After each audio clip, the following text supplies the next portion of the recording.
China before versus after the trade war? Okay, here. Well, China, the years of ripping us off are over. That's right. The United States isn't going to be bullied anymore. The global economic stage might be ordered precisely to our corporate whims, but that's not good enough. We need factory jobs again, a thing that is possible to achieve simply by imposing tariffs. That's right. It's time for tariffs. I hope you came prepared because we're not backing down and this is not a negotiation tactic. Well, I know what you're going to do, which is raise tariffs on us too, which is well played. And that's why I'm raising tariffs even more on you, let's say 250%, because let's face it, numbers aren't real anyways. You did this to yourself, China. And now the only way out of this is to make things immediately expensive in every way. There's no getting out of here. Good luck, my friend. Sir? You drive a hard bargain, China. I gotta say, I didn't think you had it in you. I'm glad you had the humility to come back to the negotiation table to negotiate, which is what this is, a negotiation tactic. We're gonna ease back some on the tariffs, not all, but mostly all of them. And we're gonna have a beautiful deal, a deal we generously give you because who needs factory jobs anyways? By all accounts, this is a massive win for my economic agenda. Dude, I've been more annoyed than I ever have been about the economy. I'm gonna Shh, you don't have to say it. I love you too. Everything is so busted. The economy has never been more busted than it's ever at this moment than it's ever been throughout its history. Okay? The Galactic Empire. Let me tell you something. Let me tell you why. Because this is something that I have this is something that we've exhibited already. This is something that we've observed already. It's so crazy that you have alarm bells ringing. Okay, everywhere. Total disaster waiting to happen. 40% of cargo ships leaving China for the US were empty today. Empty shelves coming to you soon. And when you look at the markets, like, people just don't care at all. Like, they are not making decisions for the immediate future. Like, these aren't even quarter by quarter decisions. I fear that it's just vibes that things will get better. It feels like there is no sanity. It feels like there is no sanity when you can pinpoint exactly where the pin is going to drop. You can basically, at this point, identify exactly when things are going to fall apart and people's denial of their material circumstances will come to an end. I don't know if we're like, I'm too young to remember what like the right before the 2008 crash vibes looked like, but I suspect this is how it was. And there were some people who were looking at it like we saw in The Big Short going, what the fuck is going on? Why is the market not recognizing the imaginable pain that people are about to experience? That's how I feel like currently. Maybe I'm just not very smart and I just simply don't understand the financial markets. I just don't get it, and that's why I'm freaking the fuck out. Maybe that's the case, okay? But when I think about the immediate impact of these tariffs and what it's going to look like in terms of real shortages in the interim and what that will do to our logistics, what that will look like for all of the companies that play a very important role in distributing goods to all around the country. Like, we're not fully there yet. And it's because the rich don't care and will profit from the recession. No, but that's not, like, no one is freaking out the way that they should be. And I don't know why they're just like, nah, it'll be fine. That you pointed out. Okay, it's something called blank shipping, right? All right, blank shipping. So I'm just going to draw a container ship, blank sailing. I'm not going to put a sail on it because it's a big cargo ship, but you got a big cargo ship here. Okay, usually it's full of cargo on the top. Beginning of the year, these ships leaving Asia, 0% of them were skipping ports. They were going to every port. They were picking up what they had. Containers were full. 100%. Okay, now 40%. These are the numbers you're pointing to, Dan. Yep. As many as 40% of these ships, guess what? That's okay. Bypassing ports. So inventory is down 40%. And ships have to go when they have to go. You can't just sit around and wait. So they're going with just a few containers on them. Just these half-empty, who knows what, from 0% to 40%. And just think about what it's going to look like over the next week. 2-3 weeks, 4 weeks. And that's ultimately, that's why deals need to get done, because this is what business leaders from e-commerce, across every industry are basically saying, like, time's ticking, and guess what's going to happen? Shortages, massive price increases. And that's where, look, we just talked about for the D3 US consumer hasn't seen it yet. LTVBLV3. Thank you for the 10 Remember, gifted. it goes back to, like, it's like being on a beach and all of a sudden, like, you're in the ocean, there's no water. You're like, oh. As a truck driver, I can tell you is getting crazy. My company works at Mexico border. We pulled most of our trailers out of Mexico. They're just sitting in Laredo at a yard like a flock of dead crows looking like a bad omen. Yeah, that's what I mean. Like truckers, longshoremen, like these are the first jobs to go when shipping dries out, when there's no packages to haul. Like these are key parts of the American economy that are going to not have the same work that they previously relied on. And it's like that has an impact across the board. Those jobs are, I mean, people are going to have to experience layoffs in these sectors. Then on top of that, you have, considering that everything is like, just in time manufacturing, every aspect of our supply chain is so fickle and designed around unlimited trade happening at all times. When you shut off the manufacturing base all of a sudden for no reason other than Trump deciding, he's bored and he wants to implode the economy, like everything is going to dry up. Grocery stores are going to experience shortages. Tsunami coming. Nice scapegoating the Japanese law. No, it is like a tsunami in the way that it's a perfect analog. It is the calm before the storm, and people going, oh, look, water levels are pulling out. Like, look, the beach is so still and so awesome. Meanwhile, it straightforwardly is about to be like, there's a tsunami warning and everyone's like at the beach right now. It feels like everyone is at the beach going, oh, look, what a wonderful, what a beautiful day to be at the beach. The water is so still. This is crazy. I'm going to run out and check it out. I'm going to run out. You're like, no, it's because the tsunami's coming. So the point is that the reality is that he needs to get deals done. But because this question, Peter, that I'm trying to understand. With China, a deal doesn't just happen with a snap and a finger and a go. No. I mean, at least there would. Yeah, there is a multiple month logistics process here that no one is factoring into the equation. That I keep repeating over and over again. Even if they started this, even if they open up the trade faucet, there is so much. There is going to be a period of empty shelves, regardless. That is due to Trump's ridiculous tariffs agenda early on. Like, we haven't seen the impact of Trump's decisions when he decided to nuke global trade for like a little bit.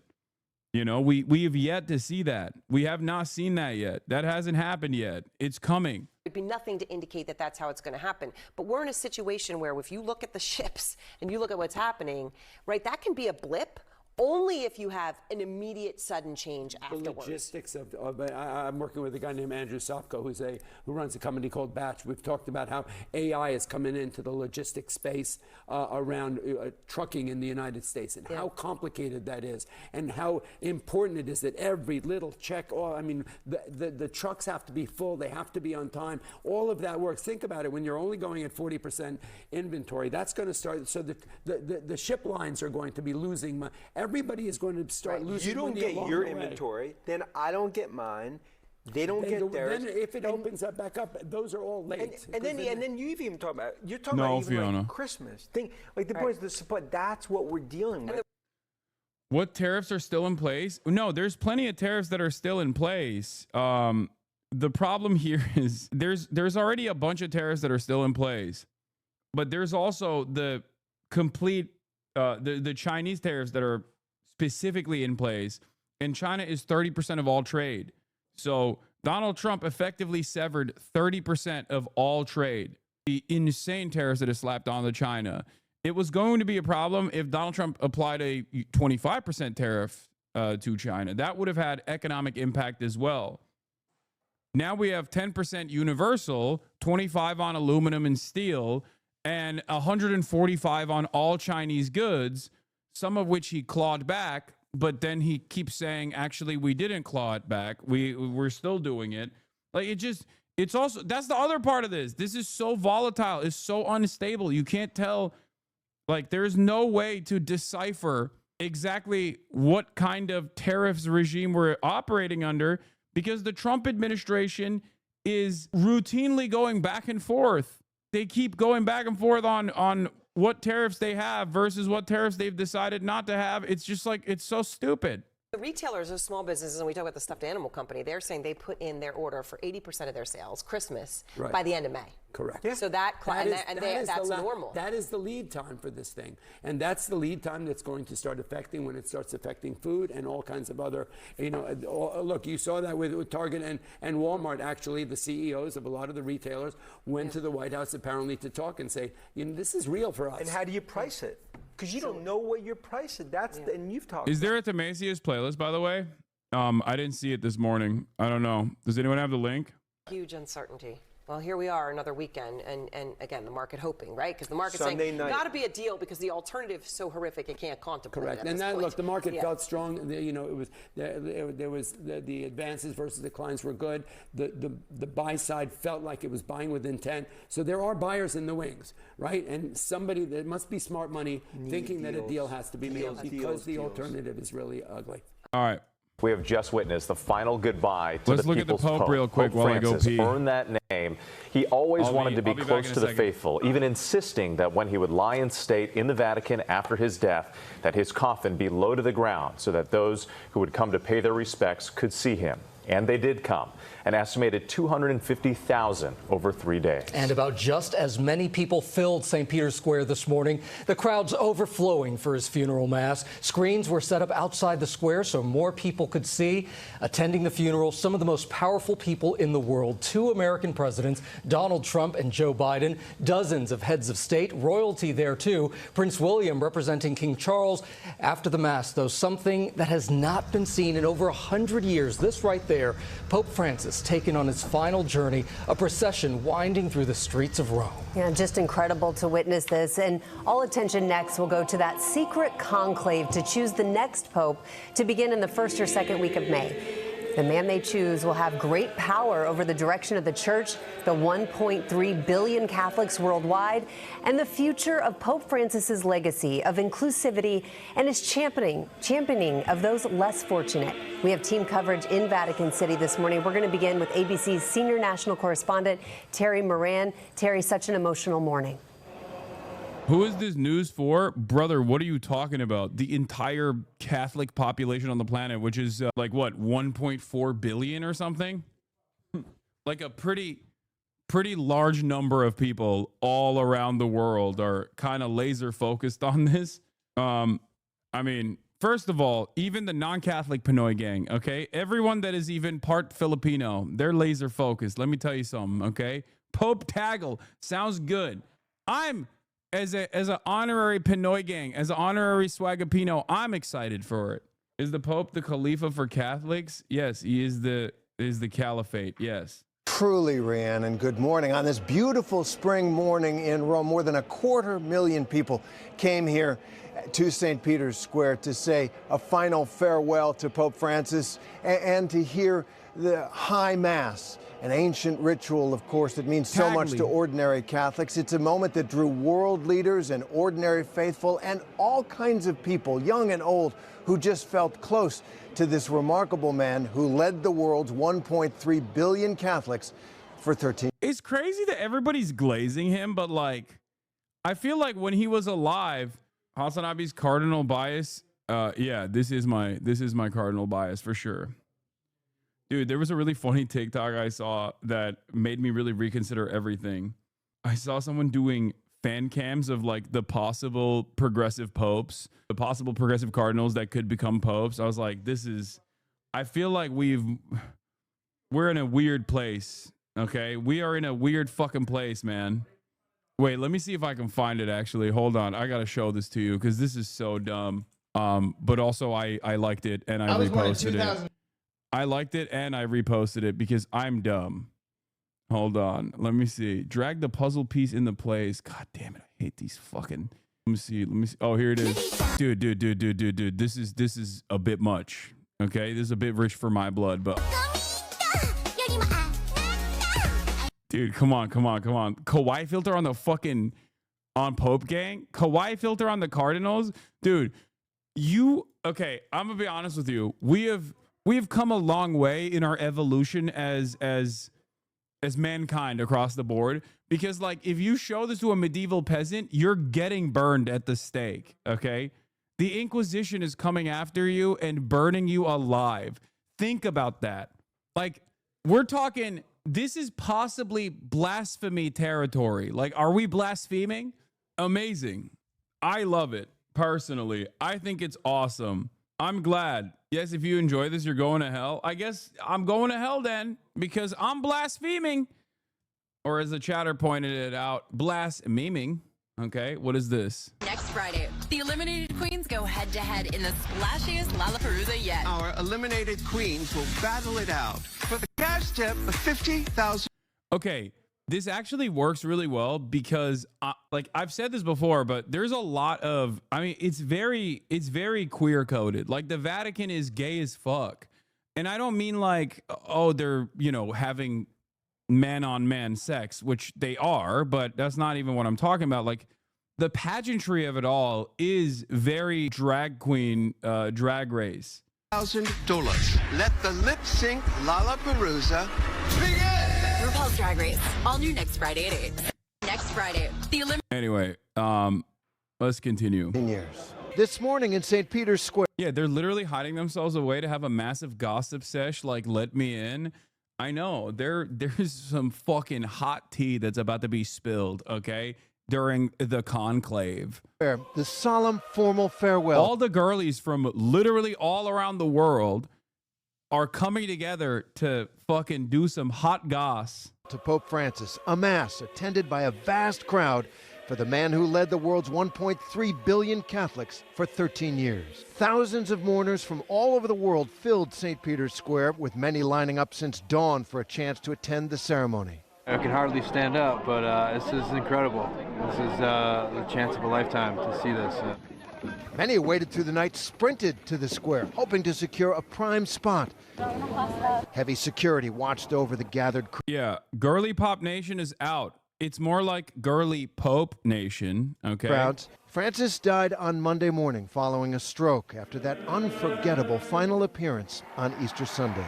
The final image we have of him, which will remain etched in our memory, is that of last Sunday, Easter Sunday, when Pope Francis, despite his serious health problems, wanted to give us his blessing from the balcony of St. Peter's Basilica. From the balcony.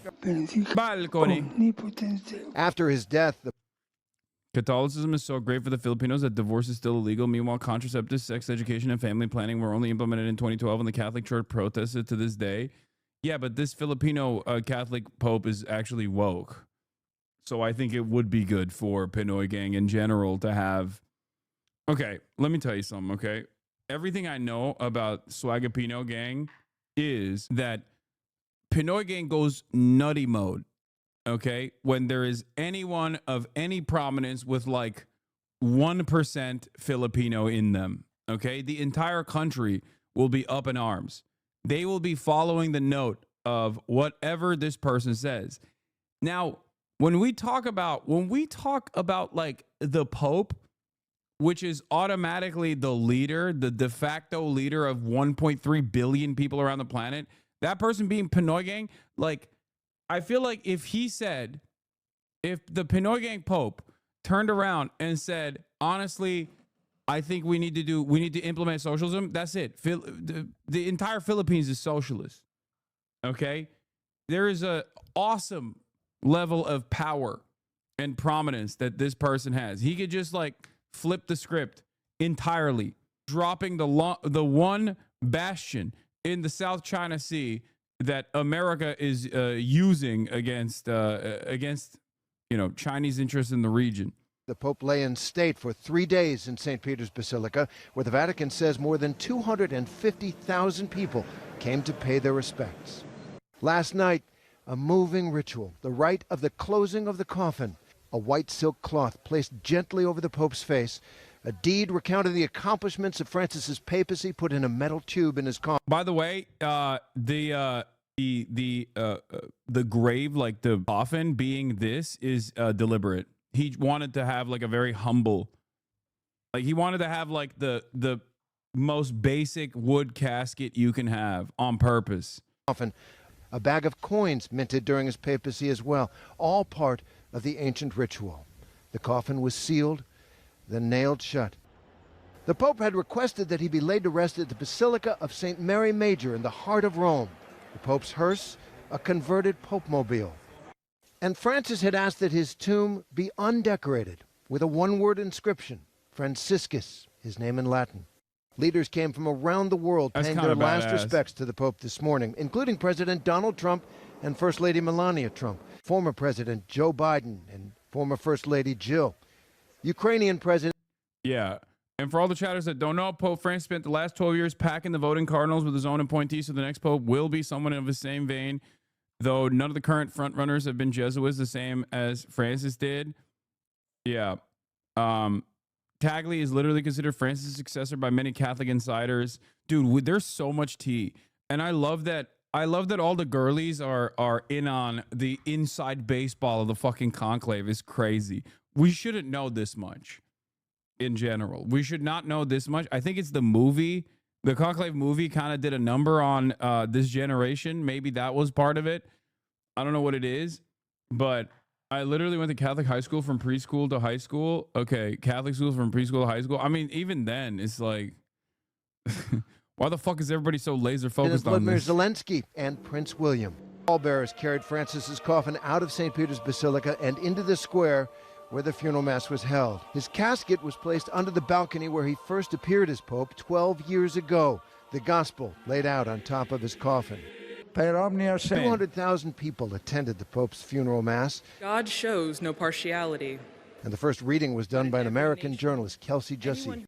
91-year-old Cardinal Giovanni Battista Re remembered Francis in his homily as a unifying force in a rapidly changing world. He gave of himself by comforting and encouraging us with a message capable of reaching people's hearts in a direction. Yeah, there were Palestinian flags at the funeral as well. Palestinian flags at the funeral of the Pope today because God forbid anything about them, or anything won't be about them for 5 seconds, says Uri Kurlianchik, Jewish Zionist, ex-Soviet Israeli geek author, blah, blah, blah, whatever. Fucking so goddamn butthurt, dude. Yeah. God forbid Palestinian humanity is recognized by a fucking Pope that offered infinitely more support. These people are so insane, dude. Just stay mad. Stay mad, loser. Nobody likes your fucking apartheid state, okay? It sucks. And you suck too. Suck my dick. God. Yeah. God forbid the Catholics in Palestine mourn the death of the Pope, in between getting bombed, in between getting their lives and their churches destroyed by the Israeli state. I think Pope Francis is a large reason why my Catholic grandma has become incredibly pro-Palestine. Hell yeah. Yeah, here's some other cool shit that he did, by the way. Final honor guard for Pope Francis included migrants, prisoners, transgender people, the homeless, and others selected by Vicariate, is that how you say it? I don't know how to fucking say that word, of Rome as a symbol of the late Pope's mission and inclusion of outreach. That they should be the ones to welcome Pope Francis' coffin in the Basilica is because these people are those who represent the focus of his mission. They are those who live on the peripheries, geographical and existential peripheries. Father Giulio Albanese, head of a missionary cooperation and a communication for the Vicariate of Rome. This is from 2023, not during his funeral. Oh, wow. You mean to tell me that a pro-Israeli account is also spreading fake news? Oh, my God. Oh, my God. I'm so shocked that someone who's pro-Israel lied. Oh, my God. What a shocking moment. It's like breathing. For people who want to defend the apartheid state of Israel doing a genocide, to lie is like, the sun coming up tomorrow. It's going to happen. It's going to happen no matter what, you know?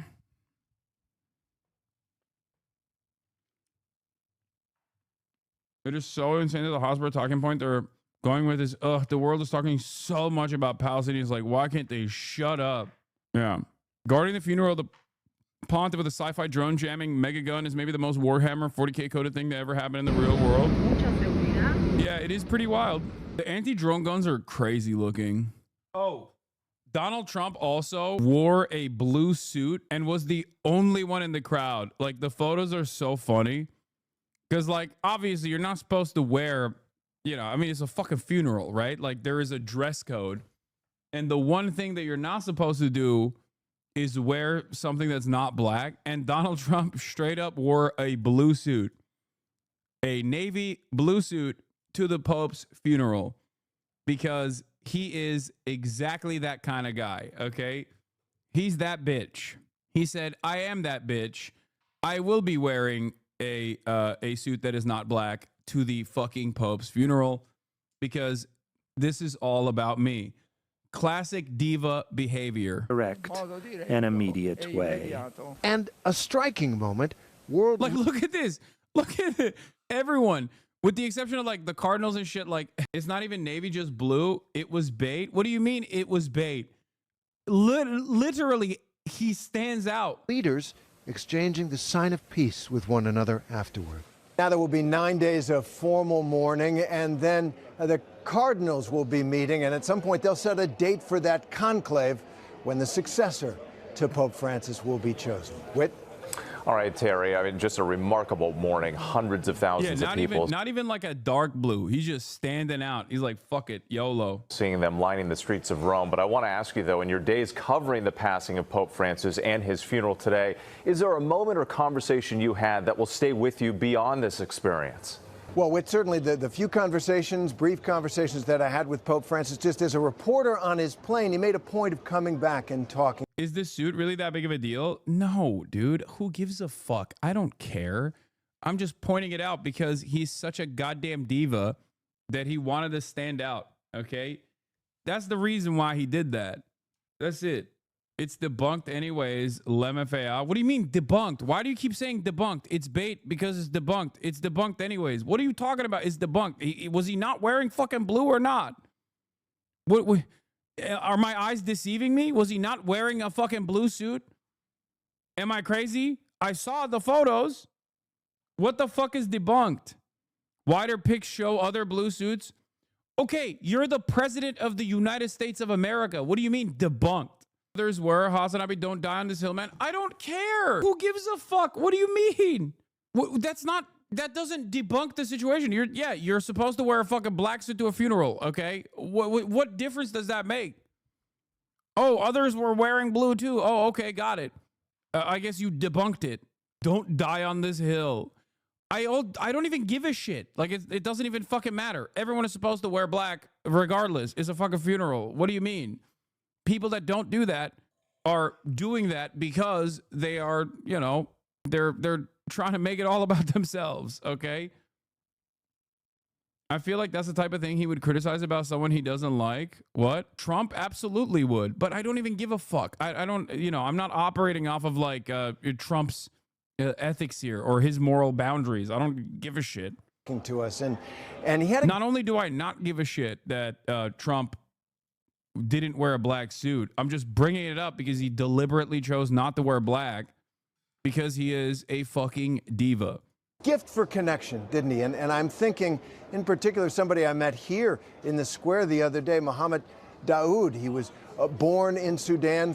Family fled the war. There was in a refugee camp in Chad. They went to Libya. Civil war broke out there. They're saying this is debunked because the wider photo presented shows other people wearing, you know, different colors as well. And it's like, okay, who gives a fuck? Are they the president of the United States of America? If not, nobody cares. I mean, look at fucking Melania, dude. Like, she knows what's up. Yeah, this person's wearing grayish as well, if you want to get really into the nitty gritty. But, you know, look at her. Melania even had a hijab on. Yeah, she's actually found the light of Allah. That's why she was hiding her hair. They ended up in one of those rubber boats across the Mediterranean, and he met Pope Francis, and he said, this is a man who understood me, who connected with me, and he felt close to this man Muhammad is a Muslim, but he felt close to Pope Francis in that way that so many people did. He had that gift, a charisma of connection, of touch, and I think that's how he'll be remembered, and it's a gift to the church that he leaves behind. Oh, what a powerful, powerful message. All right, Terry, thank you so much. 8 weeks after their explosive showdown in the Oval. Yeah, look. This was debunked, see? There's a person wearing blue here. There's a couple other people wearing navy in the back, it seems. Debunked. Debunked. Like, what are you debunking? You're the fucking president, dude. What the fuck is so stupid? A song called A Mantilla Hijab. Catholicism is truly the only religion rejected by society. Sad. Hold on. Debunked. I thought you didn't care. I don't. But I also find it really annoying where people go, this is going to be a big deal. People are going to yell at you about this. It's like, dude, Donald Trump has exploded global trade, destroying due process. Literally, his administration just arrested a fucking judge. And you think this is going to be the major point of contention? Yeah, it'll become a major point of contention only if you're the dumbest person on the planet that allows Republicans to fucking dominate discourse like this, okay? Oh my God. Donald Trump, the most Hitlerian American president, okay? The most Hitlerian an American president has gotten in the last multiple decades. And these guys are like, well, actually, him wearing a blue suit wasn't that big of a deal. You're making it... Hold on. Yeah, the administration... No, Fiona. JD not at the funeral? Yeah, he wasn't allowed for some reason. Office President. Yeah, they don't let the assassin come to the fucking funeral, dude. Trump and Zelensky came together again, this time with encouragement from Emmanuel Macron instead of the incendiary interventions of Vice President Vance. Both sides calling these talks constructive, held in the grandeur of St. Peter's, just steps from a pope who'd long advocated an end to the war. Zelensky went on to have separate meetings with European leaders, President Macron and Sir Keir Starmer among them, an opportunity to coordinate on how to reach a ceasefire that might safeguard Ukrainian security. Mr. President, how did the meeting with Trump go? Really productive meeting. I don't want to go to a lot of details, if it's possible, because the questions, very sensitive questions, of course, totally it's about how to bring peace. On X, Zelensky said a good meeting with Trump had covered protecting the lives of our people, full and unconditional ceasefire, reliable and lasting peace that will prevent another war from breaking out, and calling it a very symbolic meeting that has potential to become historic if we achieve joint results. Under the deal being pushed by the Trump administration, Russia would retain control of the territory it currently occupies. It would, for now, give up any claim on parts of those regions that Ukraine still holds. But the US proposal that Washington would recognize Crimea as legally Russian, even if... Catholic conspiracy dropped. Opus Dei was due to vote on a new set of statutes, which have been rammed down his throat by the Vatican at a meeting this week. But within hours of Francis' death, the vote was quietly canceled. A thread. Wait, what? When he died on Monday, Pope Francis had been on the cusp of signing into canon law a huge reform of Opus Dei, an abusive call to the heart of the church. Those reforms may now never happen.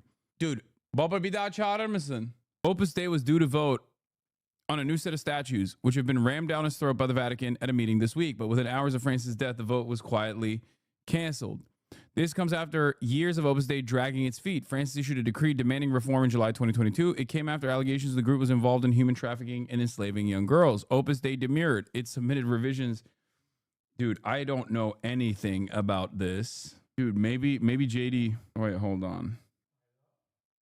What's this DEI stuff? Yeah, Opus DEI, more like... All right, let's Ukraine keep will not going. Trump criticized Putin after Zelensky meeting at required Vatican. to appears to be a red line for Kyiv.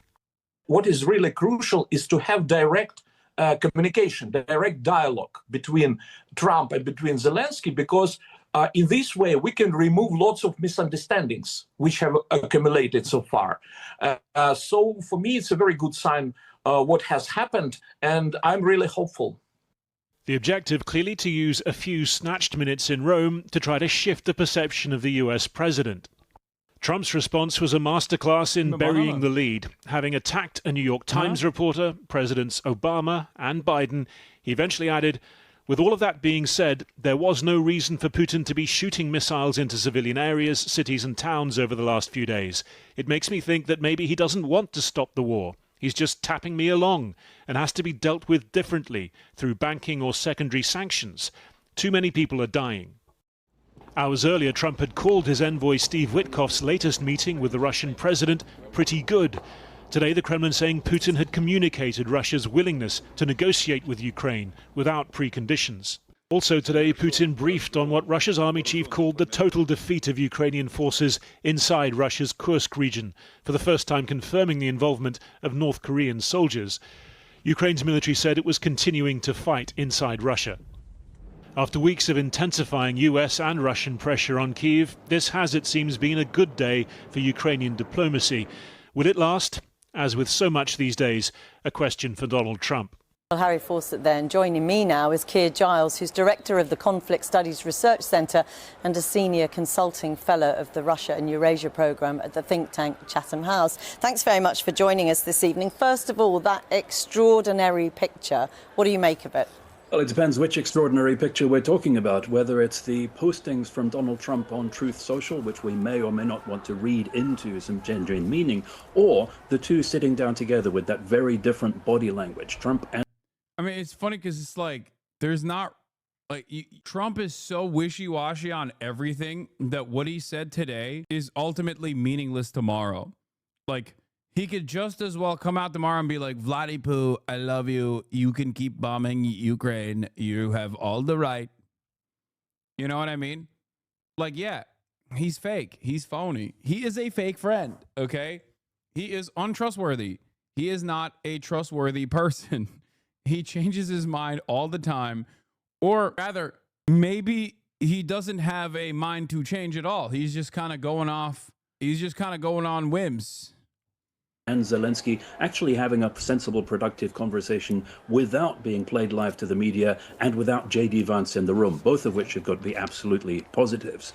Now, of course, we won't know what was discussed and we won't know what impact it will have. We have to bear in mind that at the same time as that conversation was ongoing, Putin's meeting with Trump's consigliere, Steve Witkoff, will also be bringing back another point of view from Russia, which will also have an impact on Trump. So we simply cannot tell just how much of a lasting difference this is going to make, but it's definitely a step forward for Ukraine. I mean, of course, if you consider that extraordinary picture of the two men in the Vatican, none of these things are accidental, one assumes. What is it at this point for both men that may have changed, given the pretty dreadful relationship they've had in recent weeks? Well, I think we should be careful saying none of this is accidental. I doubt either of them actually planned a working funeral. But nevertheless, the fact that the opportunity has been created for Zelensky to get his point across to President Trump shows the extent of support for Ukraine across Europe. And let's not forget there are these two parallel so-called peace processes, neither of which has actually met in the middle at all. What Russia is demanding in terms of surrender for Ukraine and is now being enforced on Ukraine by the United States, and what those countries that actually think Ukraine's continued survival and viability is important for their own security across Europe think is the absolute minimum for preserving that going into the future. Now, what we've not seen so far is any way of bringing those two together. I mean, you talk about the social media posts, and as you say, it's very difficult to read huge amounts, I suppose, into social media posts. It was just a 15-minute meeting, but the tone from both men seems to have shifted quite dramatically. You know, Zelensky talking about, potential for this being a sort of historic moment. Well, Zelensky has to be positive about meetings with Trump. We've shown what happens when he tries to introduce reality in conversations with the White House. It's disastrous. So he is always upbeat about them. We shouldn't be that surprised. We shouldn't necessarily be surprised about a change of tone from Donald Trump, because this is not the first time he has been critical towards Putin. Each time it happens, we read the tea leaves. We try to divine what's behind his Truth Social posts. We see if it actually has a meaning and will be followed through with action, but it never actually comes to pass. All of these occasional sporadic complaints that we've had against President Putin and his unwillingness to bring the fighting to an end never actually lead to any pressure on Russia whatsoever. So in a sense, no change in terms of how Vladimir Putin might respond. Will he respond at all? There's no reason to suspect that Vladimir Putin will respond in any way to this unless and until the United States changes its attitude to bringing this war to an end and actually starts to inflict some pressure on Russia as well as on Ukraine itself. Otherwise, Vladimir Putin has no incentive to change his policy or what his military is doing on the front line. After all, why would he sign up to a ceasefire if, as it appears, he is convinced that actually Russia holds the military advantage at the moment? And what about the other countries involved in the wider discussions, including Britain and France? We saw President Macron and Keir Starmer here today. You know, they've offered to send troops. Is that still on the table, do you think? Is that a persuasive part of this argument? It's very hard to tell where those behind-the-doors discussions about potential European troops in Ukraine actually stand at the moment. The talk of the coalition of the willing to try to uphold some kind of peace settlement in Ukraine has gone cold. And more recently, we hear reporting in British media that actually the UK has said, no, it's not feasible to put a force into Ukraine, after Keir Starmer walked back that original proposal by saying it's not possible without the Americans. So where that stands exactly, we simply cannot tell from the outside. But there is a clear understanding that Ukraine needs some kind of ongoing support in order to deter Russia from attacking again, if and when there is any form of ceasefire arrived at. And that's one of the main sticking points between the two visions of how the war might come to an end. One of them is effectively imposing all of Russia's terms on Ukraine. That's the US position. The other one, the European idea, says that there has to be some kind of sustainable and durable ceasefire, and that means making sure that Russia does not feel it's able to attack again. Keir, Giles, going to have to leave it there, but thank you very much for talking to us this evening. Turn now to President Trump's trade war and confusion over whether the U.S. and China are actually in talks over the back and forth tariffs. ABC's Selena Wang is at the White House with the latest. Selena, good morning. Hey, good morning. Another moment where we don't know what Trump is saying, whether or not what he's saying is going to end up happening. Morning, Whit. President Trump is claiming that he's made 200 trade deals, but there are fewer than 200 countries in the world, and the president isn't giving any details about those deals or what countries are involved. So the bottom line, guys, is that not a single trade deal has been announced.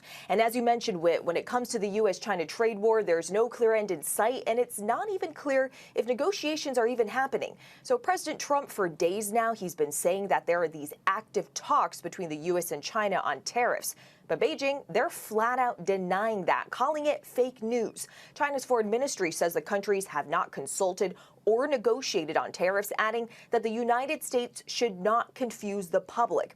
The president also claims that he's spoken to Chinese leader Xi Jinping numerous times, but the president is not saying when. So when it comes to tariffs, It's so funny to lie about the pettiest shit like this. Like, America used to lie about meaningful things, okay?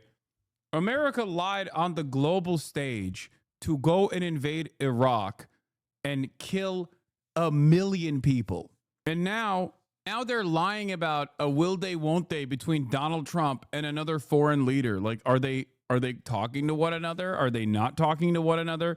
Only a point of contention because Donald Trump chose to destroy global trade because he was bored. Never forget, when I nuke global trade because I'm bored. That's what Donald Trump did.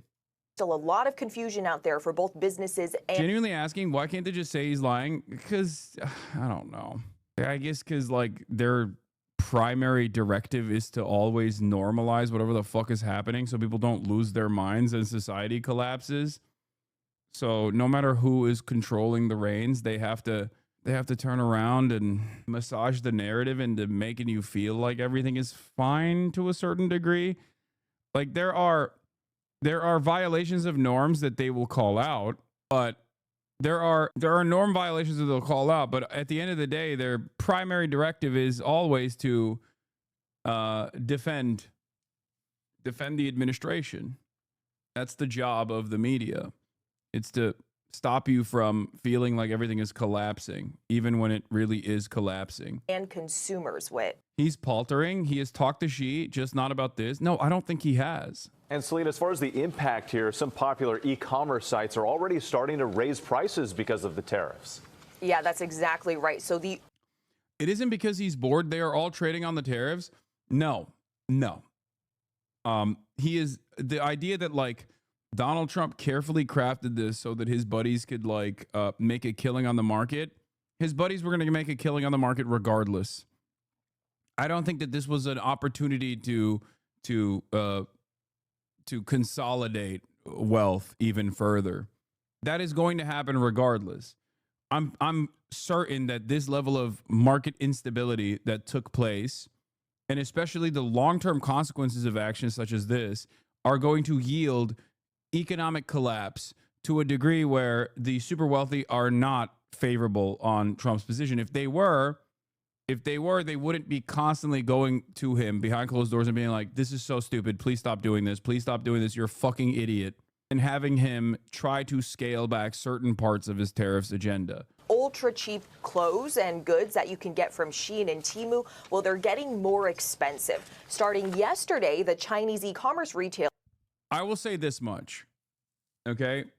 I think Donald Trump giving insider information to when he's going to make certain statements is a way to quiet the super wealthy from assassinating him, to stop the super wealthy from getting together and doing a fucking business plot. He's just like throwing them bones over and over again, and not necessarily a 5D chess play to ruin global trade and America's standing on, as the hegemonic power here, simply so that Charles Schwab can make a couple extra billion in the short term with incredible long-term consequences that are going to be damaging.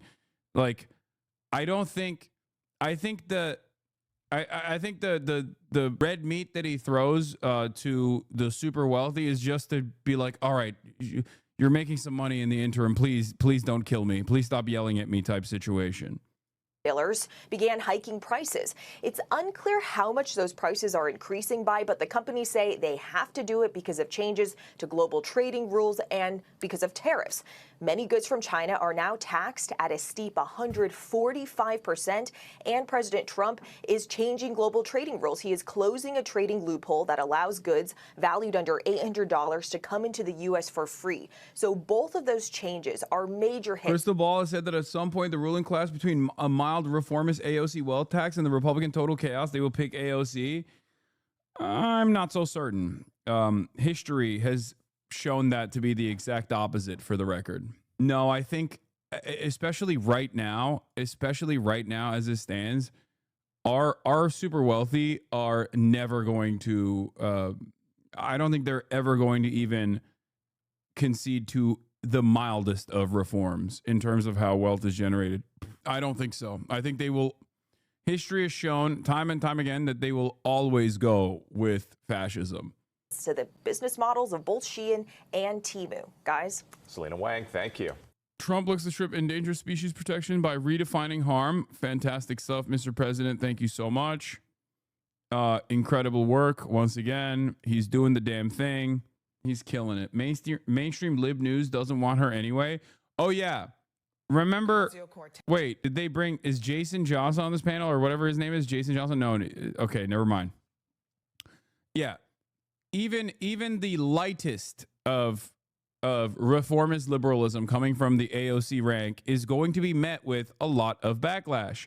Let's take a look at one of these panels. Alexandria Ocasio-Cortez. Crystal provided FDR as a counterexample. FDR is not a good counterexample because when FDR took place, there was a lot more mobilization that was far more radical than FDR. And that came only after massive amounts of economic instability. Yeah, this is the guy. They brought my goat back, Dr. Jason Johnson. Old heads remember this fucking dipshit loser. You have to remember that FDR and his reforms, his modest reforms at the time, that are not so modest when you think about it, really, in comparison to America before FDR, America after FDR. All of that happened with tremendous amounts of pressure beyond the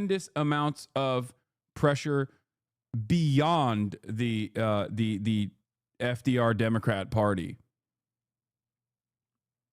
Like, you're talking about an environment where you had a robust trade unionist movement, labor militancy, actual communists, The material conditions were horrifying.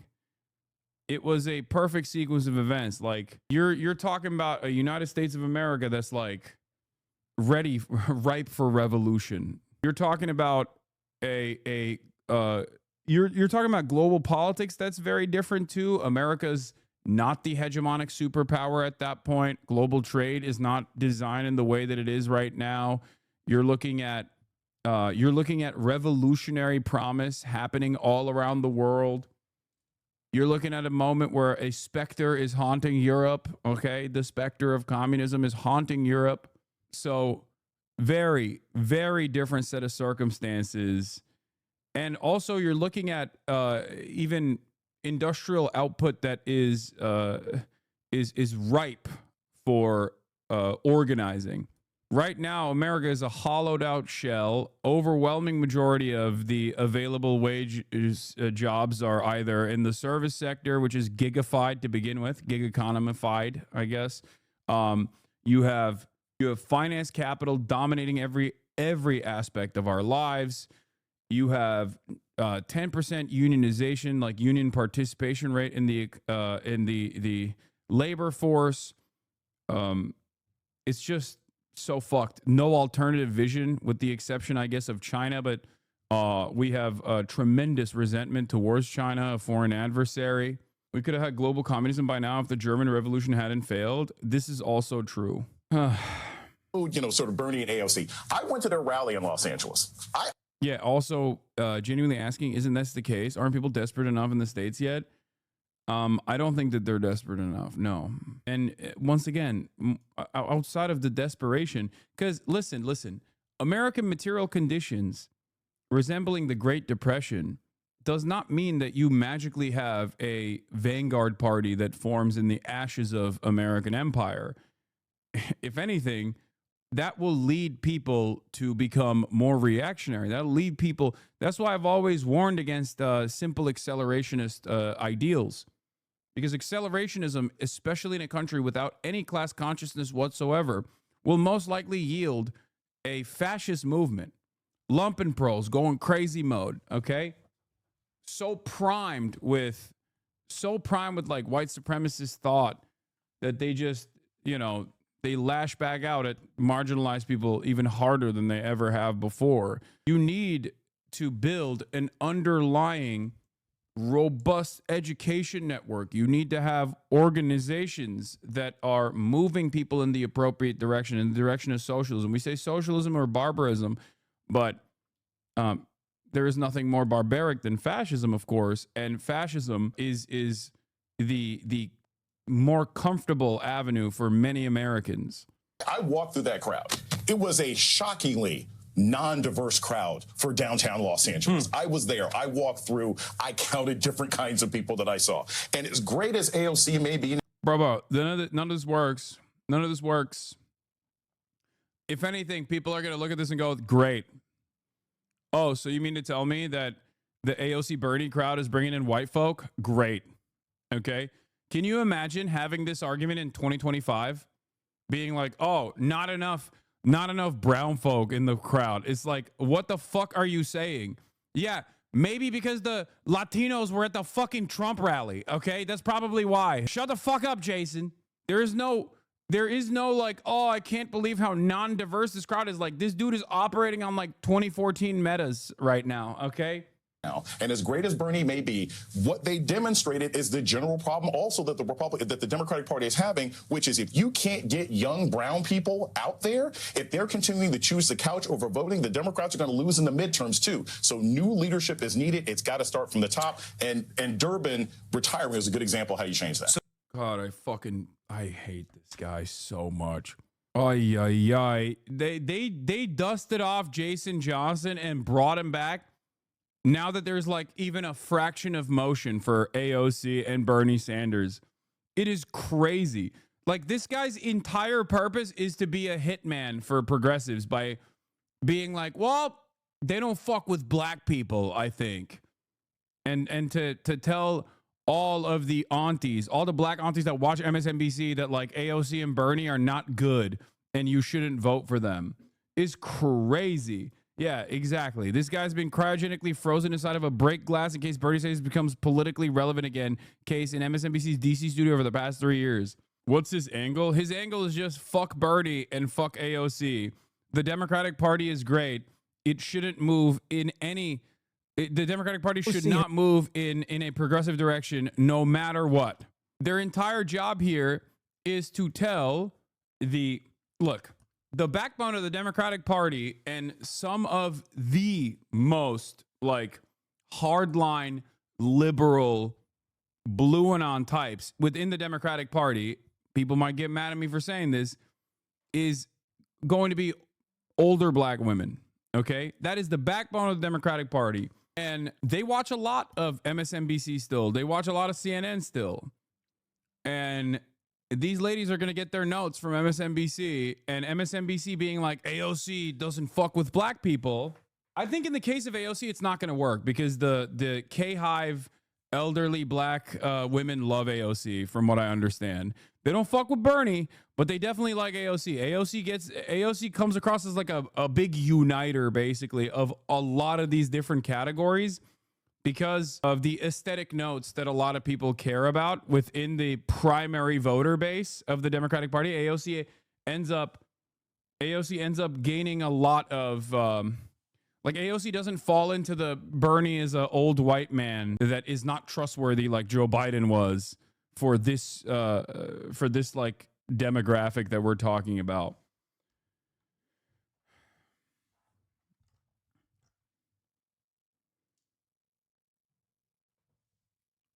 So I don't think this level of like AOC sucks, she has no emotion, AOC is racist, that kind of attitude works. I guess because Bernie doesn't say you're not black if you don't vote for him.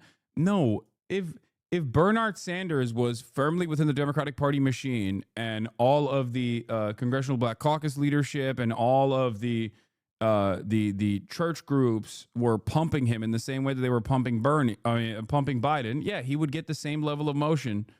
That's it. You have to remember, a lot of old people, you have to remember, like a lot of old people get their notes from the TV. They still trust TV. They still, especially if they're like, especially if they remember the Democratic Party doing at least kind of all right by them in terms of like, you know, giving black people the right to vote. Like that's still significant, especially if you're old enough to remember that, or if you're like a couple generations removed from that. Versus when you look at numbers, when you look at the demographics, like and black voters in general, they're still overwhelmingly on the Democratic Party side. Having said that, the younger you get, the less trust there is in the Democratic Party because you haven't seen anything from the Democratic Party. Elderly black women in New York helped AOC circumvent the hurdles Dems put in place to run in the election. Anyway, it's just weaponized identity politics. It's completely fucking idiotic. Who gives a shit? Up until recent. Oh, there's a slop tube video from Overzealous. By the way, we're going to be watching that. Slop tube and weaponized ignorance, how careless coverage hurts. Remember yesterday when you were explaining how long it would take to see the impacts of tariffs? Check out this comparison to the port of Shanghai versus the port of Los Angeles. This is going to be so bad. I thought. All right, we'll look at that in a second. But yeah, let's talk about AOC. Cortez. She is popular, she's populist, I got pee. but is she enough of both to run for president? Some say to start thinking about it. And seriously, AOC is drawing huge crowds. She's turning events into slickly produced videos that have the scent of a bid for the highest office in the nation. It has even Meghan McCain convinced that she's running and that people discount the idea and AOC at their own peril. I just want to play a little bit from this video where she filmed a part of it in Idaho, of all places. Just listen to this. You know, Idaho, I am so touched being here. I'm a girl from the Bronx. To be welcomed here in this state, all of us seeing our common cause, this is what this country is all about. I've seen a heck of a lot of presidential announcement videos just like that. And I think that you can't discount the ability in a completely off year of a random congressperson to put together tens of thousands of people in red states like Idaho. I think that when our party is thirsty for leadership and hungry for leadership, especially young, dynamic, diverse leadership when most of our leadership right now, like Chuck Schumer and others, are older, white males. You know, you're going to get crowds like this. You're going to get the news attention. People are going to say that you're potentially running for president. If I were AOC, I actually wouldn't run for president. I think that one of the things that she can do in the presidential election is be an incredibly effective surrogate. And I think that she could utilize her lists. She could go out there and Yeah, that would be really good, actually. No, it'd be so much better if she didn't run for president. Everyone should stop talking about AOC running for president, actually. It's so much better for everybody. Yeah, she's really popular. She should use that to defend, I don't know, Pete Buttigieg or whoever we have chosen. It's too early anyways. Yeah, I mean, look, I don't know. I don't know what'll happen from here on out. Okay? I don't know what will happen from this point on. There might not even be another election, okay? So it's kind of silly to have these conversations. Having said that, however, it is pretty funny that they've already decided that this is a threat. They've already decided this is a major threat, you know? It's cool. campaign. She can draw the crowd. She can do that kind of stuff. I do think that. Yeah, they're going to do a Slotkin Fetterman 2028 campaign. I will have left the country by that point, I think. Oh my God. Oh, I want to throw up thinking about that. The party is looking for someone who is going to be more moderate, who can bring all sides together, including Republicans, and I am not sure she can do that. Okay, so Kevin, Meghan McCain says discount her at your peril, but she is a populist. She is like, this is about class politics, working class people, some of the same people Donald Trump appeals to. Does that worry you? As a AOC, I have a tremendous amount of respect for. I buy her T-shirts for $39.95, tax the rich. They're very popular in Miami Beach. I wear them, and I sign them, and I give them to people. She has an 82% margin on that, proving that inside of every socialist is a capitalist trying to get out. But however, I would say this about her. You know, the ambassador of America, the CEO... An 82% profit margin is a lie, by the way. Her T-shirts are made in unionized factories. We have the same providers. Like, we have the same garment manufacturers. No, he's just fucking straight up lying. Also, all the profits go to her campaign. It's not even going into her pocket. 82% margins is such an insane statement to make, because I don't even think, like, if you make the most dog shit quality Chinese manufacturing, if you go to a Chinese factory and say, give me the worst version, like Redbubble shit, and then sell it for $35, you still probably wouldn't get 82% profit margins. That is so funny. The fuck? This guy is so consistently wrong about business. It blows my mind. Like, isn't that the one thing that he's supposed to be good at? Business? Isn't he the business guy? The president, they have to embody the American dream. That's their number one job. Our number one export is not technology or energy. It's the American dream. People come to America. Twitch is saying some audio is being muted because of copyright. What are you talking about? What are you talking, like, right now on stream? Like, you can't hear what I'm saying? To achieve the American dream. She embodies the American nightmare. And so she could never, ever, because she doesn't believe that people should succeed in wealth. And this is a huge problem for her. What makes America so... only success is not wealth? I mean, she came from very modest background. You said, how is he allowed to lie? Dude, that's all people do. that's the welcome to the overwhelming majority of legacy media on a lot of issues, and especially when you're like a right-wing guy. Remember, Kevin O'Leary's whole purpose here is to glaze Trump. Even though he's a fucking Canadian. Like, that's the other side of the story that makes me even more mad. It's like, bro, you're Canadian. Shut up. Shut up. She was a waitress. I mean, I think that story, a lot of people would say that is the American dream. I think that is what... She does not support capitalism. No, well, I'm saying, I guess what I'm saying is, like, what if she's a democratic socialist, but that's that. But what if some Americans... Is Kevin O'Leary Lebanese too? Oh my God. Dude, let me guess. Maronite Christian.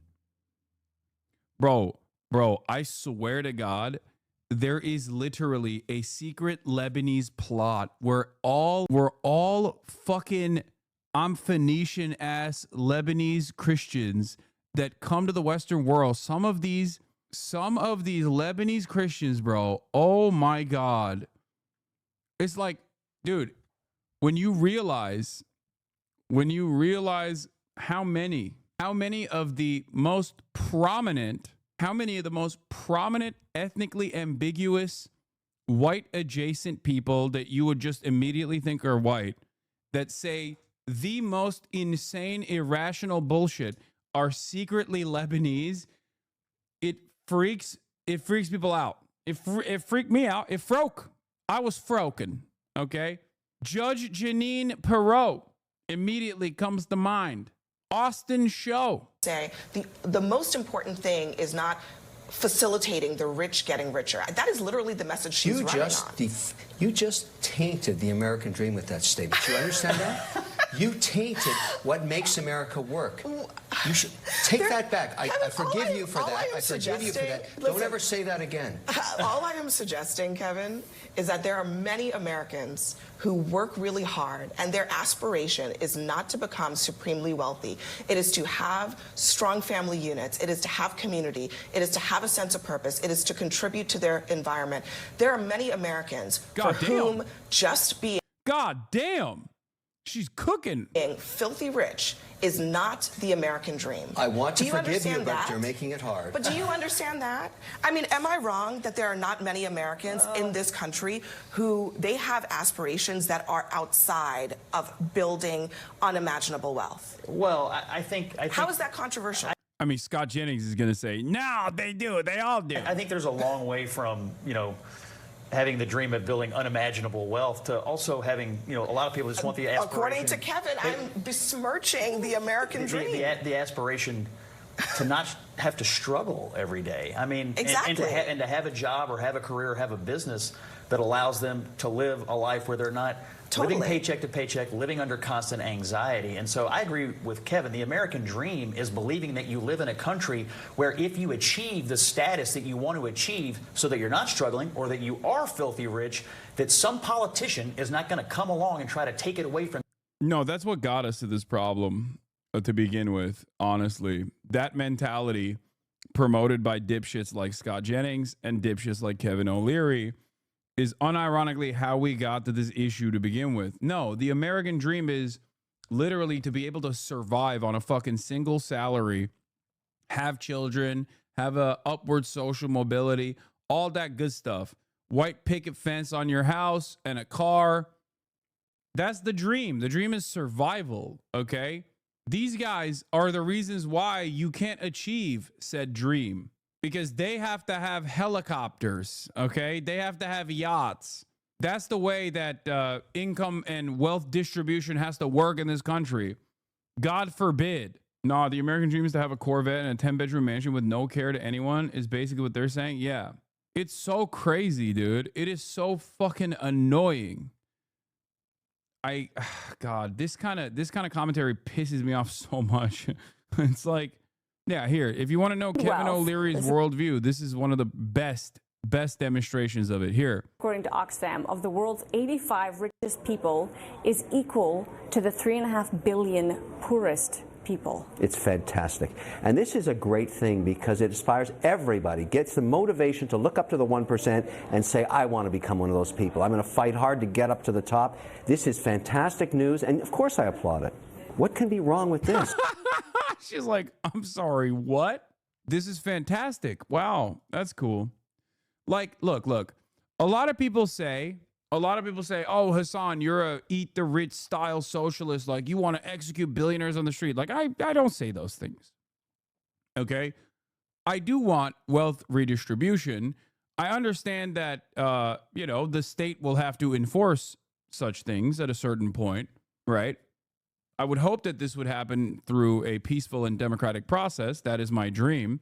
Now, having said that, Kevin O'Leary's existence makes this argument so difficult because if you're a guy that is working at a company and you got shit time, shit pay, you've experienced real negative wage growth as a consequence of inflation for a couple years, now you got unimaginable instability happening that you're staring down. You're looking at inflation potentially again. Okay, you're going to experience an economic shock again. You didn't do anything to trigger this.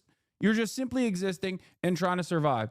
And you hear this fucking billionaire dipshit be like, it's so awesome that everyone is experiencing extreme poverty. Like, I'm not saying anything, but if you're that type of person and you hear this, you're gonna have certain opinions that are not so great for Kevin O'Leary. You know what I mean? These people don't realize that they are agitating in that direction. I think they've grown too comfortable thinking like, no one ever wants to dream a world outside of capitalism, and therefore everyone agrees with me. And there are still plenty of people who do.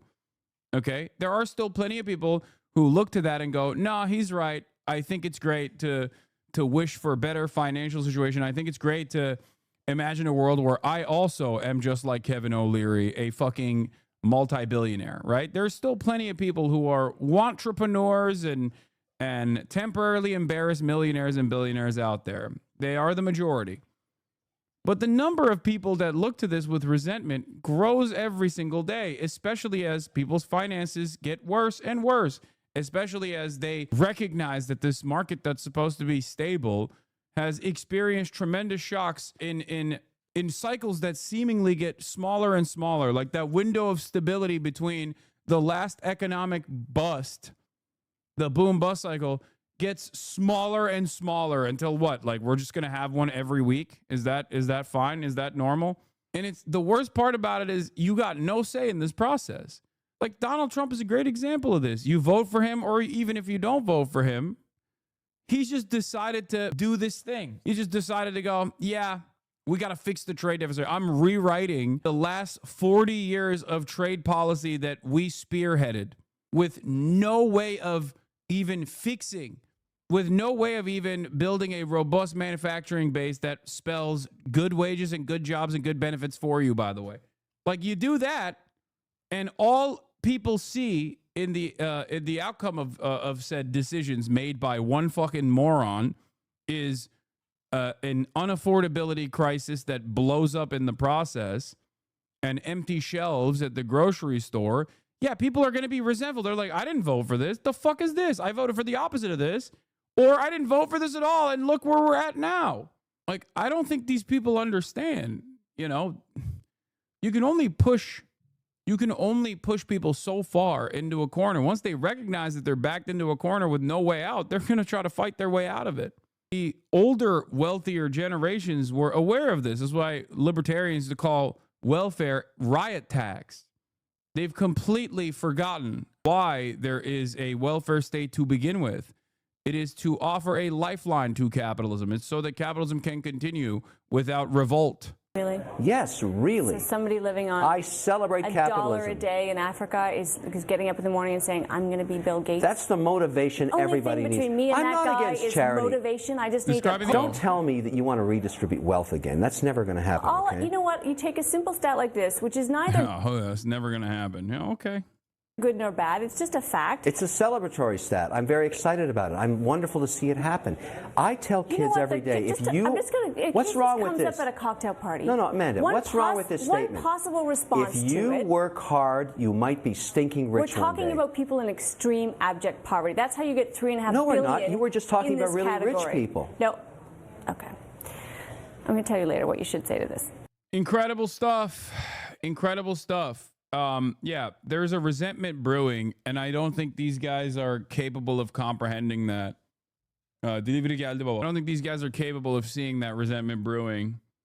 And I fear that the more they recognize that there's resentment growing amongst the working class, the more on board with fascism they will get. Some of them, however, have already decided fascism is the way forward, even if it cooks their bottom line in the short term. Kevin O'Leary is a great example of this, talking about how we got to squeeze Chinese heads against the wall with 400% tariffs only a couple of weeks ago, and then singing an entirely different tune yesterday on CNN. What blows my mind is he's still getting prominent positions on CNN. Why the fuck is anybody listening to this dipshit? He has demonstrated how wrong he is over and over again, but I guess it doesn't matter. from you and tell you you're the enemy. That's her program. If you made it, if you worked hard and you have talent, she says you're corrupt and you're the enemy. And that's why I think Kevin's right. It's not going to fly. Or Dan, last word. I'll tell you another incredibly stupid version of this that is instructive. It's it lives in my mind. Okay? Wait, hold on. Fiona, go. Go. Another incredibly instructive like resentment attitude that you hear from billionaires siding with fascism over even a little bit of pushback, even the slightest of pushback, was that egg-headed freak Andreessen, Mark Andreessen. It exists in my mind where no, Fiona, no. She's trying to break through the gate to come in here. That's why I keep saying no. Now, Mark Andreessen, I remember in one of these like podcasts that he went on, complained about the fact that back in the day, you used to celebrate billionaires. You used to celebrate billionaires. You know, billionaires were jobs providers, jobs owners, and that social contract is now broken because people don't celebrate billionaires anymore. They don't revere billionaires anymore. It's like, it's really fucked up. They're being real mean to me. And it's like, yeah, of course they are, man. What are you talking about? Let me see if I can find it. I think like social contract is broken. Oh, here. This is the one. The deal is dead. Andreessen takes on society's shift. Mark Andreessen explains how the deal between tech founders and society unraveled. Founders once created jobs, paid taxes, and funded philanthropy, all cheered by the public and press. But in the past decade, everything changed. Wealth became demonized. Tech turned into a villain. And even philanthropy is now viewed with suspicion. This is the reason why, according to Mark Andreessen, who is one of the leaders in this tech shift, he's mad that the working poor don't worship this egg-headed freak anymore. Basically something that was nobody ever wrote down, but everybody understood, which I call the deal. The deal was somebody like me basically could start a company. You could invent a new technology. In this case, the web browsers and all the other things that Netscape did. Everybody would think that was great. And by the way, we got, glowing press coverage. Everybody loved us. It was great. And then you could go public. You could make a lot of money. Also great. That was great. You would pay your taxes, and that was fine. That was, obviously, keep part of the social compact, within the context of a progressive tax system. That was fine. And then at the end of your, career, you would be left with this giant pot of money. And then what you would do is donate it to philanthropy. That washes away all of your, all of your sins, reclassifies you as from a business, from a sort of, suspect business mogul to a, virtuous philanthropist. And then that's that. And that's the arc. And it's all great and wonderful.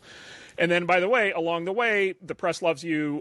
You get invited, you get honorary degrees at all the universities, you get invited to all the great parties, you get invited to Davos, you get invited to Aspen, you get to come in and, sit with the New York Times editorial board.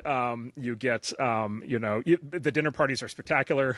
There's all these incredibly important, like, wonderful people. And then you get married, and you and your spouse have the exact same politics. And then you sign the giving pledge, and everything's awesome. You sign the giving pledge, and everything is great. And then Warren Buffett talks about how great you are, and it's just like it's all like wonderful. And basically, what happened, what I experienced was the people in charge of all this basically broke the deal in basically every way that you possibly can, right? So basically every single thing I just said is, for the last decade has been now held to be presumptively evil.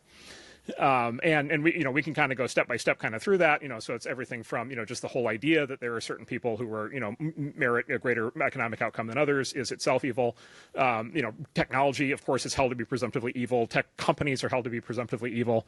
Tech people are held to be this, this evil class. Anybody who's rich is evil. And then, the capstone for me, the thing that really shook me was when I realized that the philanthropy was being redefined as evil, which is... Yeah, I wonder why. Maybe because 501c4s is seen as a fucking comfortable tax haven for people like Mark Zuckerberg that basically take all of their wealth and dump it into a 501c4, an advocacy group. No, not a C3, a 501c4, which is an advocacy group, so that it's another version of tax evasion. You can't even do the washing away of your sins, what might those sins be? I don't know. Okay, interestingly enough, you recognize that there are some sins involved, even as a joke. But even that aspect of it has turned into a money laundering and tax evasion policy. Like, what are we talking about? So yeah, of course, there's a lot of growing resentment towards the very wealthy citizens that dominate people's lives. Like, it's a healthy resentment to have, as I say all the time.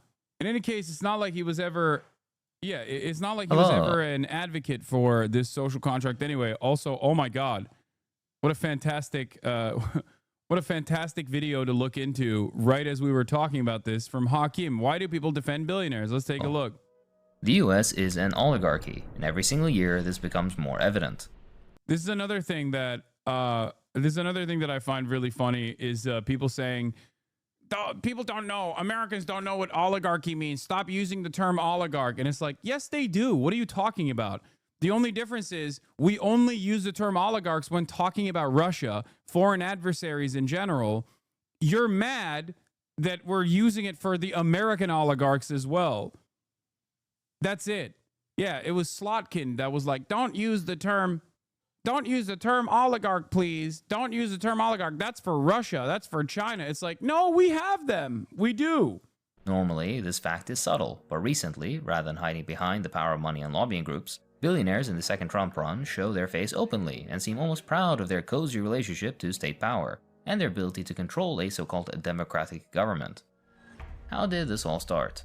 We gotta go first back. Billionaires, in the modern sense of the word, started to appear in the early 19th century in the US during the Yeah, also, by the way, there was a different term for it. Robber barons, okay? There's a different term for it. Now it's oligarchs, but before it was robber barons. so-called Gilded Age. Due to the massive and massively uneven economic growth at the time, a small group of people managed to amass extreme wealth. They were very different from the richest members of society before them. They made their money mainly through business and industry, and didn't hold formal titles or political positions, but they had immense wealth, and through that, power. These were known as the robber barons. This was a period of a more blatantly unregulated capitalism, where exploitative business practices such as workers being paid almost nothing, dangerous working conditions, and abuse was routine. Their customers received poor quality products and inflated prices, and were faced with price hikes, collusion, fraud, supply limitations, and more in an effort to drive up prices artificially. They held total monopolies across industries, formed trusts, and bribed politicians into helping them keep their positions. They were also, at the time, absolutely hated by the public. As time went on, political agitation and the international situation forced better conditions at home, but exported the relentless profit-seeking and horrible conditions abroad instead. At home, many billionaires made their way in tech or finance industries, rather than heavy industries. Through the new frontier of internet and tech, they've managed to somewhat improve their image in the public eye. Some people are now even willing to openly support their wealth hoarding. Moving into COVID, well, it devastated most people, but not billionaires. While millions fell into poverty, 573 new billionaires emerged, one every 30 hours. Fantastic. Meanwhile, nearly Kevin O'Leary's like, this is great. 8 million people were pushed into extreme poverty at almost the same rate. The clear wealth shift, of course, went unmentioned. Billionaires didn't suddenly become smarter or work harder overnight. Instead, workers slaved away for longer hours, often for lower pay and in worse conditions, while the wealthy manipulated the system to their advantage. Through privatization, monopolies, deregulation, and attacks on workers' rights, they funneled an obscene amount of wealth into their own pockets, often with the backing of governments prioritizing corporate profits over people's well-being. In just 24 months, billionaire wealth grew more than it had in the previous 23 years combined. Before the pandemic, the world's billionaire-controlled wealth was equivalent to 4.4% of global GDP. Now that figure stands at 13.9%. That's a threefold increase. Today, 2,668 billionaires control over $12.7 trillion, which is 3.8 trillion more than in 2020. The 10 richest men alone own more wealth than 40% of humanity combined, about 3.1 billion people. Nothing wrong here. This seems like a good system. Yeah, look who it is, by the way. This seems like a perfect system. I don't understand. Like, what? No, these people are... My lordship has been destined by God to never have to toil to land again. Which one is your dad, Hassan? They're all my dad. They're all your dad, too. That's the funniest fucking... every now and then, I see, like... I see a fucking reply to one of my tweets, and I always laugh when I see his dad is a multi-billionaire. Yeah. This is the result of a system designed to ensure the rich get richer regardless of what happens to everyone else. Even during economic downturns, billionaires profit. When COVID sent markets into chaos, investors funneled money into corporations. I dated a girl who believed your father was a billionaire. Wow. That's weird. Like, you're openly admitting to dating someone with an intellectual disability. Cool, I guess. That's cool that it didn't get in your way. You know, it wasn't a hurdle in your relationship. Deemed too big to fail, further enriching the wealthiest. Government bailouts and relief programs disproportionately benefited them by design, proving once again that under capitalism, crises aren't setbacks for the rich, they're opportunities. Back to the video in just a minute. Let's hear from today's sponsor, Proton Mail. Freedom is impossible without privacy. Throughout the United States, your private emails, texts, and calls might not be so private. Thanks to Section 702 of the FISA Amendment Act, intelligence agencies can collect data on foreign nationals, but there's a backdoor that lets them surveil people in the United States as well. And it's not just the NSA. Federal and even local law enforcement can access personal data from third parties without a warrant. This means that your emails, your texts, and your calls are all exaggerating your family's wealth is a form of character vulnerable. assassination. That's is a where new Proton form of Mail brain comes rot. in. I never thought. Take control of your privacy by especially clicking the link in the because description like box it's and not downloading even a Proton's thing. free encrypted email service to protect your identity online. Proton is built with privacy at its core. It's not Headquartered even in Switzerland, it's protected it's by not some of the even world's like strongest a privacy thing laws, that which impacts Swiss me at companies to all. cooperate with foreign surveillance. My This means that favorite in type of principle, lie no is the government type of lie where it's like, even if it was real, it still doesn't change anything. You know what I mean? Like, okay, let's say he is. He's not, but let's say he is. What the fuck does that have to do with me? You know what I mean? In a world where governments and corporations constantly look for ways to access your data, privacy shouldn't be a luxury. It should be the default. Join over 100 million people taking control of their privacy with Proton. Get started for free using my link, proton.me/Hakeem. Thanks to Proton Mail for the sponsorship. This allows me to pay my editor fairly, which is much appreciated. Alright, back to the video. Now, who are they? Billionaires are not a distinct class. They are a small and far richer portion of the bourgeoisie, the owning class, the capitalist class. No. I mean like nepotism. Well, I am a nepotism recipient. That is not fake. What I'm talking about is what, in terms of my output, in terms of my beliefs, in terms of what I have to say, like, their perspective does not change anything about mine. You know what I mean? Class. Their relationship to production and how they make their money is fundamentally the same. They just do it on a much larger scale. This doesn't mean they have the same interest as the rest of the wealthy, though. Conflicting interests exist even within social classes depending on the situation. Regardless, estimating the number of billionaires or each of their personal wealth is extremely difficult to do accurately.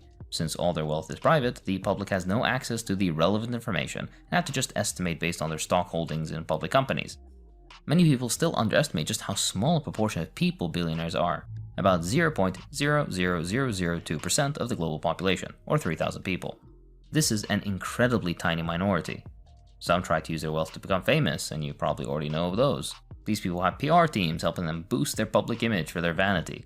But you haven't heard of most billionaires. So remember that while we're about to discuss some celebrity examples, this is because it's more convenient to gather information about those particular individuals. In reality, most billionaires are not so open. One person is of special note. The current richest man in the world, and maybe the most notable and obnoxious face of billionaires right now, Elon Musk. Let's make something plainly clear. This man, like practically all billionaires, wasn't self-made, whatever that means to begin with. His father owned the rights to the output of at least 3 emerald mines in apartheid South Africa. His father likewise lent him over $50,000 in inflation-adjusted dollars so that he could buy himself into successful projects. This is beating a dead horse at this point, but there are so many more quirks like this within Musk's life, and it's safe to say that no one watching this has parents that can easily lend them tens of thousands of dollars along with colonial mineral mine wealth. Oh, brother, this guy stinks! Anyways, his political career shot off suddenly in 2022 when sex crime allegations against him went public. He allegedly made a SpaceX flight attendant give him a massage, rubbed her leg, exposed his penis to her, and offered her a horse in exchange for sexual acts. What a strange man this is. Freak. This fits with a wider pattern of behavior. He was known to have sex with subordinates at his companies. Why do people defend billionaires is the name of the video. It should be, the link should be, the URL of the video should be pinned already to the top. Asked women there to have his babies, and was sued by a different group of plaintiffs for the culture of extreme sexism and sexual harassment that had developed at SpaceX. His Twitter at the time revealed he somehow knew these allegations were coming. Despite this evidence, though, he never faced court or any investigations. Laws simply don't apply at this level of wealth, as long as you don't leverage your wealth to threaten capital. Regardless, his company paid $250,000 to his accuser in exchange for her silence, a tax-deductible expense, mind you. A life-changing amount for her, but pretty cheap to buy legal immunity, wouldn't you say? But when these allegations later went public, and with his reputation at risk, it forced him to quickly pivot into the anti-woke, left-gone-too-far conspiratorial nonsense he's now been most known for. He kinda already had this type of fan base because he was already a billionaire and obvious fraud, but he had previously kept close ties to the Democratic Party, which is equally cringe, and was known more for his massive promises in tech than his right-wing conspiracies. He donated to both parties and even supported Obama. It's easy to see his strategy in aligning himself with Trump now, though. It provides a fan base who don't care about sex crimes, it provides an easy escape to just say the left made up the allegations, and make sure no matter how obvious a fraud he is and how many of his projects fail, he can still get public money from Republican states. He's also under investigation by multiple federal authorities, which he can now defund whenever he wants. Moving aside from one particular case example, how does one exactly become a billionaire? Well, there's only one way to become that rich, and it's through capital accumulation. That's the core mechanism of capitalism. Yeah. If you have money, you can buy productive and well-performing assets, factories, land, companies, whatever, and those assets bring in even more income. The average person working for wages can't compete with that. They can't even break into the system. Over time, wealth concentrates, not by accident, but by design. Owners don't create value, they extract it. Workers do the labor, but the owners take the profits. The more you own, the more people you can exploit, and when you're sitting at the top of a global system like this, with billions of people beneath you, even a small cut from each person adds up fast. This isn't rhetoric, this is an empirically verifiable phenomenon referred to as surplus value extraction. For a deeper dive into how this mechanism actually takes place, check out this video here. This is how you get fortunes so massive, they're completely detached from anything a single person could. Exploitation in the Marxian sense is just simply how things are. It's just profit, right? It's called exploitation because it's an extraction of surplus labor value, as in your output to the company, you're always going to be paid less. You're always going to be paid less than what you generate for the company, okay? That's it. Capitalists look to that and say, this is a good thing. Socialists look to that and say, this is not a good thing. People that try to claim that this is not, happening are fucking delusional. It doesn't make any sense. You either believe that this is a just process and good, or you don't.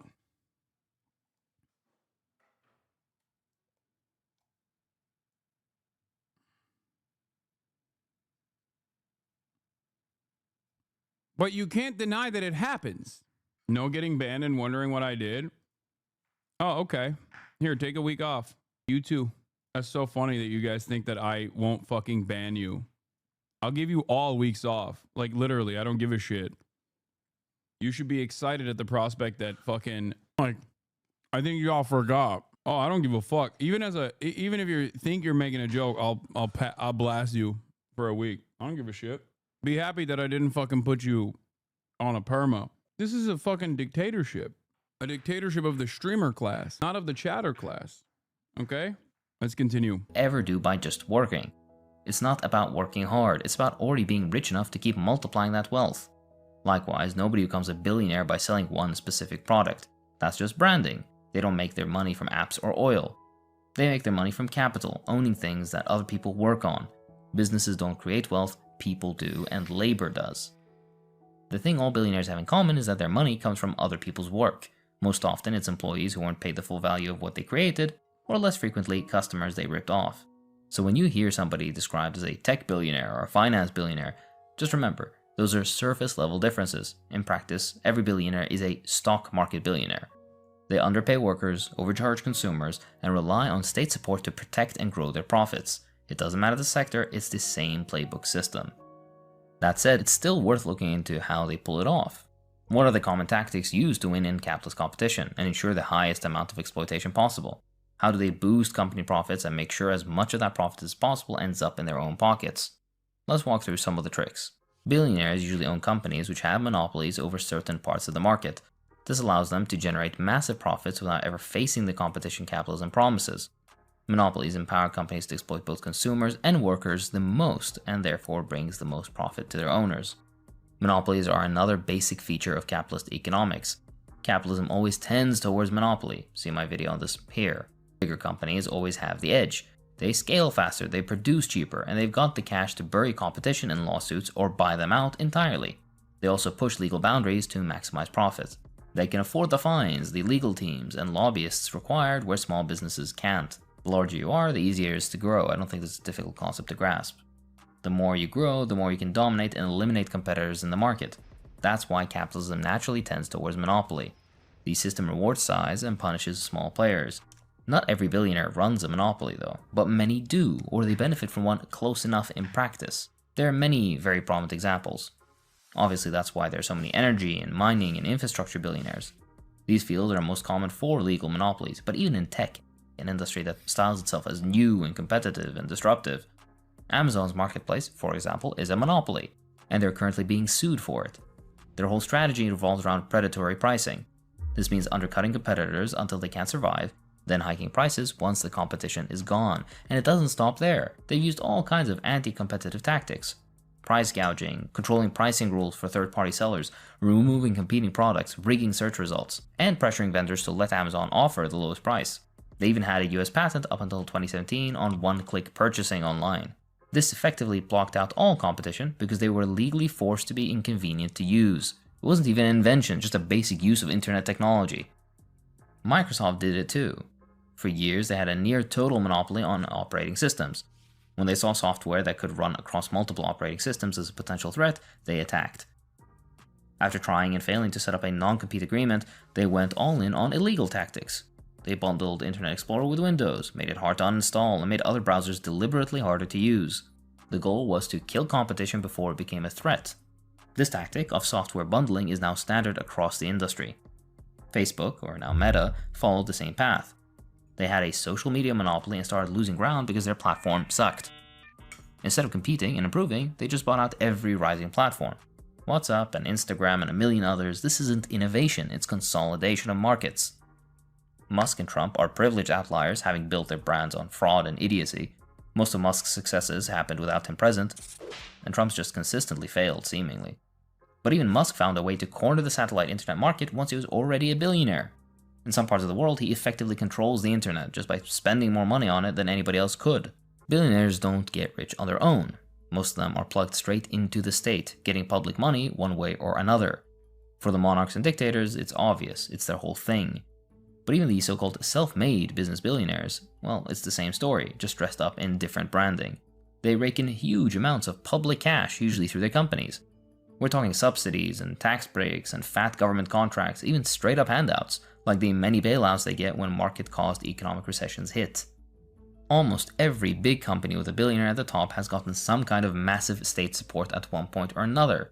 And not just once, usually. This happens over and over again, usually under better terms than what small businesses or startups could get. It's part of what keeps them at the top.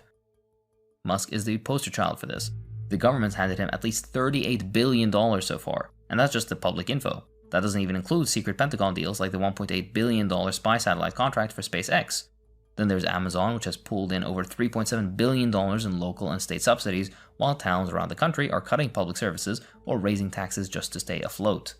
Even Facebook is cashing in, getting massive tax breaks for vague promises about jobs or innovations, and leaving communities with nothing but surveillance and debt. That's also not mentioning all the taxes they dodge. The trick is often the same. These giant companies play cities and states off of each other. They promise them jobs, maybe a shiny new facility, and suddenly everybody's throwing public money at them just to stay in the running.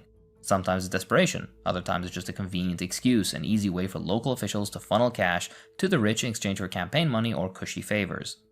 Either way, it's not innovation that builds these fortunes, it's public money, your money, quietly funneled upwards, turned into private wealth for the people already holding most of the cards.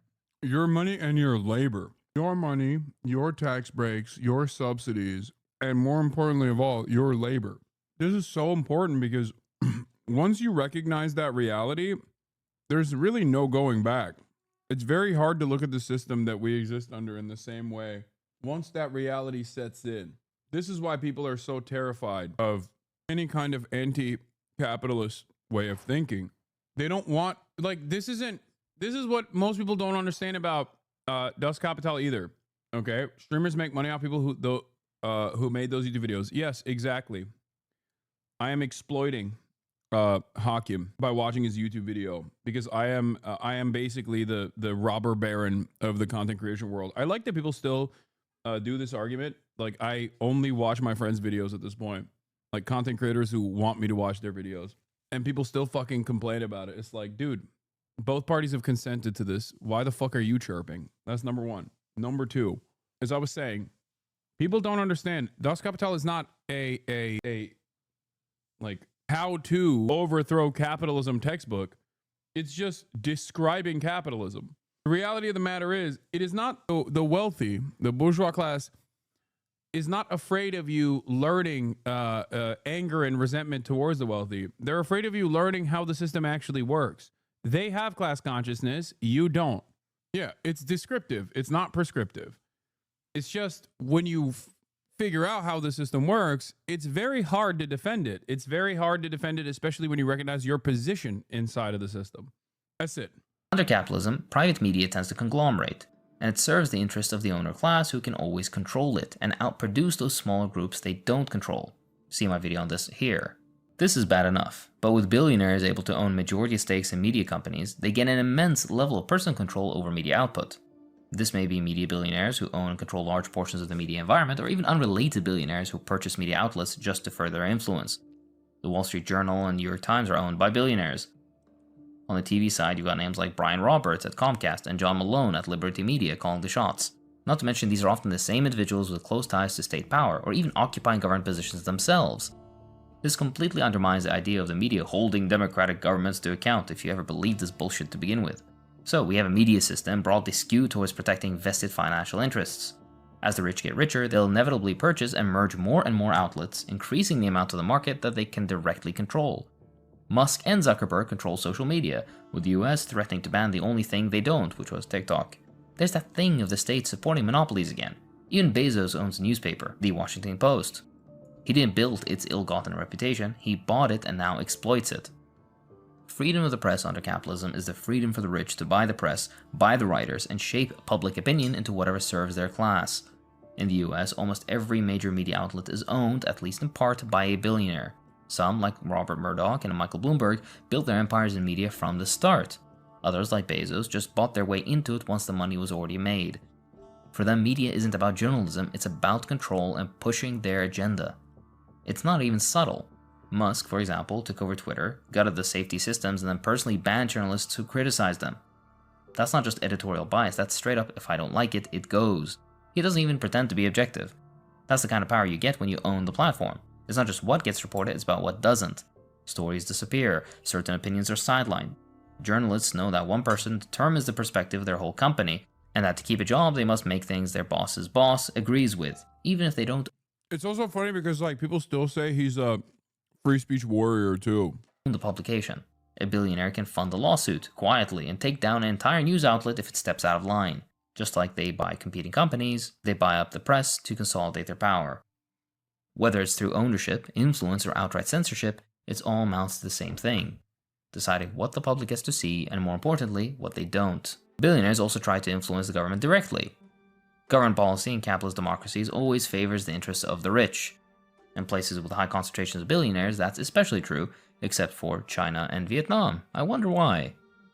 Regardless, in places like the US, they donate massive amounts to political campaigns.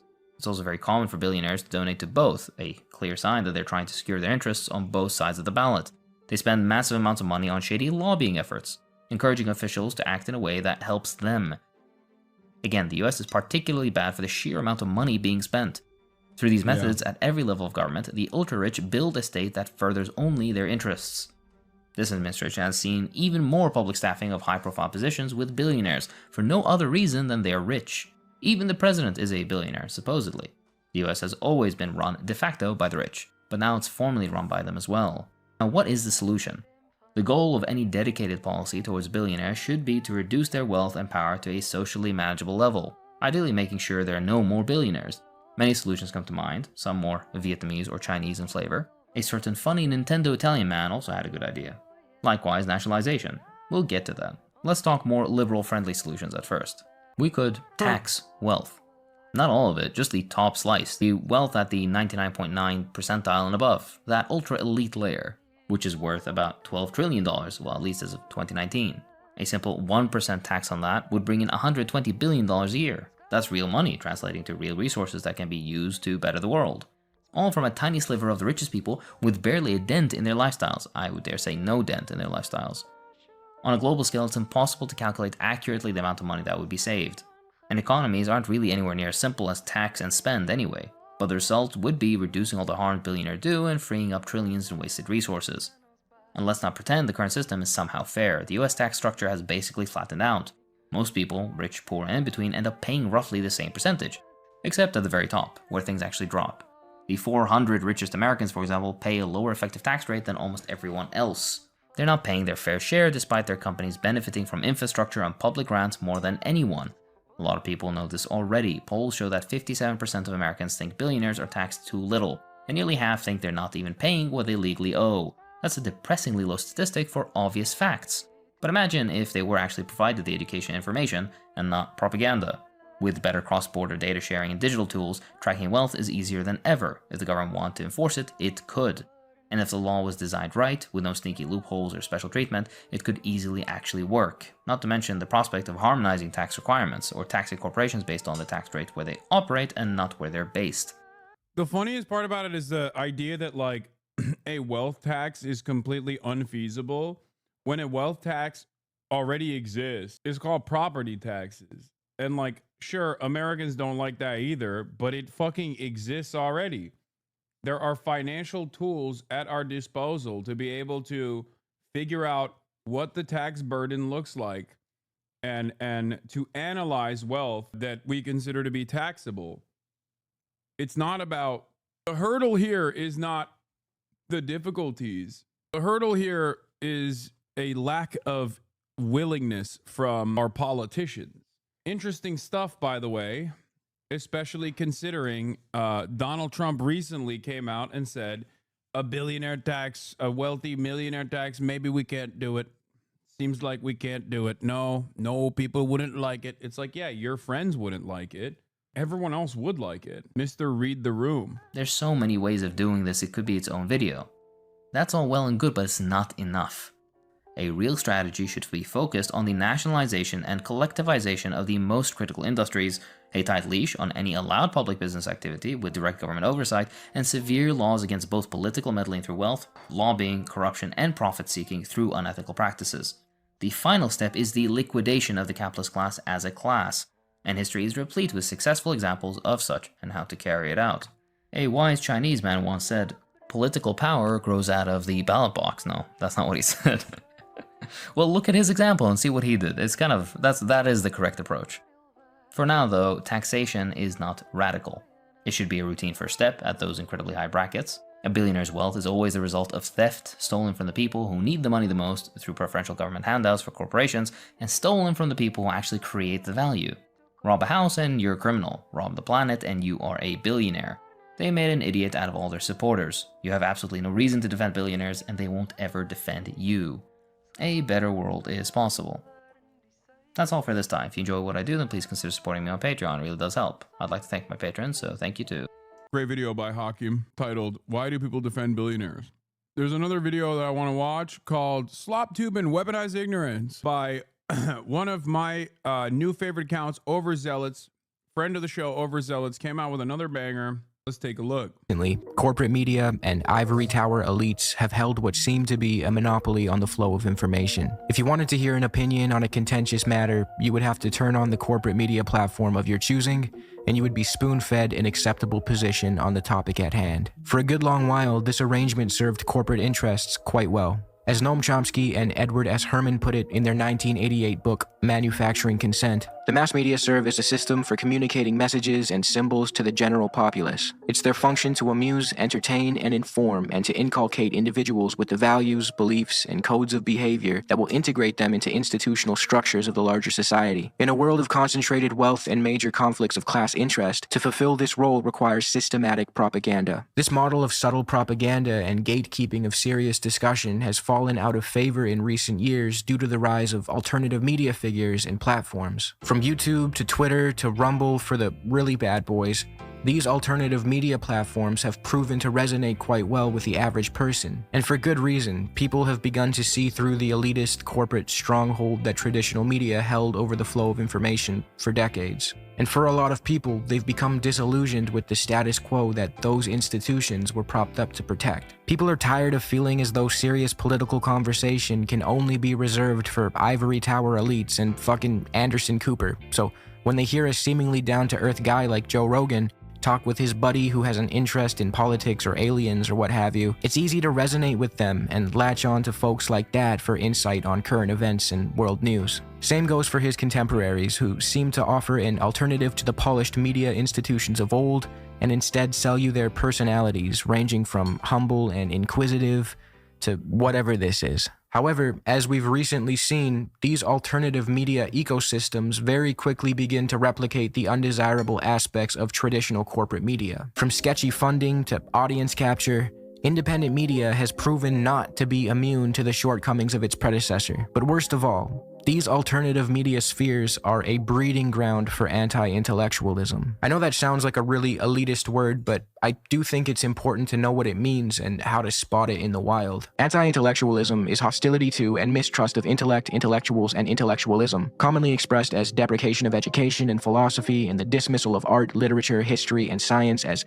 impractical, politically motivated, and even contemptible human pursuits. Anti-intellectuals may present themselves and be perceived as champions of common folk, populists against political and academic elitism, and tend to see educated people as a status class that dominates political discourse and higher education while being detached from the concerns of ordinary people. Sound familiar? This is the entire MO of Alex Jones, Tucker Carlson, and the like. Anti-intellectualism, with its disdain for science, embrace of conspiracy theories, and us versus them mentality. Here's what I'm telling you. If you're on a flat earth, you could travel anywhere. Give me two cities. Eddie, you point at two cities and you just go there. Because we've been lied to so much, I get what you question. Is the foundation of reactionary politics and a driving force behind the rise of the far right. I thought Churchill was the chief villain of the Second World War. I don't like them putting chemicals in the water that turn the friggin' frogs gay. But this video is not about Joe Rogan, Alex Jones, or Tucker Carlson.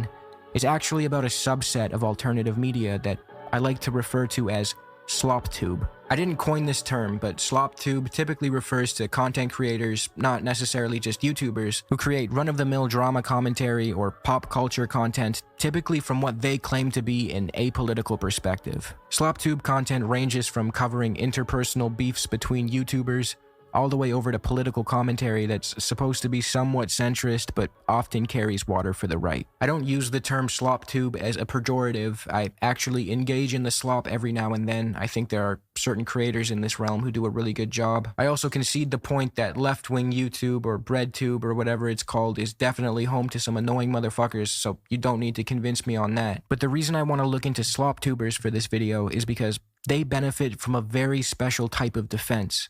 Let's call it weaponized ignorance. It's where they utilize their position as ostensibly apolitical content creators to shield themselves from criticism when they throw their hat in the ring on serious political conversations. They may not even know that they benefit from this, but regardless of their intentions, their positions in the online ecosystem allot them this privilege. Again, I don't think it's wrong for them to cover contentious political topics. I'm actually happy that they do because I think there's things that we can all learn from each other, and discussion shouldn't be stifled due to a perceived lack of credentials. But my point here is that they should treat serious topics with the respect they deserve.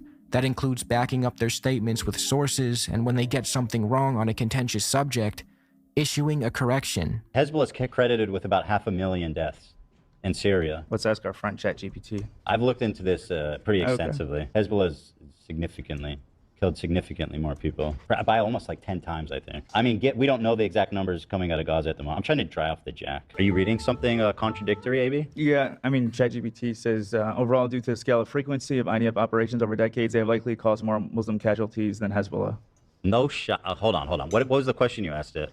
Hezbollah versus IDF, who has killed more Muslims? Ask if it's including the Syrian civil war. I mean, that makes no sense. I've literally fact-checked this a million times, I feel like. In reality, their positions as drama creators actually serve as a shield for them when they irresponsibly cover a serious topic. Like I said, weaponized ignorance. You can think of it as a cousin to anti-intellectualism in the way that it shuns responsible inquiry.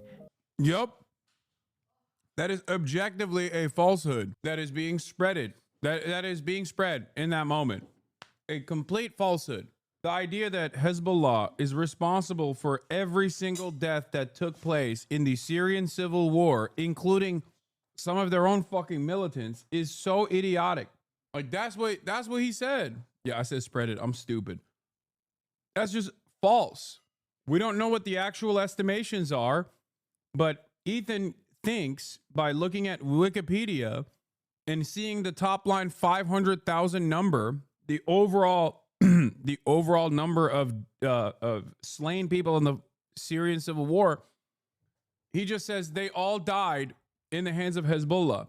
What I find particularly strange about this argument is that there were a lot of people that died due to both potentially the usage of chemical weapons and, more importantly than that, definitely the usage of barrel bombs.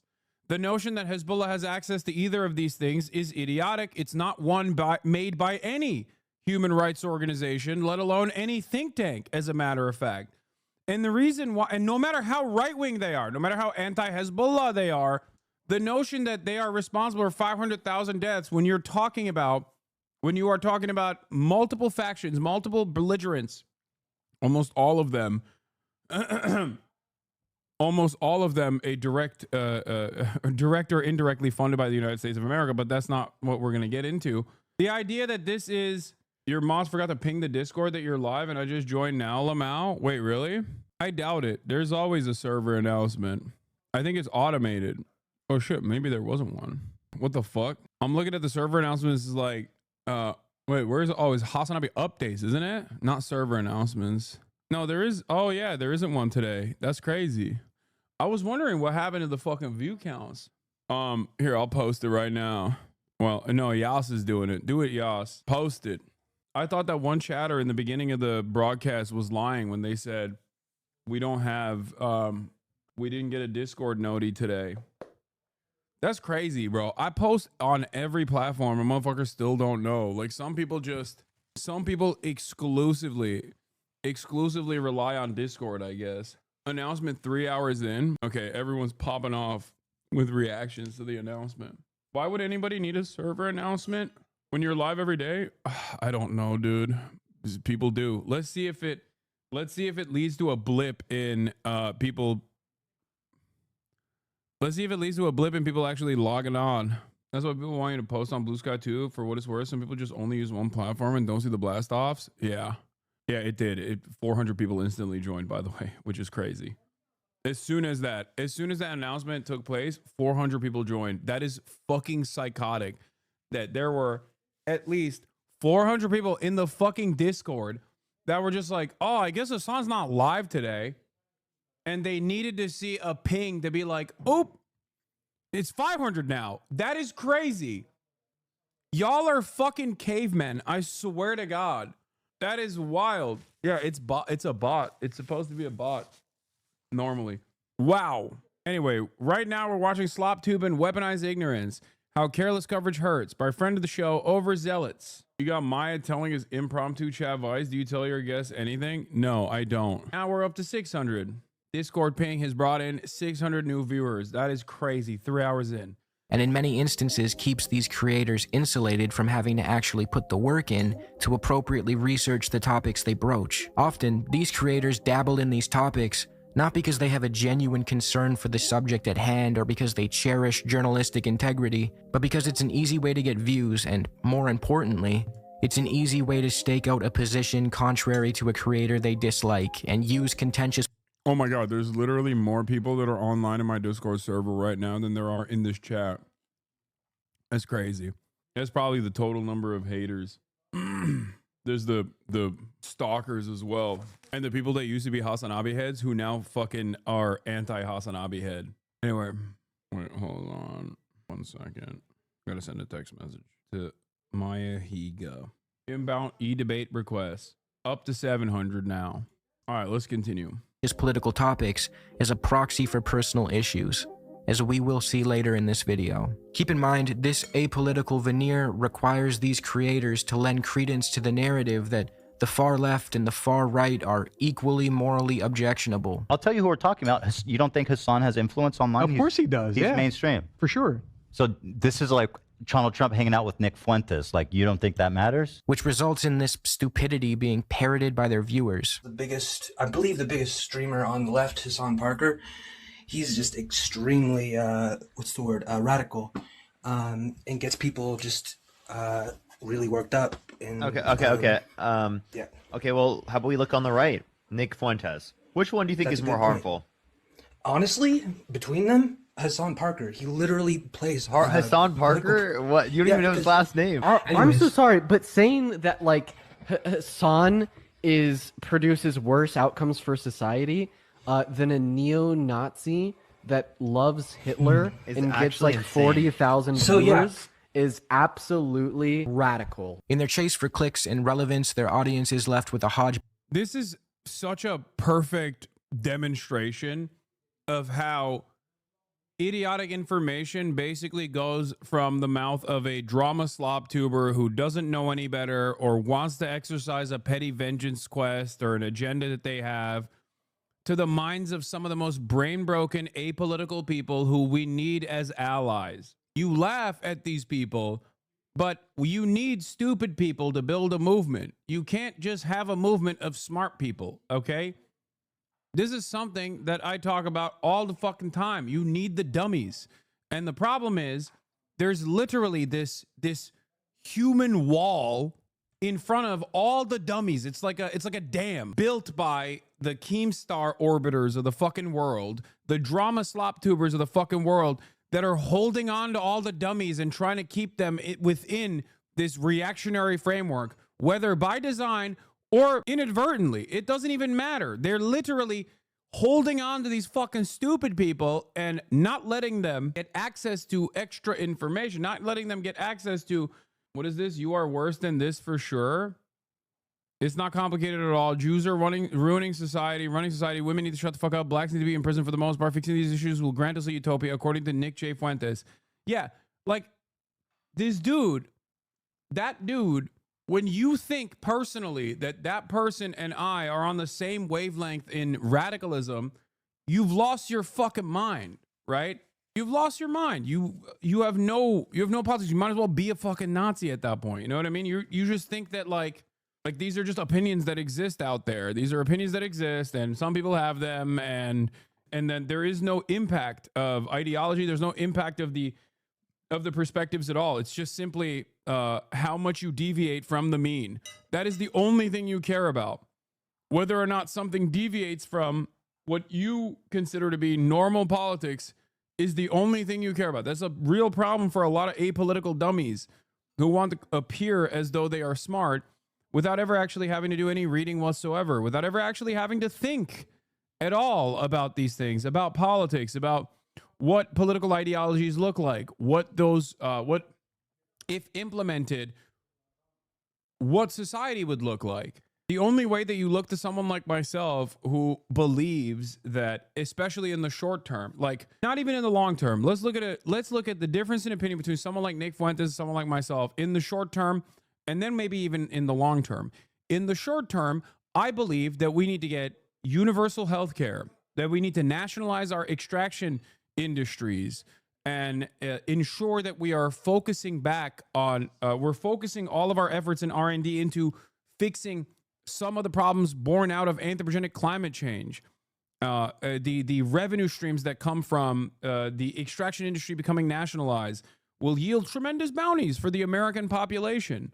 I'm an anti-imperialist. In the short term, I believe that we need to severely de-escalate military conflicts around the world, right? I see the military as a jobs program, and we have plenty of issues in here on the domestic front and plenty of issues globally as well. The military should be a business or a government body that focuses on building bridges and shit rather than blowing up bridges and killing children, right? Like, these are the types of things that I believe both in the short term and in the long term. Can you imagine what society would look like if these attitudes were, if more people had these sorts of attitudes, and if these opinions were reflected broadly across society and our politicians actually followed on those promises? Free college, free healthcare, free education across the board, free housing for those who need it, Like, these are the types of things. These are the radical positions that I have. And then on the other side, you have, and that is certainly, my opinion, I'm not going to lie to you, is radical. It is radical as opposed to what the mean currently looks like, unfortunately. But that is more so, in my opinion, damning for where society actually is. It is by no measure of health to be well adjusted to a sick society. We are living in a sick society, right? So on that front, I will admit that I am far away from the rational center, right? It's not so rational, but the center. Now, on the other side, you have a guy who is anti-miscegenation, white supremacist, Holocaust denier, constantly says like Jews run everything in this country, all this stuff, right? In the short term, what he wants to do is mass deportations of anyone and everyone who is not white. So even in his short-term goals, short-term goals, if implemented, which, by the way, unfortunately, just the way right-wing politics works, the way neo-Nazi politics works, especially because it's not disruptive to the pre-existing hierarchies of capitalism especially, you will see a lot more politicians resemble Nick Fuentes' outlook, like Donald Trump is doing right now, by the way, as opposed to politicians on the left, on the ostensible duopoly where the Democrats are the left. You're not going to see a lot of politicians that have my worldview. So tell me how I am just as damaging the public discourse as a guy like that. The reason why people say that is because they are conditioned into defending the center, no matter how far that center is shifted to the right. That's it. People want to sound smart. And a lot of these people, I think, a lot of these content creators in general that present themselves as apolitical, that simply care about the drama, are basically building an intellectual dam around what they perceive is good politics, reasonable politics. They're not doing it. Most likely, they're not doing it on purpose. Some of them are reactionary. Some of them do say slurs and all this other shit. But others are simply doing it because there's a lot of clout to be had, because the algorithm does back, alt-centrist and alt-right types of opinions. So they see that. They see the resentment, and dollar signs start popping up in front of their eyes, and they dive into it. That's it. Like, why do you think XQC has completely done a fucking 180-degree pivot on what his worldview used to look like? He was never like the most woke or the most well-read when it comes to political ideology. But why? Why did XQC become like an Asmongold dick rider, for example? Why did Asmongold become what he is now? Because they saw the dollar signs. They saw the fucking clout and relevance you can gain. Because one of the major platforms, aside from Facebook, a platform that at least young people still do use, like Twitter, became a neo-Nazi shithole. And in that process, that started impacting other platforms and their algorithms as well. And that's it. For a lot of these people, they have no real beliefs. They have no core beliefs that guide them. They have no moral compass that guides them. They just simply want to shoot the shit and watch the money go up. Watch the viewership number go up. That's it.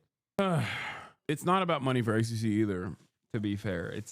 It's about relevance. It's about acceptance. For a lot of people, they don't fucking think about politics. They don't think about politics as a real way to change the world. They think about politics as a way to be accepted.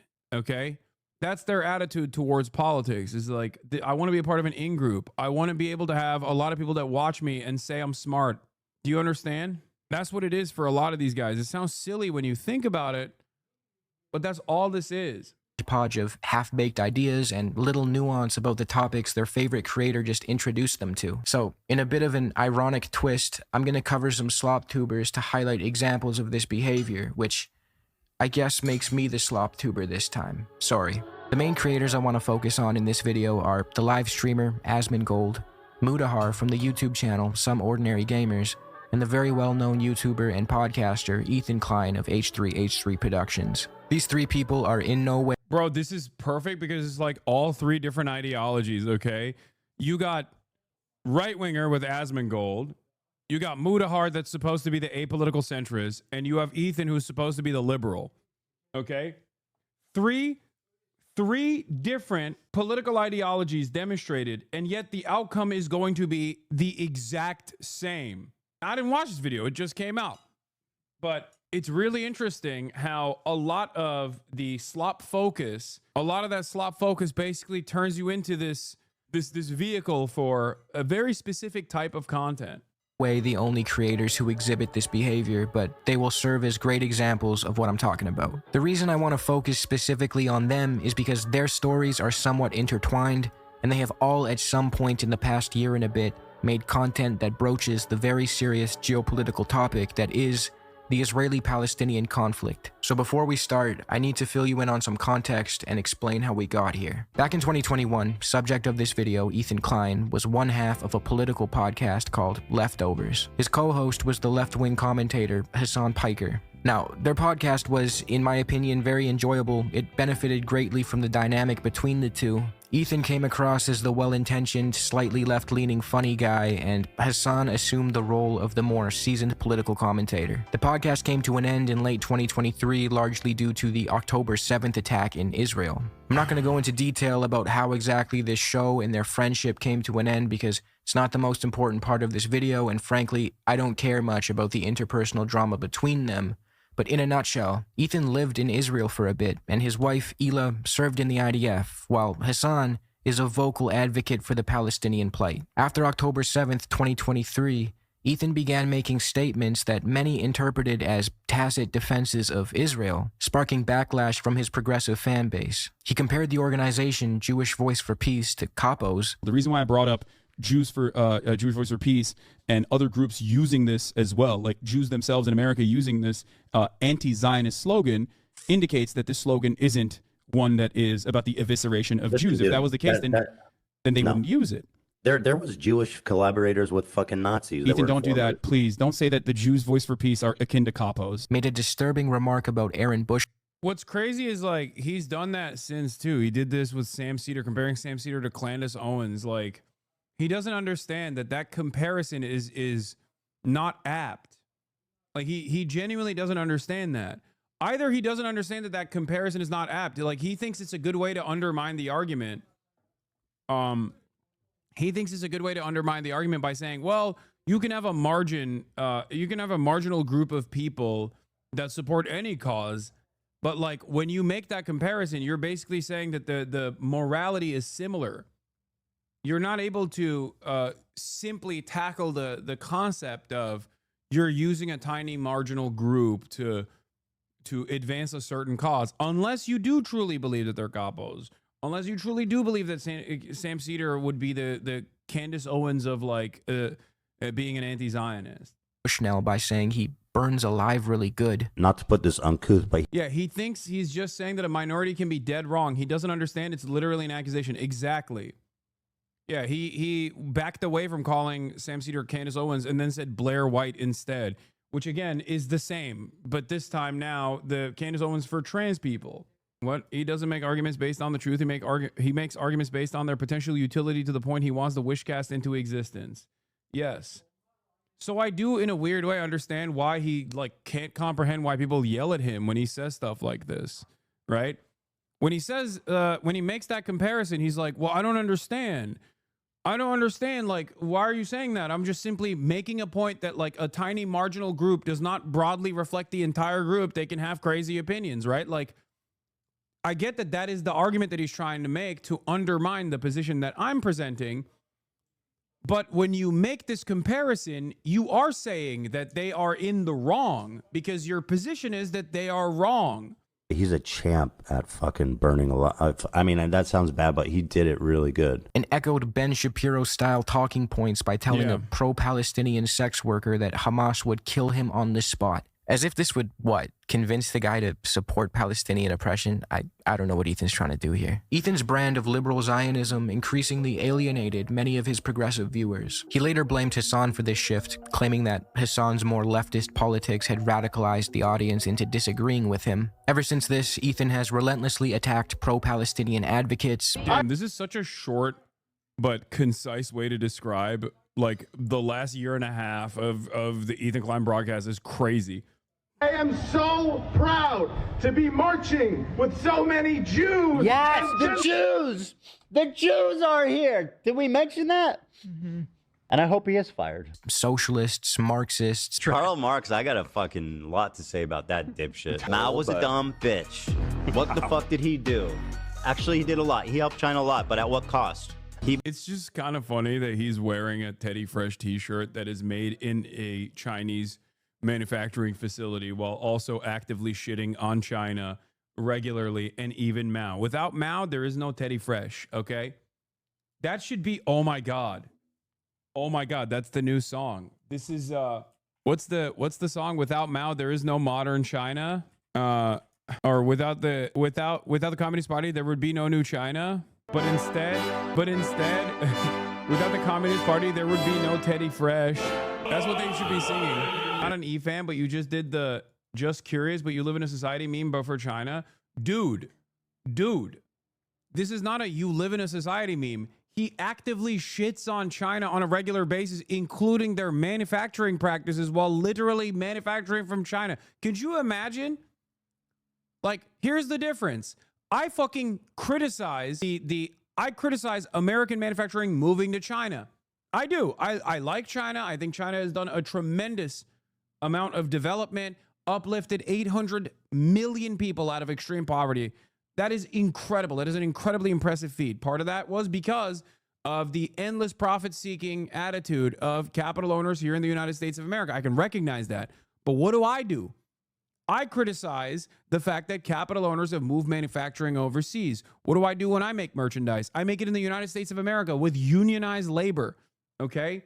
Imagine messaging a creator who uses American union labor to create merch to say it's not their fault they have to manufacture in China. Yeah, exactly. That's what that chatter did. You live in a society meme doesn't work in that sense, especially when you're a fucking YouTuber as well. When you're a YouTuber, like it's not your, your major moneymaker. It's not supposed to be your major moneymaker to begin with, the merchandising side. You just want higher profit margins. That's it. But your merch takes over a month to ship. Yeah, sucks to suck, dude. What do you want to do? If you want American-made, union-made shit, it's going to take some time, okay? That, I think, makes it better. The weight makes it worth more. What are you on about? You can criticize China and wear their clothes. I can wear Bangladeshi jeans and still criticize neocolonialism. Dog, I don't think you're understanding this. You are not making the jeans. That is the difference. Hello, you are not making the jeans. You are not making the jeans. If you were like, oh man, neocolonialism is really fucked up, and then you turned around and manufactured jeans as a jeans provider from a manufacturing hub in Bangladesh that uses child labor, then yeah, it would be a little hypocritical. Here, let me reverse the roles for you. Okay? If I, for example, oh, this guy's Mao was an upper class sociopath who hated the peasants and the workers and used them as if they were disposable. Okay, there's the truth. There it is. There we go. Thank you for not letting me go down this route and openly revealing what your position was on the matter. Yeah, you just don't like Mao. Got it. Okay, fine. That's fine. That's okay. But if we're having a conversation around, like, hypocrisy, not perceived hypocrisy, but like actual hypocrisy. Imagine if I, for example, socialist Hasanabi Piker, was manufacturing in China. How would that make you feel? Mao was not a socialist or a communist. He was a feudal elite defending feudalism. There is 0% chance I have a 41-month subscriber that is unironically saying this. I'm making fun of the chat. Oh, thank God. I was about to say, that's the one thing that, like, there are plenty of valid and warranted criticisms about Mao or the Cultural Revolution or Chinese development, okay? Even with looking at where China is now as opposed to where it was, right? There's going to be a lot of pain and a lot of struggle along the way, and there certainly was. But to say that, he's secretly pro-feudalism is hilarious. That's the one thing you can't say. As a matter of fact, part of the reason why China is at the place that it's at is because he was not that. And it played a major role in him gaining popularity and turning people to his side, because the peasant class was desperate for changes and did not want fucking landlords to exchange hands from one colonial rulership to the nationalist party. Anyway, but that's besides the point. Do not worry if others do not understand you, but worry if you do not understand them. Americans are so delusional about China, and I'm starting to see the benefits of that ignorance. Okay, Top G. Right now, that's where you found out America's beneficial ignorance.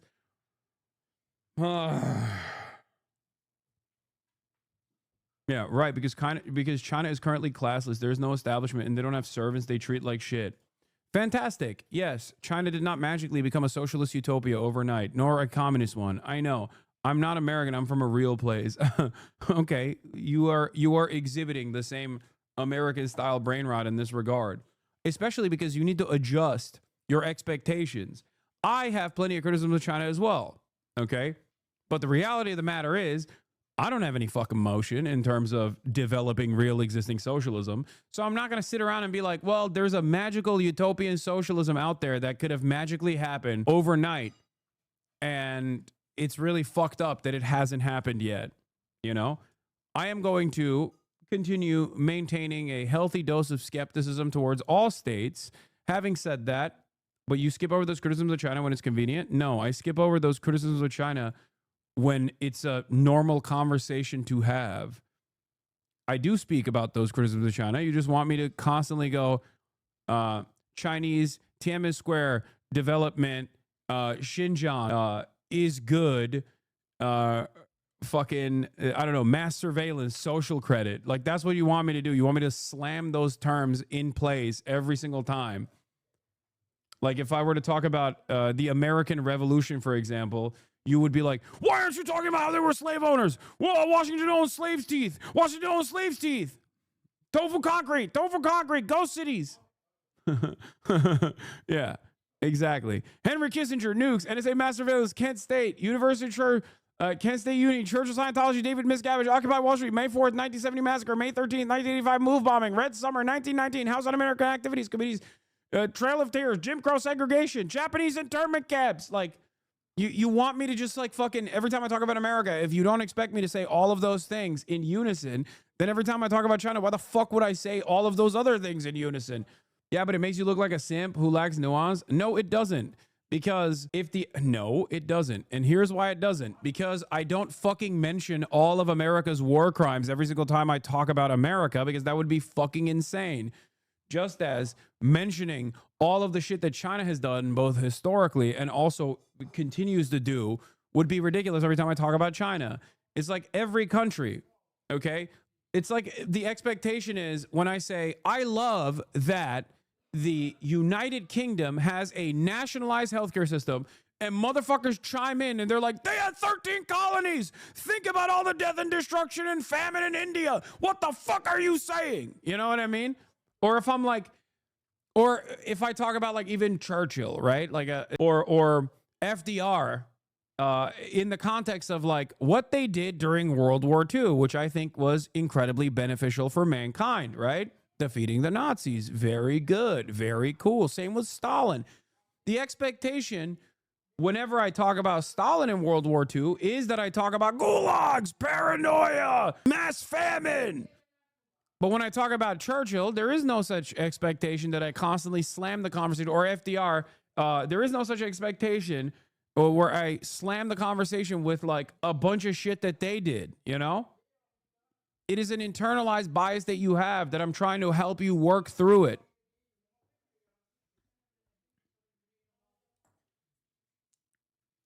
Funny how even the U.S. crime copy pasta doesn't mention the back-to-back nuke droppings. Yeah.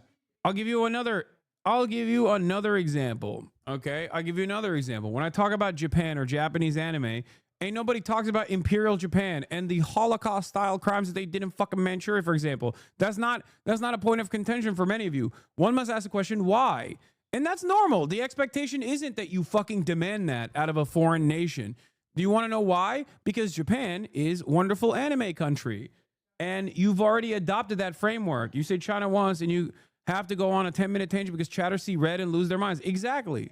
I do think it's valuable to go on this 10-minute tangent every single time, though, because I think every time I have this conversation, there's more people that go, you know what? I never actually thought about it that way. I'm going to check my own personal biases because it's a worthwhile thing to tackle because it's its calcified positions over the course of 100 years of Red Scare propaganda from the country that did all of the Red Scare propaganda and was very successful at it. So I think it's important for Americans to develop a different perspective on it. You know, I was literally just thinking, I've never thought about it that way. Yeah. Lol, not exactly. You went on a 10-minute tangent. I made a pretty valid criticism. Then you made up a straw man that you got mad at for 10 minutes. You're just projecting a character you've come across before onto the argument I'm making. You're not addressing what I'm saying. This stemmed from you saying someone shouldn't criticize China if they wear Chinese clothes. Should in fact thank Mao when it's actually only Deng that they have to thank, reversing Mao's narcissistic sociopathy. Oh, I love Dengists, dude. Without Mao, there is no Deng. Okay? Without Mao, there is no Deng. And without either of them, there is no Xi Jinping either. That's it. Notice how you understand certain evolutions of Chinese thought and Chinese policies and respect it, but not others.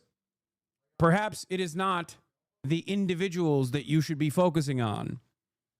Okay? Please explain to me the genius between a great leap forward. I don't even disagree with you on that. And the argument wasn't even that at all. The argument wasn't even that. The argument in and of itself was not that at all. The argument was, if you have the capacity to engage in manufacturing and you constantly shit on China, then it's a little hypocritical for you to continue doing manufacturing in fucking China. That was my argument. Are you trying to tell me that Ethan is actually a Dengist? Is that what you're saying? Ethan is ideologically a Dengist, and that's why it's perfectly valid for him to be manufacturing in China, even though he still shits on China all the goddamn time. No, it's a little hypocritical. It's the same as what all these conservatives say. What do all these fucking conservatives say? They're like, you want to make cheap Chinese goods. You just want cheap Chinese goods. And then you look at their fucking website. You just go click on their website, and all of their shit is made in China. Do you see what I'm saying? If you can comprehend that those guys are being silly and hypocritical, why can't you see that for someone that you think is closer to your worldview, like Ethan? That was the original point of contention. Why do leftists defend Stalin, genuinely asking in good faith? Because it was an attempt at developing a socialist. It was a moderately, not even moderately, it was a fairly successful attempt at developing a socialist nation state or federation of socialist nation states. And that is the reason why. And also because of his contributions to mankind in terms of freeing the fucking concentration camps and eliminating the Nazi scourge. So those are pretty fucking prominent. Like, Stalin in and of itself did a lot of... Stalin in and of itself also mismanaged a whole bunch, okay? Especially early socialist developments had a lot of issues with famine. A lot. Like, unimaginable amounts of issues with famine. The problem, of course, is that famine was widespread across the board, almost universalized. And, for example, when you look at the case of China, it no longer exists. So clearly, throughout all that process that was awful, throughout that process that was ultimately horrible for the people living through it at the time, when you look at the current Chinese existence, it's like, it's hard to look at that and go, man, that was a real fucking failure. Also, Stalin was very paranoid too, but given the confines of his existence and what took place in the aftermath of World War II, there was a little bit of justification for his paranoia, even though it certainly contributed to his, bad leadership down the line. But look at what happened to the USSR after. There's just so many things I can say about this, okay? And that's besides the point. We're not doing a assessment or an autopsy of what went wrong in the fucking USSR. It's not even like people go out of their ways to praise Stalin. It's simply a reaction to a century of propaganda against him when the Allies committed even worse war crimes. They got the image of heroes. Listen, like I said, I guess if I were to steel man the argument, if Chiang Kai-shek had won the Civil War, then China would still have a textile industry exploited by the Western world without Mao's help, building up Chinese workers on a similar trajectory as India, maybe? Yes, 100%. That's actually a pretty solid steel man of the argument. If the nationalists had won in China, China would be probably significantly more divided, ironically enough, but also simultaneously, they would not have the prosperity that you see in China right now, which would be incredibly beneficial for American capital owners. It would be a nation state of 1 billion plus peasants that are still illiterate to this day. And remember, this has nothing to do with culture, okay? This is at the heart of my this is at the heart of my advocacy, which is that people are not culturally a certain way. It's all about their material conditions.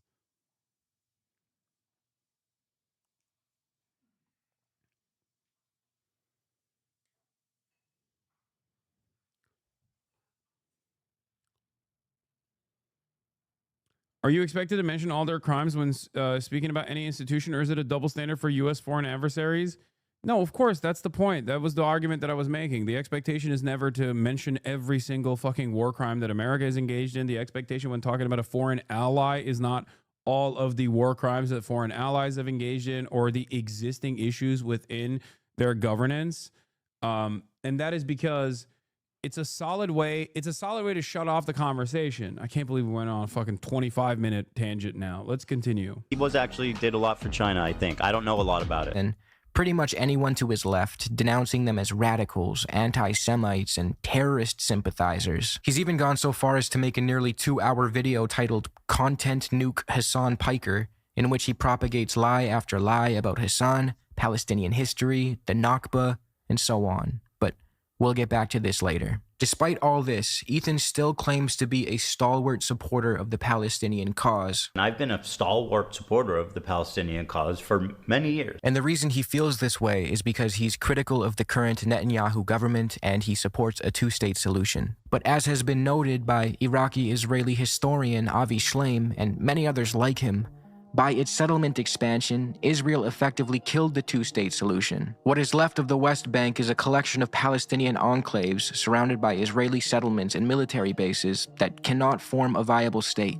In short, the two-state solution is dead, or to be more accurate, it was never born. The outcome I have come to favor is one democratic state between the River Jordan and the Mediterranean Sea, with equal rights for all its citizens regardless of ethnicity or religion. Proponents of a two-state solution also often tend to overlook the right of return for the over 7 million Palestinian refugees.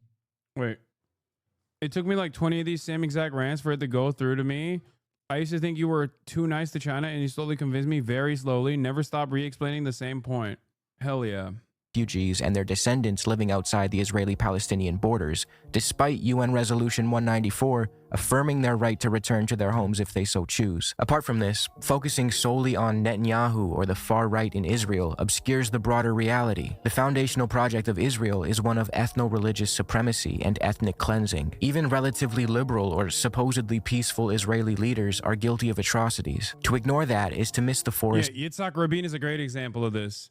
Yitzhak Rabin is hailed in Israeli history by liberal Zionists as like the one guy that was finally going to create permanent peace among Palestinians and Israelis.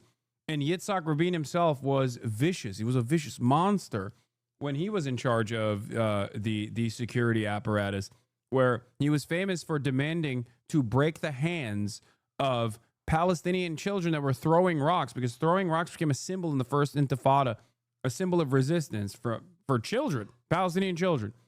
So his he deliberately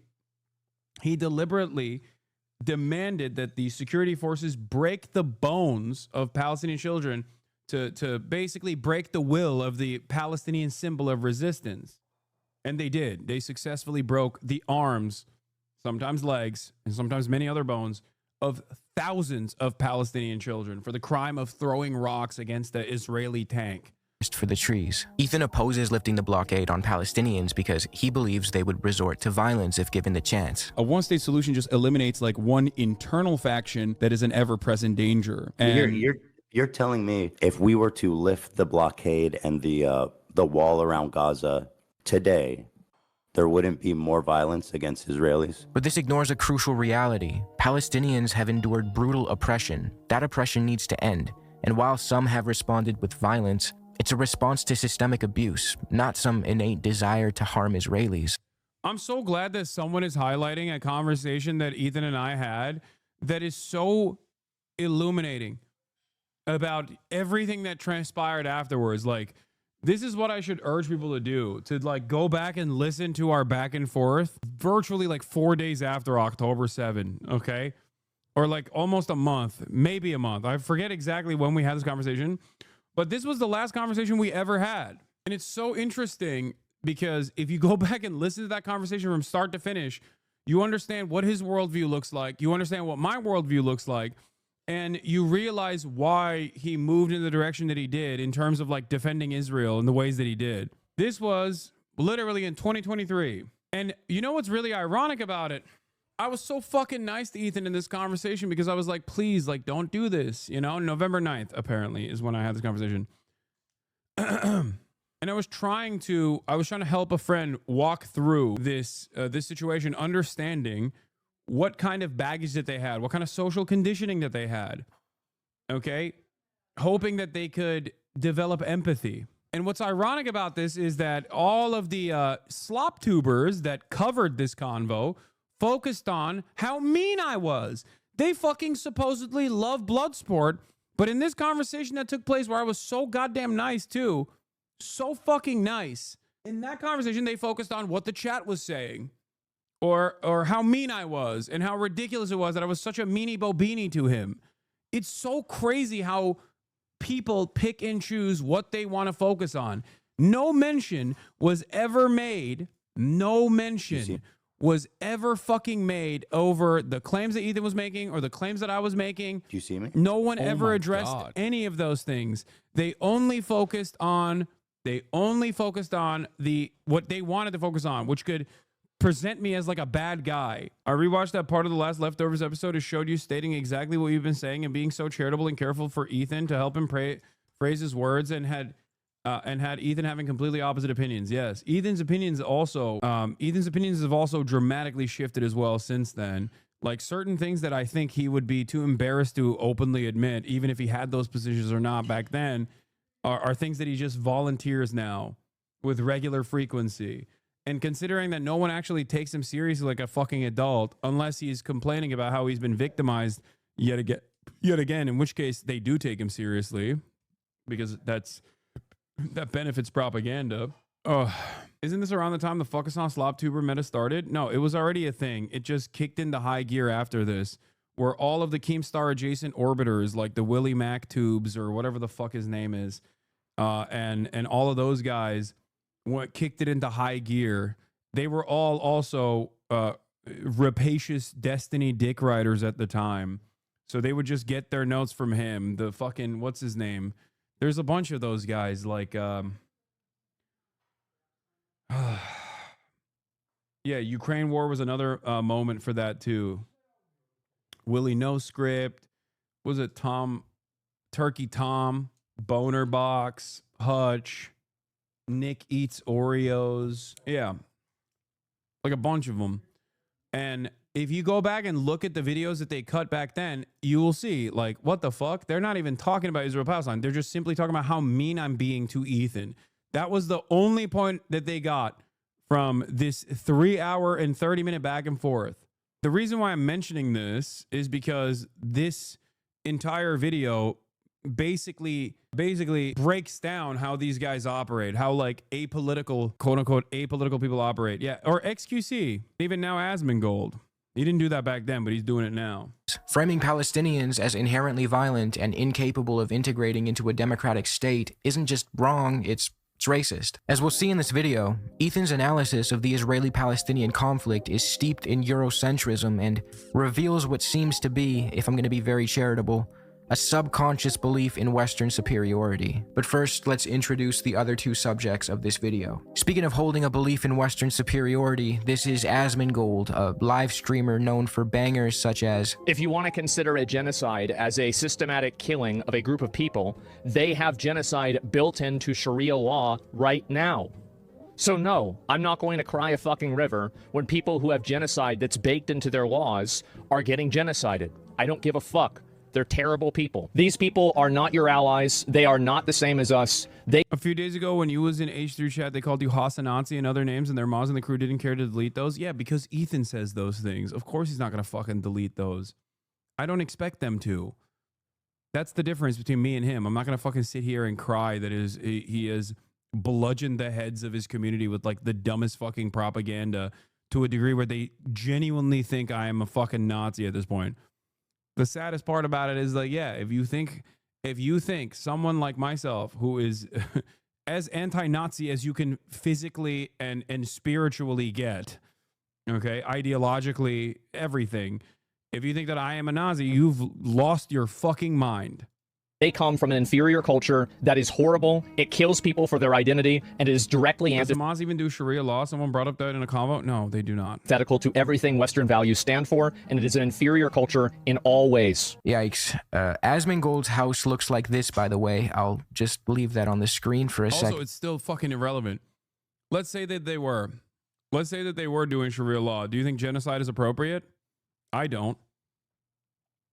They don't. But even if they were, do you think it's appropriate to fucking genocide these people? No, of course not. It's over. So you can get a glimpse of the superior Westerners' living quarters. Now, it is true that Asmongold has apologized for this horrendous statement, and at the time seemed as though he would try to be more careful when dealing with serious issues going forward, but it wasn't long before he was back on the scene with more bullshit. From joking about rounding up migrants dressed as Ash Ketchum. What is the probability that Tom Homan would let me go with him dressed up as Ash Ketchum with watching them do deportations? To saying shit like, the Holocaust probably happened. I think the Holocaust probably happened. I think probably 99% certainty it happened. To engaging in revisionist history by way of arguing. Do you consider 10/7 a genocide? No. What the fuck? No, of course not. Do you consider 9/11 a genocide? Does anyone? Like, people tried to say that in the immediate aftermath of 10/7, but I don't think that's even a position that, like, some of the most rabid Israel defenders hold on to at this point. They try to move the conversation away from the G word to the best of their ability, because people will go, excuse me, what do you mean they were doing a genocide? Yes, all war is genocide. Okay, then you need to use a new term for something that goes beyond, you know? This guy's like, yeah, okay, the Warsaw Ghetto uprising, was that a genocide against the Nazis? World War II, the Soviet troops liberating the concentration camps, was this a genocide? This guy went from double genocide theory to unlimited genocide theory. It's a position that has not existed until this very moment. This is why I love Twitch streaming, okay? Because a lot of people are trying to come up with shit in the moment, and it sometimes leads to really funny opinions. Okay? Australia, genocided by the emus. Dog, I thought I'm kind of dumb. Yeah. I purposely talk about American conquest, and there are certain acts that America has taken that I think could be considered genocide, regardless of the numbers. And I think like the Korean War is a great example of this. I mean, a lot of things that America does could be considered genocidal, let's be real, considering how fucking racist they are. So they both down to the troops. Nothing funny about innocent people dying? No, there isn't anything funny about innocent people dying. There's something funny about how you are presenting information. We're not laughing at innocent people dying. We're laughing at your position that all war across the board should be branded as genocide. Then you have to brand genocide something different, ironically enough. I hate to repeat myself on this, but that's exactly why the ICJ is investigating the accusation of genocide towards Israel. Genocide needs to be with the intent to eliminate or dislocate an entire ethnicity or group of people. That is one of the main key points. Tell that to the fucking chatter. That chatter is not going to understand that because he thinks he's making a woke point. I think, ironically enough, this person, that chatter is like the perfect person to watch this video in silence and maybe try to understand the point that they're making. That the Nazis didn't burn books to stifle what they believed to be degeneracy, but rather because those books were, quote, written in Jewish. The Nazis burned books on gender sciences. They did do that. First.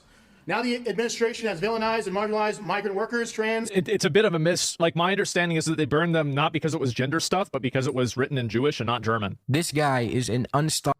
Would it be genocide if their intention was to displace Israelis off of Palestinian land? No, because then you would consider the ANC's actions, ANC's militancy to be genocide. You would consider the IRA's militancy to be genocide. You would consider the FLN to be a genocide. So no. Violent resistance against an occupational force. Violent resistance against an occupational force has very different goals ultimately than the violent, belligerent occupying force and its actions against the population that it's held in captivity. Are you in Cambridge? I was taller than you. I can ball now. Nice. unstoppable force of stupidity, but a very popular one, with millions of followers and dozens of thousands of people who watch every one of his live streams. These callous and irresponsible... Yeah, by that definition, the Revolutionary War would be considered genocide.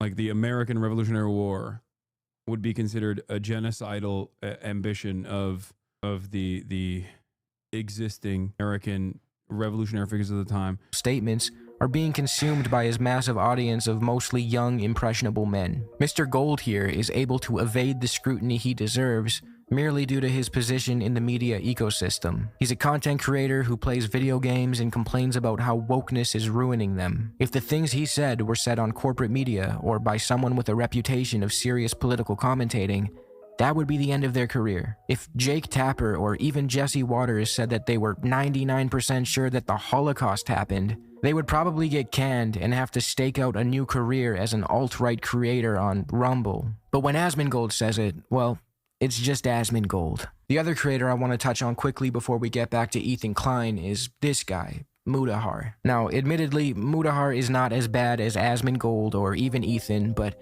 he too displays a degree of what seems to be a subconscious belief in Western superiority when he chooses to dabble in political commentary. Remember what I said about how these guys approach these sensitive topics in a centrist, ostensibly apolitical way, purely for the sake of creating more drama slop content that ultimately ends up holding water for the right? Well, here's an example of Mudahar doing just that. In October of 2024, Mudahar posted a video called "Twitch is a Disgustingly Evil Platform," in which he attacked left-wing creators and broached the topic of the Israeli-Palestinian conflict. At the time, Twitch was being accused of being anti-Semitic. These are claims that I believe to be baseless. Twitch was just highlighting pro-Palestinian voices and creators, some of which were Jewish themselves, and this anti-Twitch hate campaign was largely fueled by this stalwart supporter of the Palestinian cause, Ethan Klein. In Mudahar's video on the topic, he starts it out by saying, "Now, this is in regards to serious world-shattering events that, again, I'm not an expert in, so I'm going to kind of tread lightly in this situation." He acknowledges that he will be broaching serious subject matter that he is ill-equipped to deal with, which is fine and can be done responsibly, but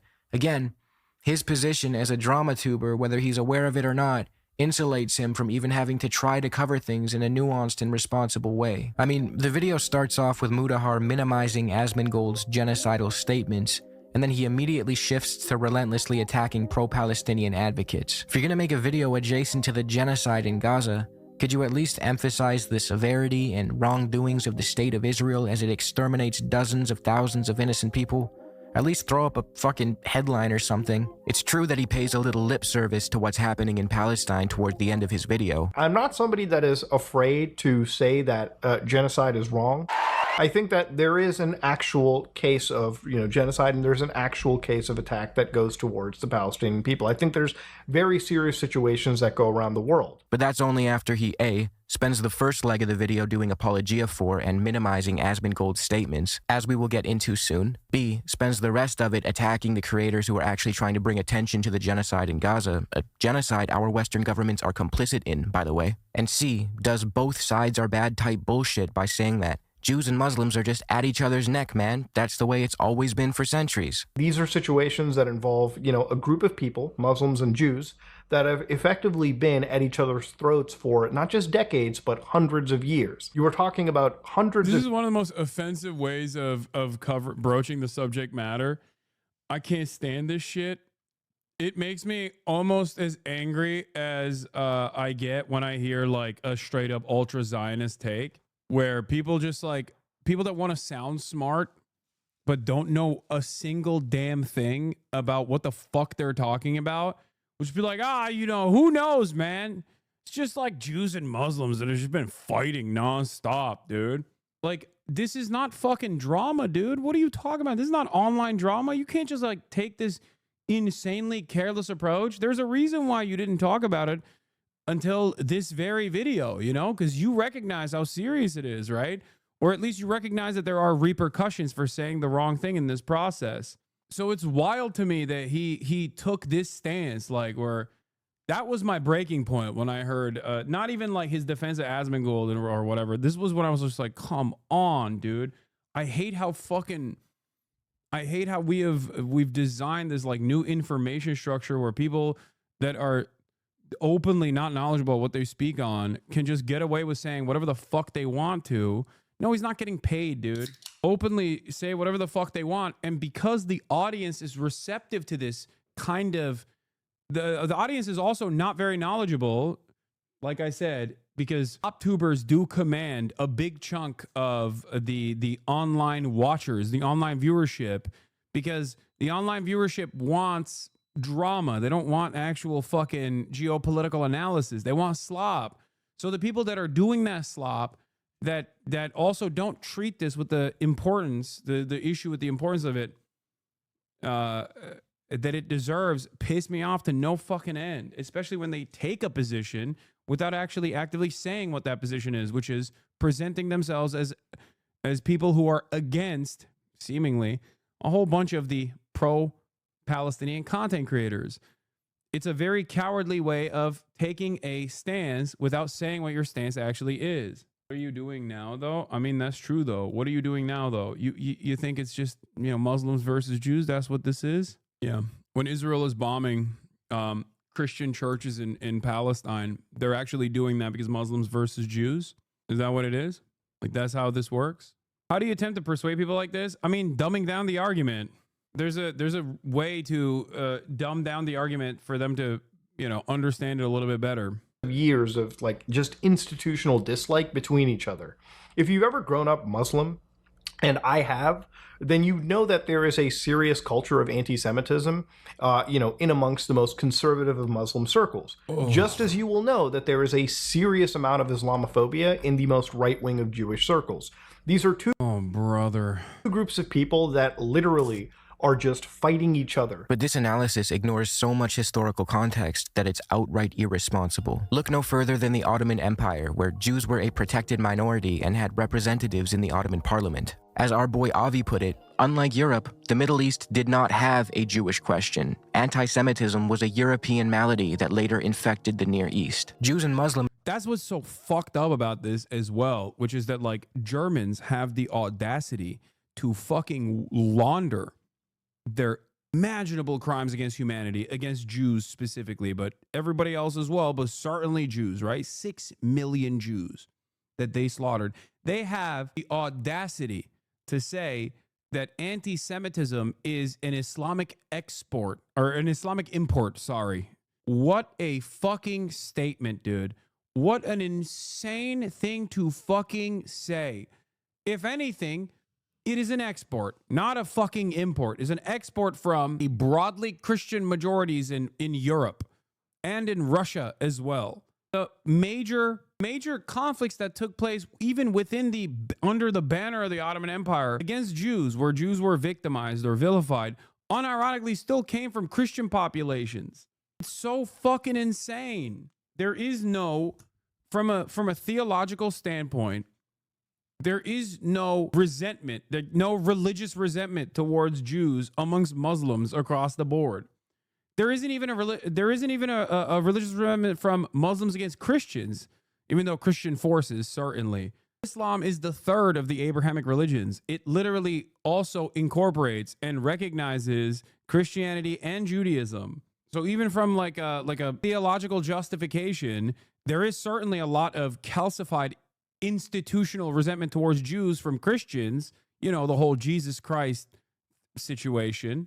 Look no further than the fucking Catholic Church, which until recently, at least in comparison to the rest of the history of Catholicism, actively branded Jews as the singular force of evil due to the whole Jesus thing.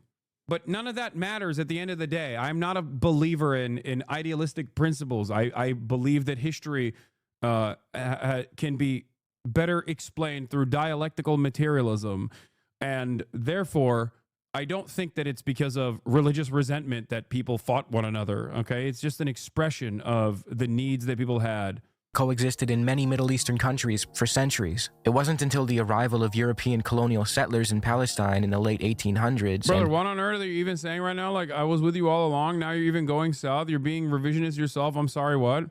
Well, good thing you didn't fucking wait until I finished my argument and you dropped that in there. I'm saying that even from a position that I do not hold, even from an idealistic position and not a materialist one, This is still revisionist history. Later, the formation of the State of Israel and the violence and ethnic cleansing carried out by Zionist forces, that began to change. It's true that animosity towards Jewish people picked up as a response to Zionist settlers arriving in Palestine, but that tension had little to do with ideological anti-Semitism and nearly everything to do with the... It's so funny how normalized this fantasy narrative is. Even Islamophobes like Sam Harris accurately identify that anti-Jewish bigotry originated as a result of thousands of years of Christian-led hatred and bigotry. Yeah, the church hating Jews for killing Jesus...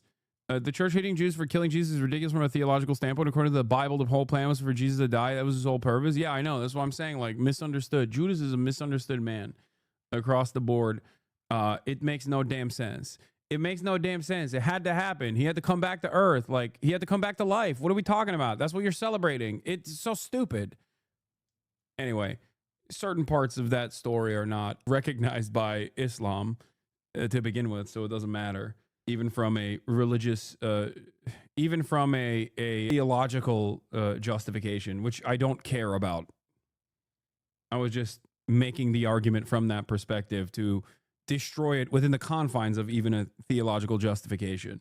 The perception of Zionist settlers as part of a European colonial project. This idea that Jews and Muslims are incapable of coexisting is a dishonest narrative. It's weaponized to stoke far-right nationalism, and in Mudahar's case, it's being used to both sides a genocide. It was the interjection of the Europeans into the Middle East that introduced complex political animosities. When you leave that part out, you are lending credence to some very dangerous narratives. Stripping this conflict of its colonial and imperial roots doesn't just distort history, it hands ideological ammo to ethno-nationalists, legitimizing apartheid and occupation as if they were just natural outcomes of ancient hatred, rather than deliberate political choices. This is a You're comparing Christians versus Jews 100 years ago to Muslims versus Jews now? Mate, you're comparing Christians of 100 years ago to Muslims now? Yeah, I am. Because for Judaism has existed for thousands of years. And for the overwhelming majority, for the bulk of those thousands of years, they were unjustifiably prosecuted, persecuted, killed, slaughtered, victimized by pogroms by Christian populations. What the fuck kind of question is this? Some of those Jews actually escaped said persecution and prosecution and came to the Ottoman Empire to live comfortably alongside Muslims and Christians alike under the banner, under the protectorship of the Padishah, okay? Under the Ottoman Caliphate that is supposed to be so scary. That's just an accurate assessment of historical events. True, then they betrayed the Muslims? No, nobody fucking betrayed nobody. That's also stupid, okay? There is no Jewish betrayal here, because the Jews that lived in these areas initially were not resentful towards the Ottoman Empire in the same way that fucking Christians that didn't live in the area were. They took over British Mandate Palestine and used it as an opportunity, just like they did all of the other nation states of the Levant at a time when nation states didn't even fucking exist. They carved out specifically to divide along ethnic boundaries to make them easily conquerable to begin with, as colonial powers often do. Was the European design of the region that has led to so much conflict. And it's the European design of the region that was supposed to create this kind of conflict so that there is constant interference that is justified in the eyes of European audiences in general, Western audiences in general. Great example of how trying to forcibly stake out a centrist position because you think it adds a veneer of nuance can actually undermine real nuance and give cover to some shitty ideas. Moving on. I don't think it's too much to ask for Mudahar, if he's going to broach this serious topic, to at least fill us in on the severity and details of what's actually happening in Gaza, especially if he's going to rack up 1 million views by shitting on these crazy woke Palestinian advocates. By all means, broach serious topics, but brother, you have millions of subscribers and the ability to shed light on the severity of the suffering being inflicted on these innocent people. But I guess it's better for the algorithm if you just take aim at a guy like Hassan Piker instead. All these SlopTube guys really fucking hate this dude. Some of them are genuinely obsessed. Take Nux, for example. He's a...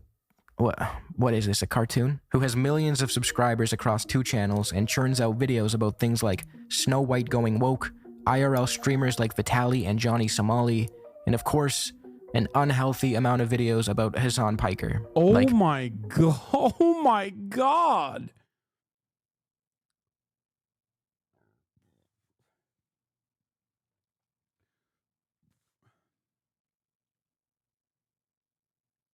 Don't Turk wash history. Jews and Christians had to pay the blood tax, had higher taxes, and had their wives and sisters taken.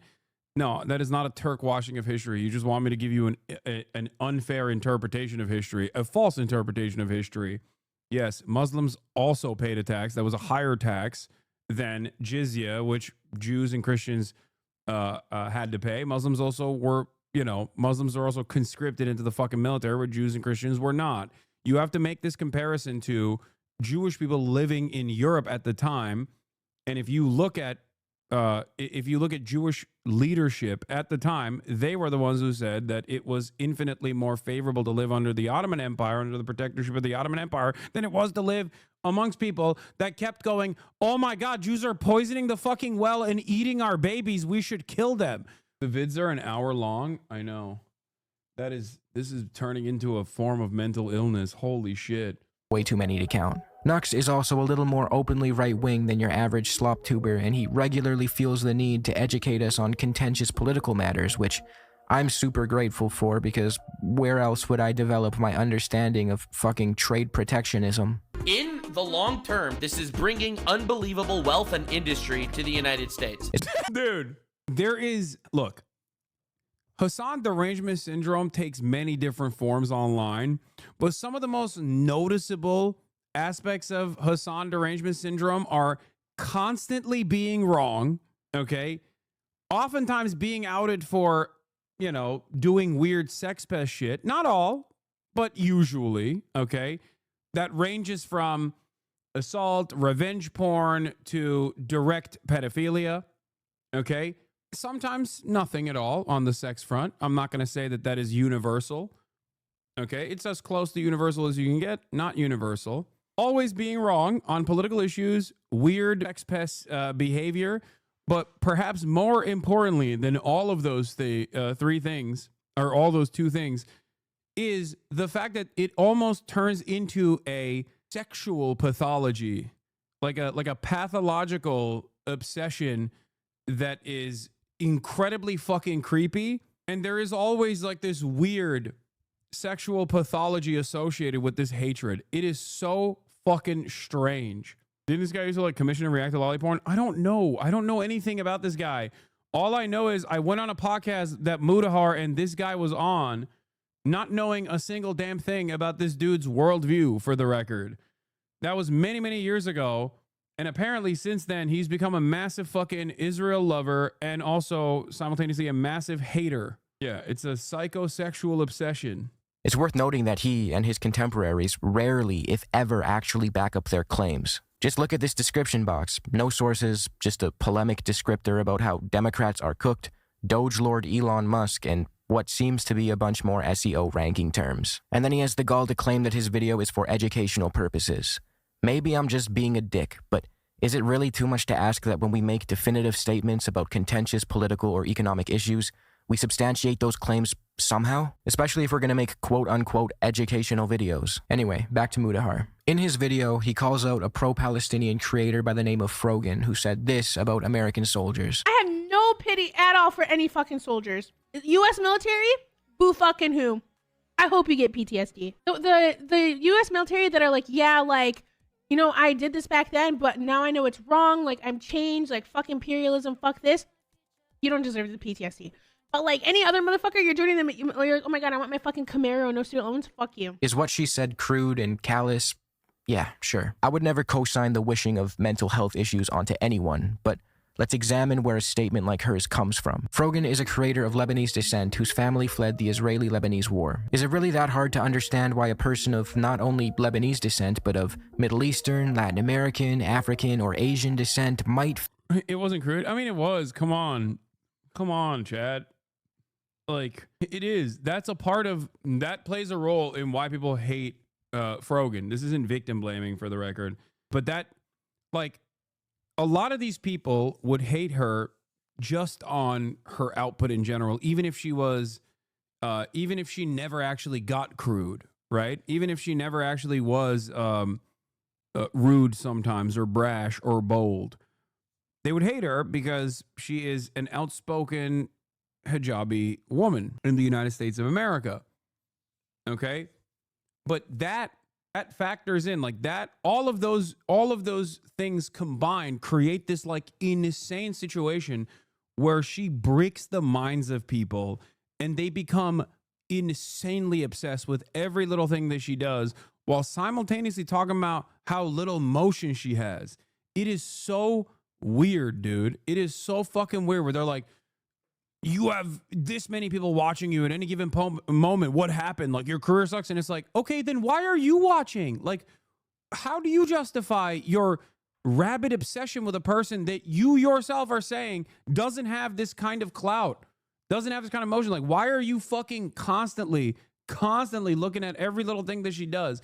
And it's not like these guys are personally going into her chat. They're just responding to whatever the Keemstar orbiters are, the Keemstar orbiters are fucking bringing up in general. Oh, it sucks. See, look, this guy is still here. Lack of empathy. She's a rising star for sure. Same guy, by the way, the guy who said like October 7 was a genocide. All wars a genocide. Seemingly, some wars are more genocide than others. Weirdly enough, that's his attitude. I love this like cowardly ass, I just hate all war approach that people have to Palestinians being fucking ruthlessly slaughtered, mostly children, every single day in this live streamed Holocaust that Israel is engaging in. Live streamed child Holocaust that Israel is engaging in. And this chat is like, hold on now. Hold on, guys. How about no sides, you know? It's weird. It seems like you do choose a lot of sides, huh? I like Frogan. Man, shut the fuck up. Feel a hatred for the imperial, murderous U.S. military that has infected their politics, bombed their countries, or outright occupied them for decades? Mudahar seems to think so. He had this to say about Frogan's take. Oh, how out of touch do you gotta be? How privileged do you gotta be to sit there on your ass in California and just badmouth the people that take a bullet for your freedoms every single day? This was another one of my favorite takes for Mudahar's video. Mudahar's Canadian, by the way.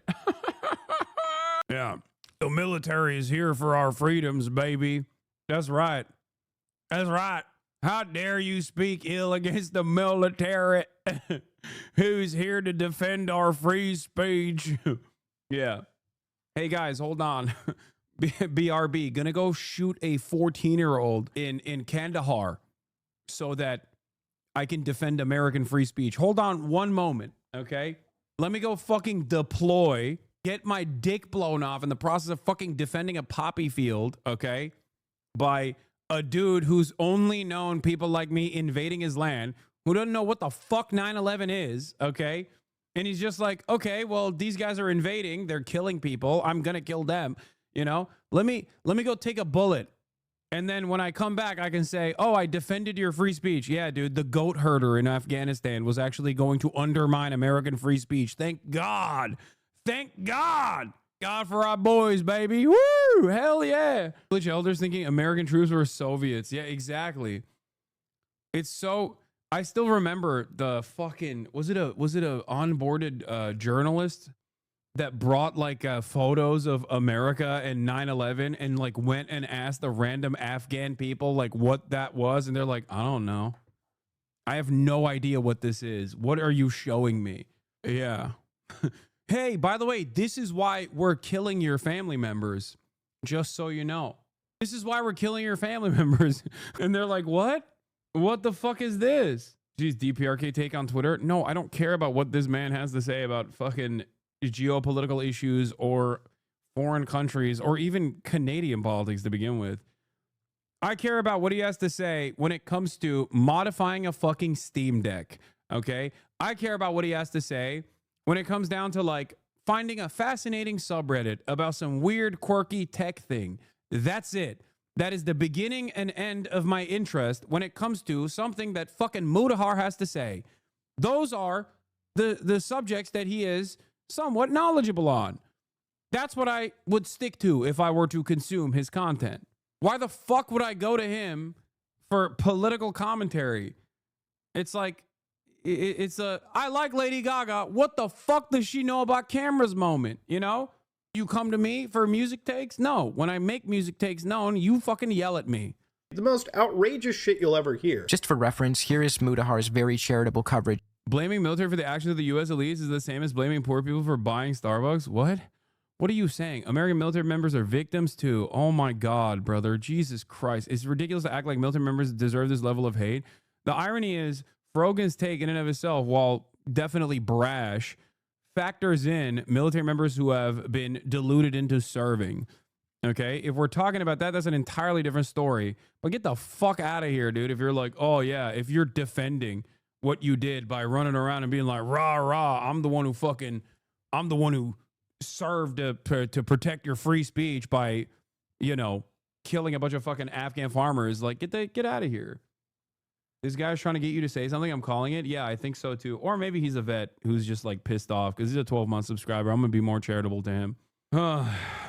Anyway, also the irony is this guy probably does not know that he is fucking surrounded by not only active duty service members but also military veterans in general. That's just how it is in America. It's a massive jobs program. I just wish the fucking output of the jobs program wasn't death and destruction. And there are plenty of fucking veterans who do get it, as a matter of fact, where they go, man, sure seems like all of this was for nothing. And by nothing, I mean nothing for me, only death and destruction for those who are on the crosshairs, and a shit ton of profits for the super wealthy. You know? That's it. That's why always, I'm in the military now, Air Force. Yeah, well, you're surrounded by other people who are also in the military. It's a fucking jobs program. Get out when you can, you know? Before you are forced to do some shit you don't want to fucking do and then live with that pain for the rest of your life. Of Asmongold saying that he doesn't care if Palestinians get genocided because he believes they have an inferior culture. I just want to preface, Zach Asmongold has pretty much walked these things back and, has apologized for it. In this situation, one could, if they were to extend the charitability, could say that Asmongold was probably referring to extremists in the Islamic religion and their view on people in the LGBTQ camp, all right? And let's take another look at how he responded to Frogan. Oh, how out of touch do you gotta be? How privileged do you gotta be to sit there on your ass in California and just badmouth the people that take a bullet for your freedoms every single day? The most outrageous shit you'll ever hear. This is all in the same video, by the way. Where did all the charitability and nuance go? Instead, he goes on a diatribe about how the American military... Remember who these guys are charitable to and who they are deeply and pathologically uncharitable to. Takes a bullet for her freedoms every single day. I'm sorry, Mudahar, but A, you're fucking Canadian, and I can say it like that because I am too. B, are you aware of what the U.S. military has done to the Middle East? And C, since you want to dip your hand in the political cookie jar, I challenge you to name me a single time post-World War II when the American military fought to protect the American homeland and the civil freedoms of its people. Which U.S. Excuse me, one might say every war, actually, because weapons manufacturers surely made out like bandits. Just saying they did make a lot of profits. Okay, best defense is a good offense, baby. I got that Mudahar clip mocking Finkelstein in the chamber if you want to see it again. Oh my God, can you send it to me again? Oh, that was such a good one. That's such a funny one where it just basically shows the level of knowledge that he has on this issue. But it also, is this a bad time? Let me in. I got to pee bad. Yeah, I'll let you in. Hold on. Oh my God, I can hear myself on her phone. She's watching the stream.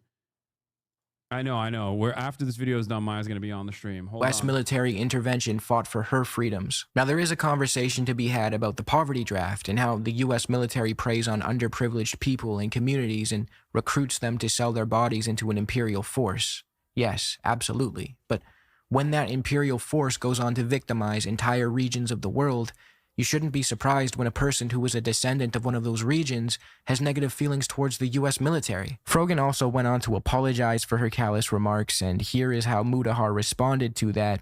After some backlash, this complete dipshit comes out and goes, I realize that wishing people harm isn't the best way to talk about these issues. Really? Dude. Actually, I never really thought about this until this very moment, but his response to Asmongold saying that, Muslims across the board or Palestinians across the board have an inferior culture that deserves to be genocided versus how much smoke he had for Frogan. Oh my God. Oh, what a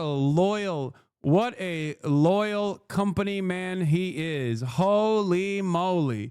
It is so telling. And let me tell you why. Let me tell you why, okay? Because of the audience that you have cultivated and that you want to continue cultivating. That's what it is.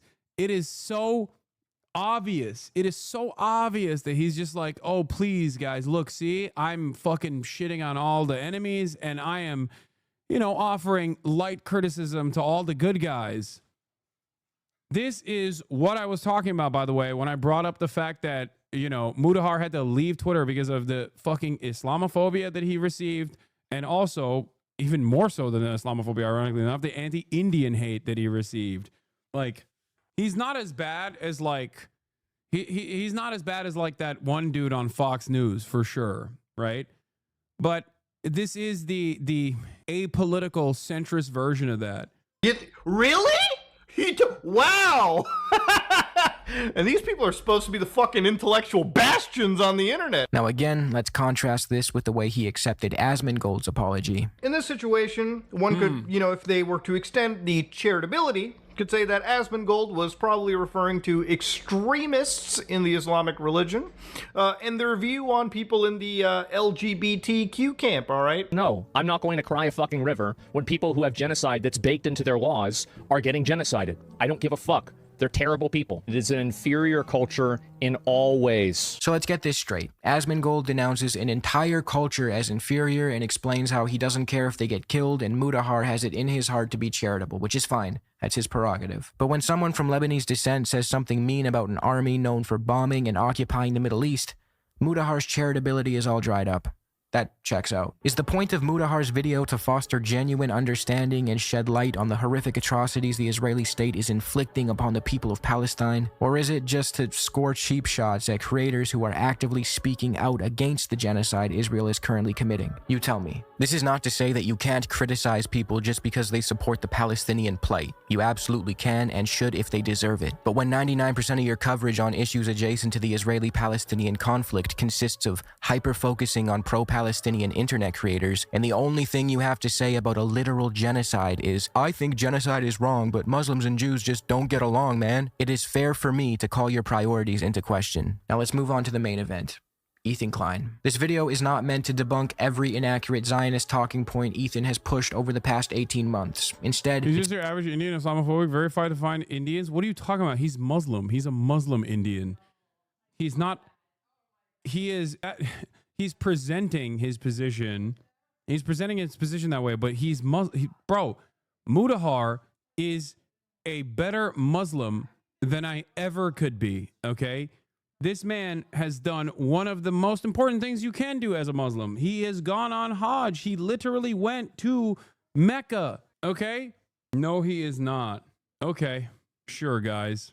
It's meant to illustrate how his role as a drama slop creator lets him use serious political issues as proxies for personal beefs, avoid doing any rigorous research, and spew Western-centric nonsense to an audience of normies. If you want a detailed rebuttal of all his claims, there are many great YouTubers who have already done so. Creators like Chris Kunzler, Disinformation Tracker, and more. YouTuber Noah Samson did a really great job of using Ethan's content nuke slop video as a launching point to refute Ethan's Oh, here, this was the best. Is everyone you bring on a troll?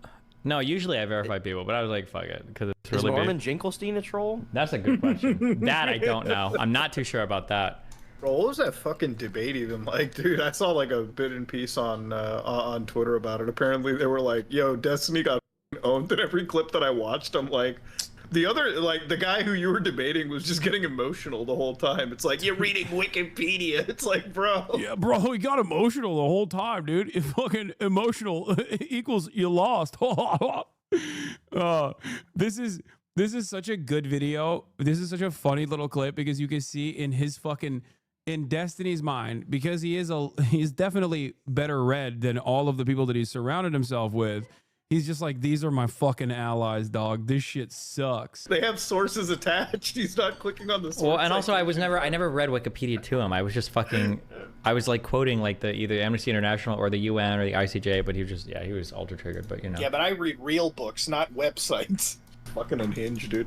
Beginning of the clip versus end of the clip. Oh, Jesus. Oh, he was ultra triggered, dude. Lies and shed light on the atrocities Israel is currently committing. I'll link these videos below. One specific claim of Ethan's that really It's like Aiden Ross showing Donald Trump his almost assassination moment on the side of that ugly ass Cybertruck, where Donald Trump for a brief moment looks at that and goes, "What the fuck am I doing?" Like, was it all worth it? Not my best moment here as I stand next to this fucking clown and stare at the ugliest machine I've ever seen, and it's plastered with my scariest moment. Broke my brain is when he asserted that more Jews were displaced during the Nakba than Palestinians. If the Jews didn't come from Europe after the Holocaust, they came from the surrounding Arab countries that expelled them in massive amounts following the 1948 war. In fact, there was more Jews displaced than Palestinians. This was one of the worst pieces of misinformation I've seen in the fucking context puke. For the record, it was crazy. This specific claim is so absurd that I can't not include it in this video. Like I said, it has been refuted by the creators I mentioned earlier, but I want to quote Avi Shlaim once more in regard to this claim. Zionists are driven by the propaganda need to portray the Jews as the victims of endemic Arab persecution, a portrayal that is then used to justify Israel's own atrocious treatment of the Palestinians. A rich, fascinating, and multi-dimensional history is thus reduced to a quest for ammunition to use in the ongoing war against the Palestinians. This trend reached its climax with the manufacture of the narrative of the Jewish Nakba. According to this narrative, the forced exodus of 850,000 Jews from Arab countries after 1948 amounted to a catastrophe, a Jewish Nakba, at least on par with, if not more devastating in its consequences than the Palestinian Nakba. Variously called the Forgotten Exodus, the Forced Exodus, or the Double Exodus, the purpose of this narrative is to create a false symmetry between the fate of two communities. This narrative is not history, it's the propaganda of the victors. Honest history has to acknowledge the part played by all the governments concerned in causing this man-made tragedy. The main difference is that the Palestinian refugees, for the most part, were ethnically cleansed by the Israeli armed forces, whereas Arab Jews, with a few exceptions, were given by the Arab governments the option of leaving or staying. Ethan also forgets to mention the fact that Palestinians were being ethnically cleansed well before the Nakba, also known as the catastrophe. Zionist paramilitary... And it's not a war, dude. The 1948 war is like saying the Holocaust was a war. It's fucking ridiculous. It was a planned ethnic cleansing campaign by a superior military against a predominantly unarmed group of indigenous people that were forcibly sent away from their homes and never allowed back into said homes. It's like saying the Trail of Tears was a war. It's fucking ridiculous. There was no army for the Palestinians at the time. Terror cells like the Haganah and its offshoots like the even more extreme Irgun were ethnically cleansing Palestinians before 1948, and those terror cells were later absorbed into the IDF. Ethan's framing obscures the true nature of Jewish migration to Palestine. If you take his words at face value, you might... There was a war in 1948. The Nakba wasn't the war, but there was a war between Israel, Palestinian militants, and the rest of the Arab states. Oh my fucking lord. Dude, it was an ascetic band of fucking militancy that rose up in arms against the massacres that were being committed. Calling that a war is like saying the Trail of Tears is a fucking war. That's my point. My point is like saying that the Holocaust was a war because, you know, there was resistance against it by Jewish groups like in the Warsaw Ghetto. I come away thinking, well, the Palestinians were expelled, the Jews were expelled.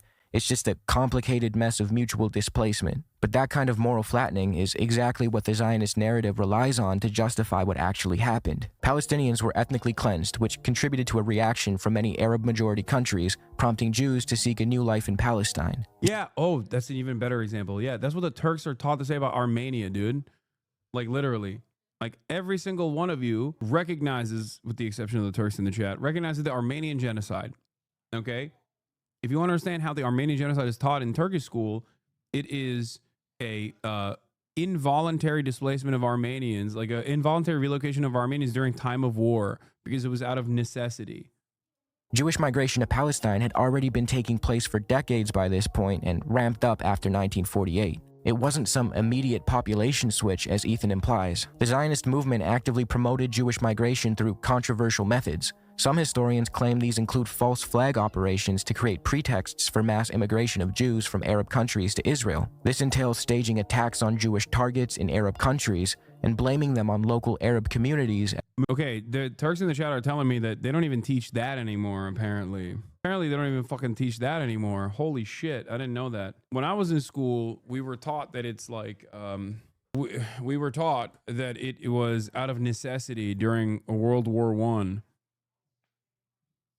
But I guess that was leading people into, you know, understanding what actually took place. As part of a broader strategy to increase Israel's Jewish population and solidify a Jewish majority. And to make things worse, these Arab Jews were mistreated horribly by their European counterparts once they arrived in Israel. They were solely there to secure the viability of a demographic majority. A particularly troubling example of this was the mistreatment of Yemeni Jews. During and after Operation Magic Carpet, thousands of Yemeni Jewish children disappeared under mysterious circumstances. Parents were told that their children had died from illness, but growing evidence suggests some were secretly given to wealthy, childless Israeli or American Jewish families. Others likely did die, but due to severe neglect, and their deaths were handled with shocking cruelty and insensitivity. Some reports claim children were used as medical test subjects and died from experimental treatments. This has come to be known as the Yemenite Children Affair. The broader Mizrahi Jewish population was often relegated to lower socioeconomic status,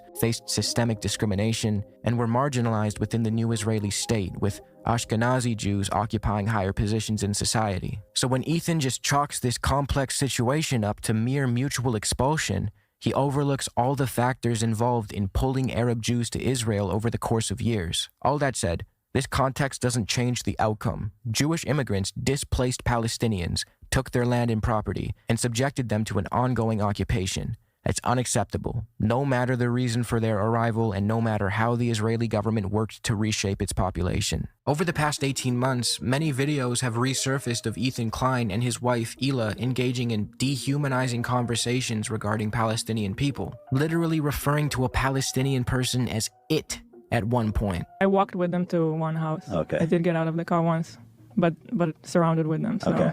Did they arrest anyone that night? They did. Did they bring it in the same car with you? No. Oh, different car. There's a few cars going. Damn, that's crazy. Was it like, how did you feel? Was it horrifying? It was strange. They've also revealed a double standard in the way they view Westerners versus the way they view people from the Middle East. For example, Ethan loves to accuse Hassan of being a terrorist supporter, and one of the reasons he makes this claim is because Hassan interviewed a young 19-year-old man from Yemen. At the time, Hassan was under the impression that the teenager was part of the Houthis, and he wanted to conduct an interview with him. It later turned out that he was not, in fact, a Houthi, but that revelation didn't matter to Ethan or Muda or Nux, and they all ran with the talking point that Hassan promoted a quote-unquote terrorist. Apart from the term terrorist... Ironic also because we found out about him not being a Houthi from said interview. We found out about his opinions about anti-Zionist Jews from that interview. We also found out, what else was it? There was another thing that I was going to mention. But yeah, also the interview that was conducted at the time, for the record, was not even if he was a Houthi, it was not conducted at a time when the Houthis were designated as a terror group, because Biden had actually taken them off the state-sponsored terror list, which Trump put them back on, and Biden had actually escalated them back to Biden had escalated right around the time that the interview was conducted. Biden had actually increased their classification, but it still had not taken place. Even though I still, once again, maintain the position, I am not ashamed of this. I would talk to a member of the Ansar Allah movement. I just simply would not do that on fucking Twitch. That's it. Like, there is no world in which I would not talk to someone who was a part of the Ansar Allah movement. Being a highly contentious label, often used as a political tool to delegitimize groups resisting oppression while legitimizing the violence of oppressive states, let's zoom out a bit and look at the history of Yemen. Yemen is one of the poorest countries in the Middle East. It has been the victim of a genocidal campaign waged by... Why would you do it on Twitch? Because Twitch has shown time and time again that they are infinitely more susceptible to pushback, public pushback, than other platforms are. Like YouTube is a place where I would conduct that, especially because it would be, there's additional security that comes along with like being able to conduct an interview and then cut it and edit it You know what I mean? That's it. By a coalition of Gulf states headed by Saudi Arabia and supported by the West. Israel's intentions align heavily with those of the Saudi-led coalition and is viewed as an outpost for Western hegemony in the Middle East. It is not exactly inconceivable why a 19-year-old from Yemen might be anti-Zionist, especially as the state of Israel is in the middle of committing a genocide. When this young man was asked by Hassan if he was anti-Semitic or simply in opposition to the ethno-religious supremacist idea that is Zionism, he confirmed the latter. Ask him what he thinks about the fact that in America, some of the leading groups that are pro-Palestine are led by Jewish people who are anti-Israel. How does he feel about that? He's saying anyone that supports Palestine, we're with. He's done so many times back when he was active on Twitter. I did not mean the Jews, but the Zionists. I respect every Muslim, Jew, who stands with the truth, and I will do everything I can to protect him. Ethan's arguments as to why this kid is a terrorist are silly. First, he says the kid is a Houthi. This Houthi pirate. I mean, who are you kidding? This guy's a fucking terrorist. Even though we don't have concrete evidence to back that claim. Every time I see a new clip from the fucking Context Puke that I haven't seen because I've yet to watch it, and at this point I feel like I've already seen most of it by way of people bringing up new aspects of it, I'm shocked at how gross it is. It makes me think less of people that watched it and were duped by it. I'm not gonna lie. Like, you have to be hopped up on an incredible amount of America fuck yeah attitude to just see this video and go, yeah, that's right. He is a, let's be real, terrorist. Sick. In fact, Rashid, the Yemeni guy, denies being a Houthi. Actual pirate, a actual criminal. Also, for those of you who don't know, Ansar Allah is the movement that leads Yemen right now. It's the de facto leadership of Yemen. Okay? The Houthis are a family. They're a tribe, specifically.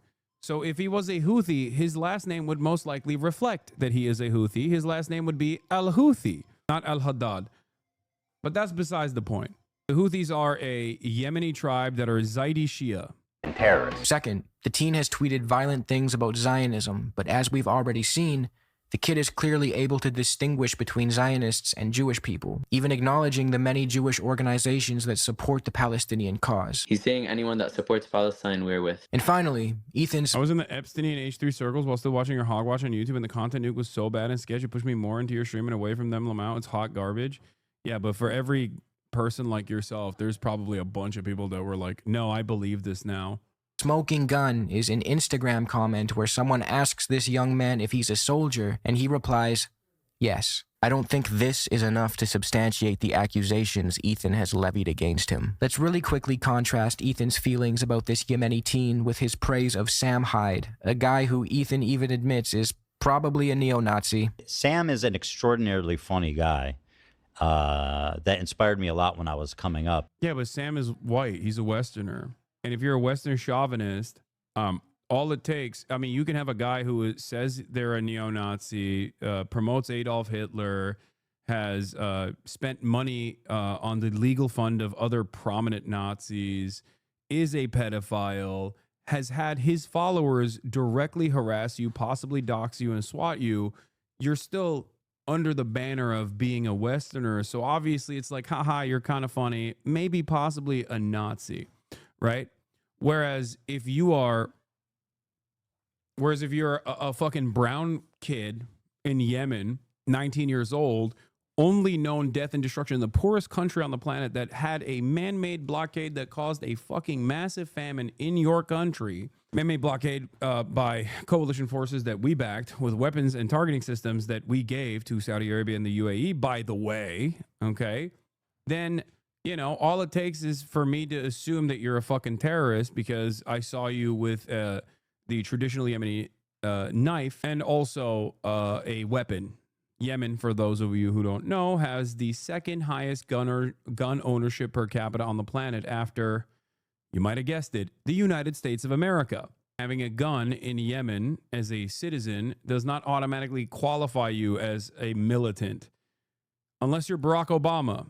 In which case, not even having a gun qualifies you as a militant. But of course, here we are with Ethan Klein and his assessment. But he's also like, he's just a little crazy. That's, you know, and also like extremely right wing and potentially a Nazi as well. I mean, I might be overthinking it, but Ethan seems to be strangely charitable when it comes to Sam Hyde, but none of that charitability transfers over to this Yemeni kid. In Ethan's eyes, he's just an irrational anti-Semite. Or me. like not even Rashid Al-Haddad, but like even his fucking former podcast co-host, like he knows I'm not a fucking anti-Semitic person. You know what I mean? We had a podcast together, and he has called me a vile anti-Semite for months now, and demanded my deplatforming for months. It is fucking nuts. But with Sam Hyde, it's like, I don't know, he might even possibly be a Nazi. Who knows? Like, that's fucking nuts. But Sam is just a little weird and potentially a Nazi. Indians are being used to replace white people. Damn, maybe the Stalinists were right about Leon Trotsky being a fascist. Ethan is also very charitable in his coverage of Asmongold. Oh, hey, yo. Okay. He does look like Trotsky. What's up with that? Yo, Ethan looks like Trotsky too. Oh my God, they both look like Trotsky. What's up with Trots? What about Asman? Because he's juicing hard on Trump. But he's like pro-Trump, isn't he? Oh my God, is he? I wouldn't say he's... I have to imagine, right? I don't think he's like pro-Trump explicitly, overtly. I know people try to say that. I think he definitely leans more conservative, but I don't think he's as conservative as people try to paint him out to be. Inferior culture in all ways. Well, let's see. Asman is Trump killed it. He's Trump coded. That's no, a good... Trump killed it. What? Trump killed. That sounds pretty pro-Trump. He said Trump what? Killed it. Oh, killed it. I think I would say he's Trump coded. Trump's good at this. ... I've watched his content. It's not. That was said sarcastically. It's not super pro-Trump. He's Trump coded though. Ethan minimizes Asmongold's role as a dangerous propagandist for the right and doesn't even mention. That's what I'm saying. Hey, yo, what the fuck? What is that? What's going on here, man? What the fuck? All right, let's keep going. Ethan Klein's new video. Hassan wants to assassinate me with an ice pick. Stalin. First I was Hasanabi, then I became Hasanazi, and now I'm Stalin. Oh, Jesus Christ. Trotsky doesn't deserve this? Oh, come on. Yes, he does. In his weird comments. Even though his wonderful contributions to public discourse are plenty and bountiful, including but not limited to the concept of, wait, what? There's more? Scroll down. Oh, that's fucked up, man. You're just handing him this. Anyway, Trotsky coined the term Hitler particles, which is fantastic. It's about the Holocaust. You're just saying that because Georgians are Turks, okay? This is my point. My point is Georgians are fucking Turkish, okay? That's it. Look no further than this photo, okay? Georgians are fucking Turkish. God damn. If I didn't have any fucking, Greek roots whatsoever, I wouldn't be 6'4". I would be literally also 5'4". Holocaust probably happened. But when it comes to Rashid, no charitability whatsoever. In the span of a few months, Ethan has praised or done some form of apologia for both Sam Hyde and Asmongold. This seriously makes me reconsider whether or not Ethan actually gives a fuck about anti-Semitism. I mean, I could take these guys a little bit more seriously if it wasn't for this curly ass shit. Like these fucking double curls. Yeah, that is disgusting. Or if his priorities lie mainly in using the Israeli-Palestinian conflict as a proxy to attack content creators who are critical of him. Anti-Semitism is absolutely on the rise. A cursory scroll through platforms like Twitter will confirm that. But instead of targeting... So if I get it right, you, the political streamer from day one, are opposed by a funny meme man, a hoarding a WoW addict, an anime power skiller who enjoys lolly content. Why even care about their takes? I mean, I get Ethan because of his audience, but the other two are just a lost cause. Brother, what are you talking about? Their combined power is like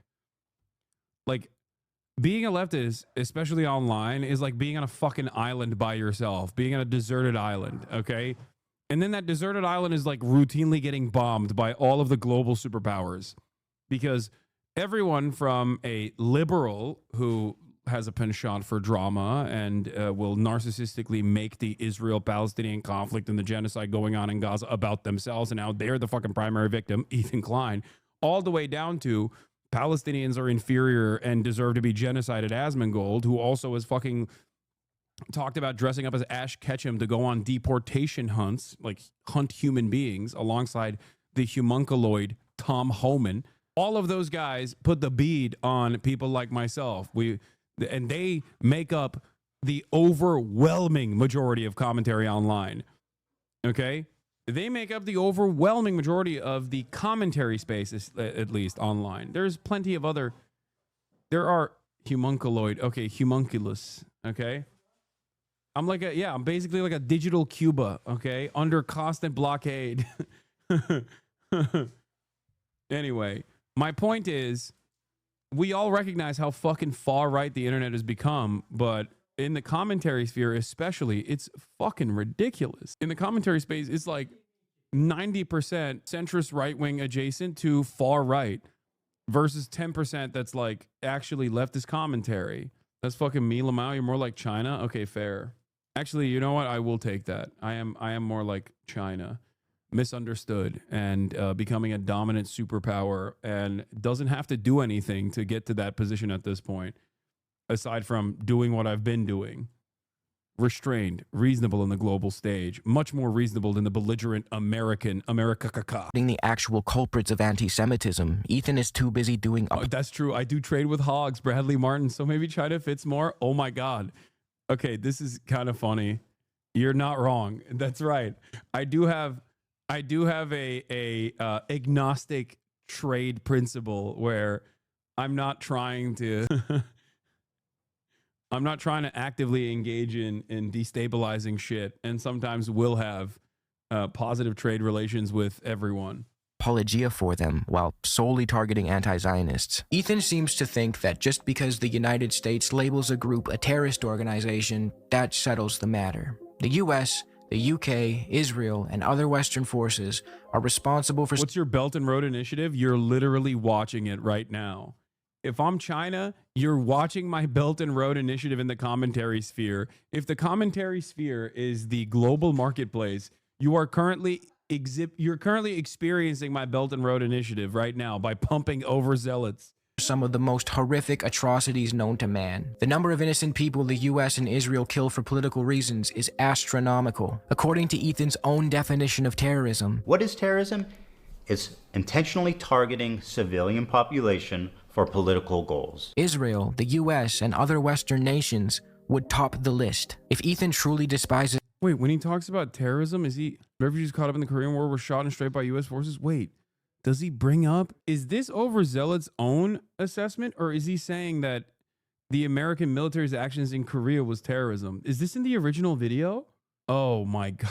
I was about to say, there is no fucking way that he actually put that in a video where he's just like eating the American propaganda dick.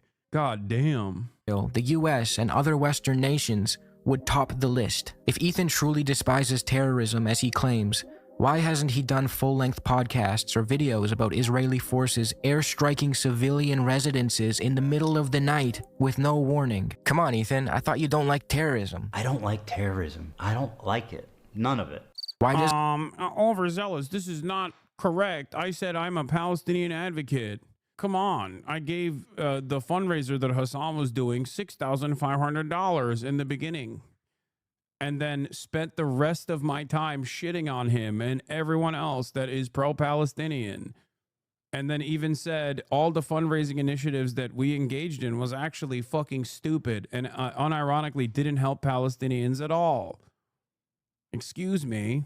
Well, the real anti-Semitism is this. The real anti-Semitism enjoyers rise up.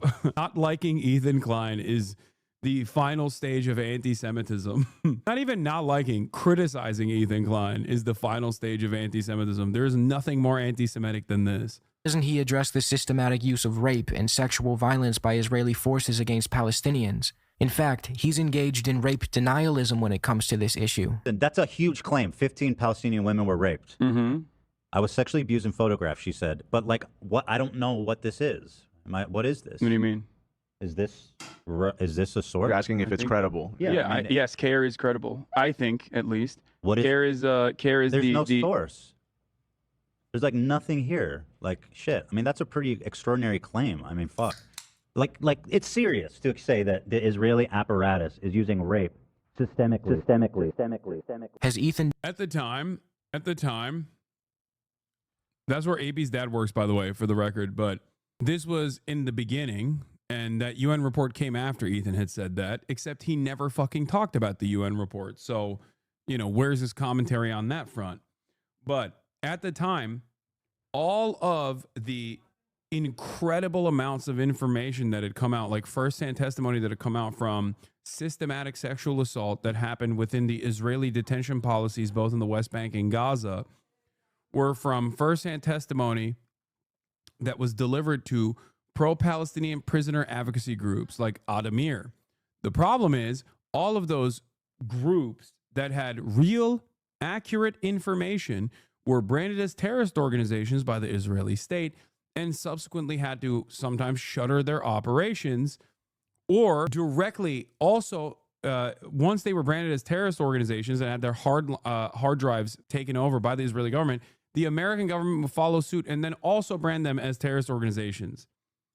Done a full-length segment denouncing the right to rape protests in Israel, where people protested for the literal right to sexually abuse Palestinian prisoners without consequence? Maybe he did, and I just missed it. Has he mentioned the thousands of unjustly incarcerated Palestinians arrested on dubious security claims and subjected to this violence? For context, the security prisoner designation in Israel is widely criticized as an inhumane and politically motivated label used to justify the mistreatment of thousands of Palestinians. This doesn't get talked about enough. He used rape denial as a reason to use the most foul language against denims, and the way he talked about Frogan after October 7 was what snapped me out of it. This man has no respect for women. Yeah. His rape denial stuff is also interesting because he literally, I'm pretty sure he used like Sheryl Sandberg, who has sexual harassment allegations of her own, ironically enough.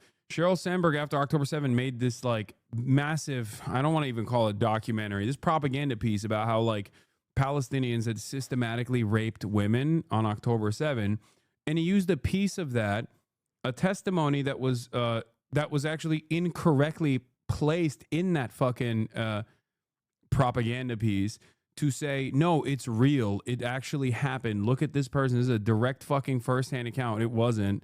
And has been using that, has been weaponizing that, and has never actually corrected himself at all. Hey, he never actually went back to correct himself.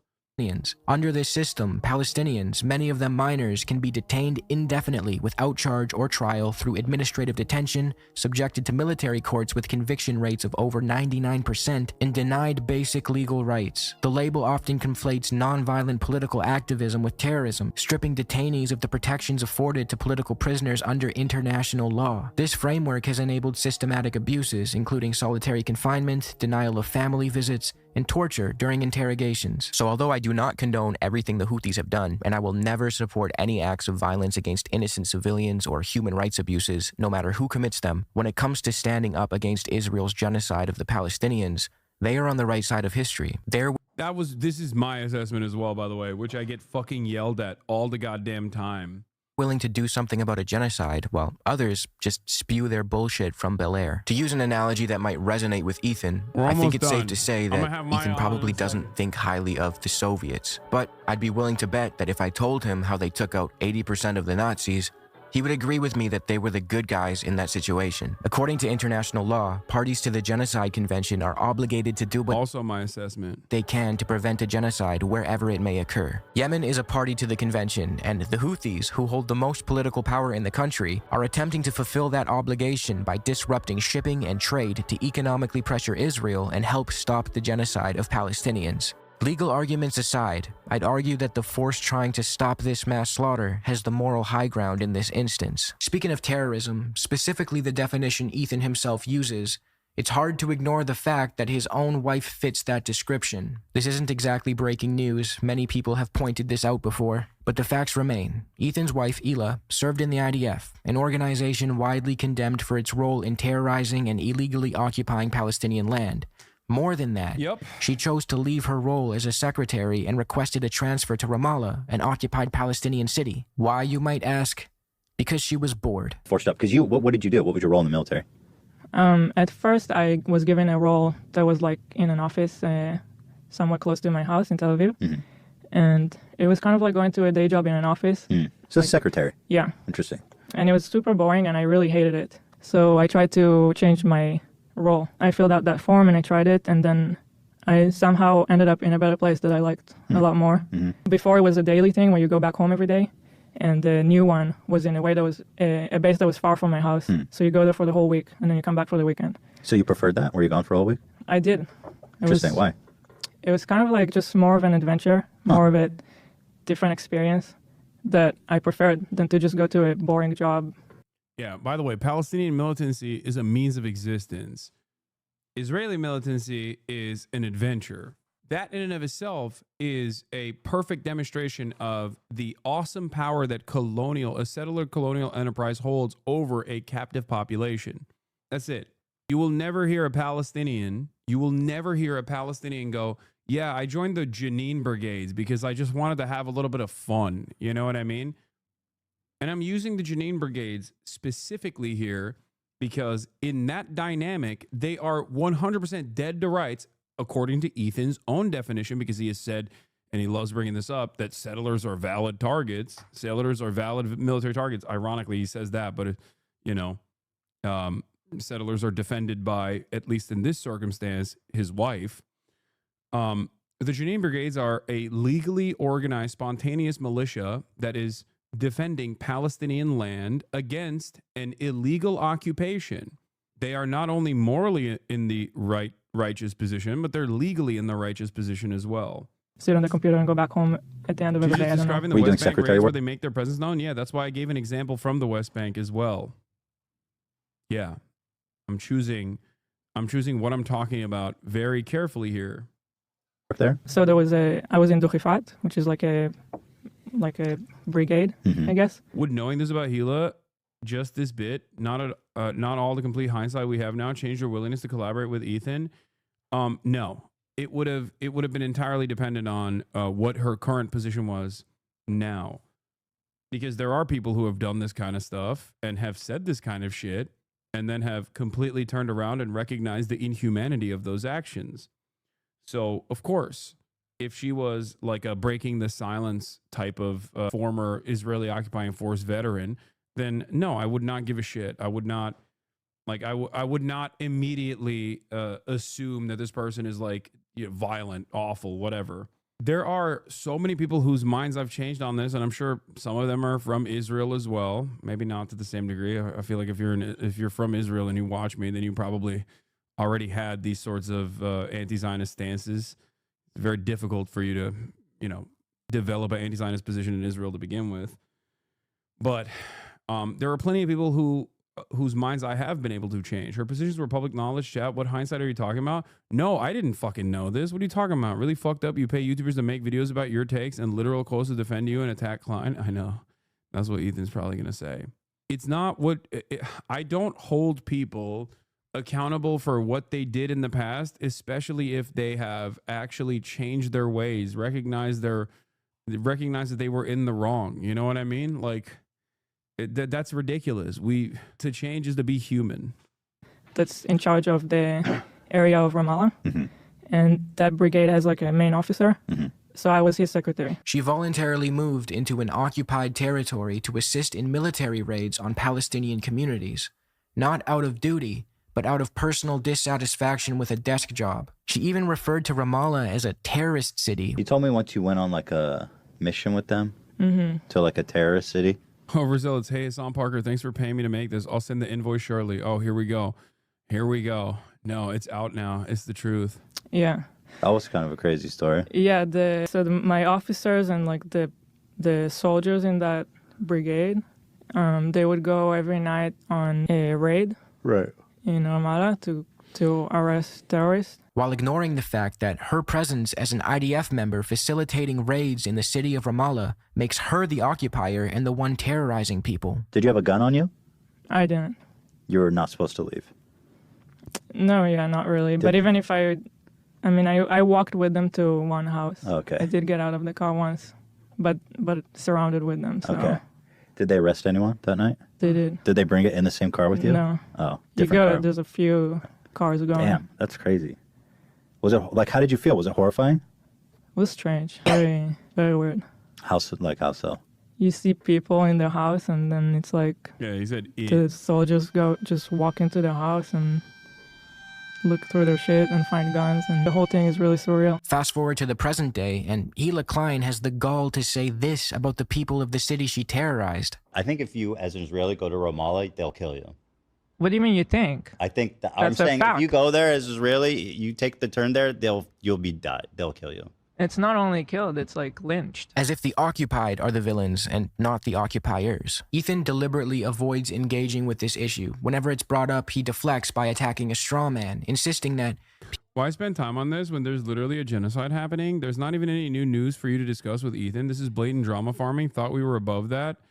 I'm going to assume charitably that you just tuned in, but this is not just about Ethan. This is about how SlopTube and weaponized ignorance plays a formative role in developing people's political opinions and forming incredibly reactionary thought, which then ends up actually motivating people like yourself who are not exactly knowledgeable on the matter into taking a stance without having any sort of charitability to the opposing position, because the well has been poisoned for you. That's why you say things like, you say callous things that demonstrate your indifference about there's literally a genocide happening and you're drama farming. No.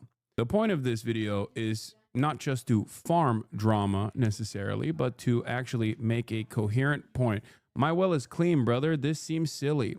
Yeah, it only seems silly to you if you're completely oblivious to the way that the commentary sphere works online, especially people that get their notes from SlopTubers who weaponize their own ignorance and actually motivate a bunch of people who are ignorant themselves to continue being ignorant about issues that they do not understand.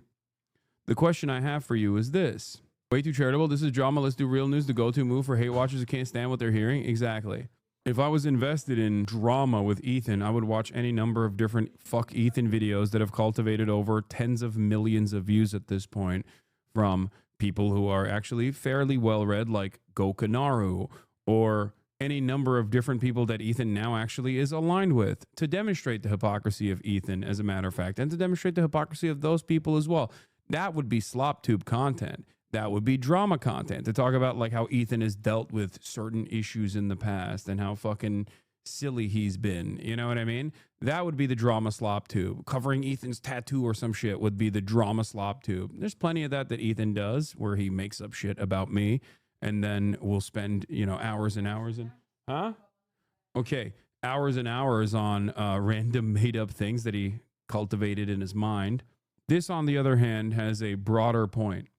A point about how SlopTubers actually motivate people such as yourself to assume stances that you will probably feel shameful about when you look back at it a couple years down the line. You have an opportunity here to learn. Damn, this guy's good.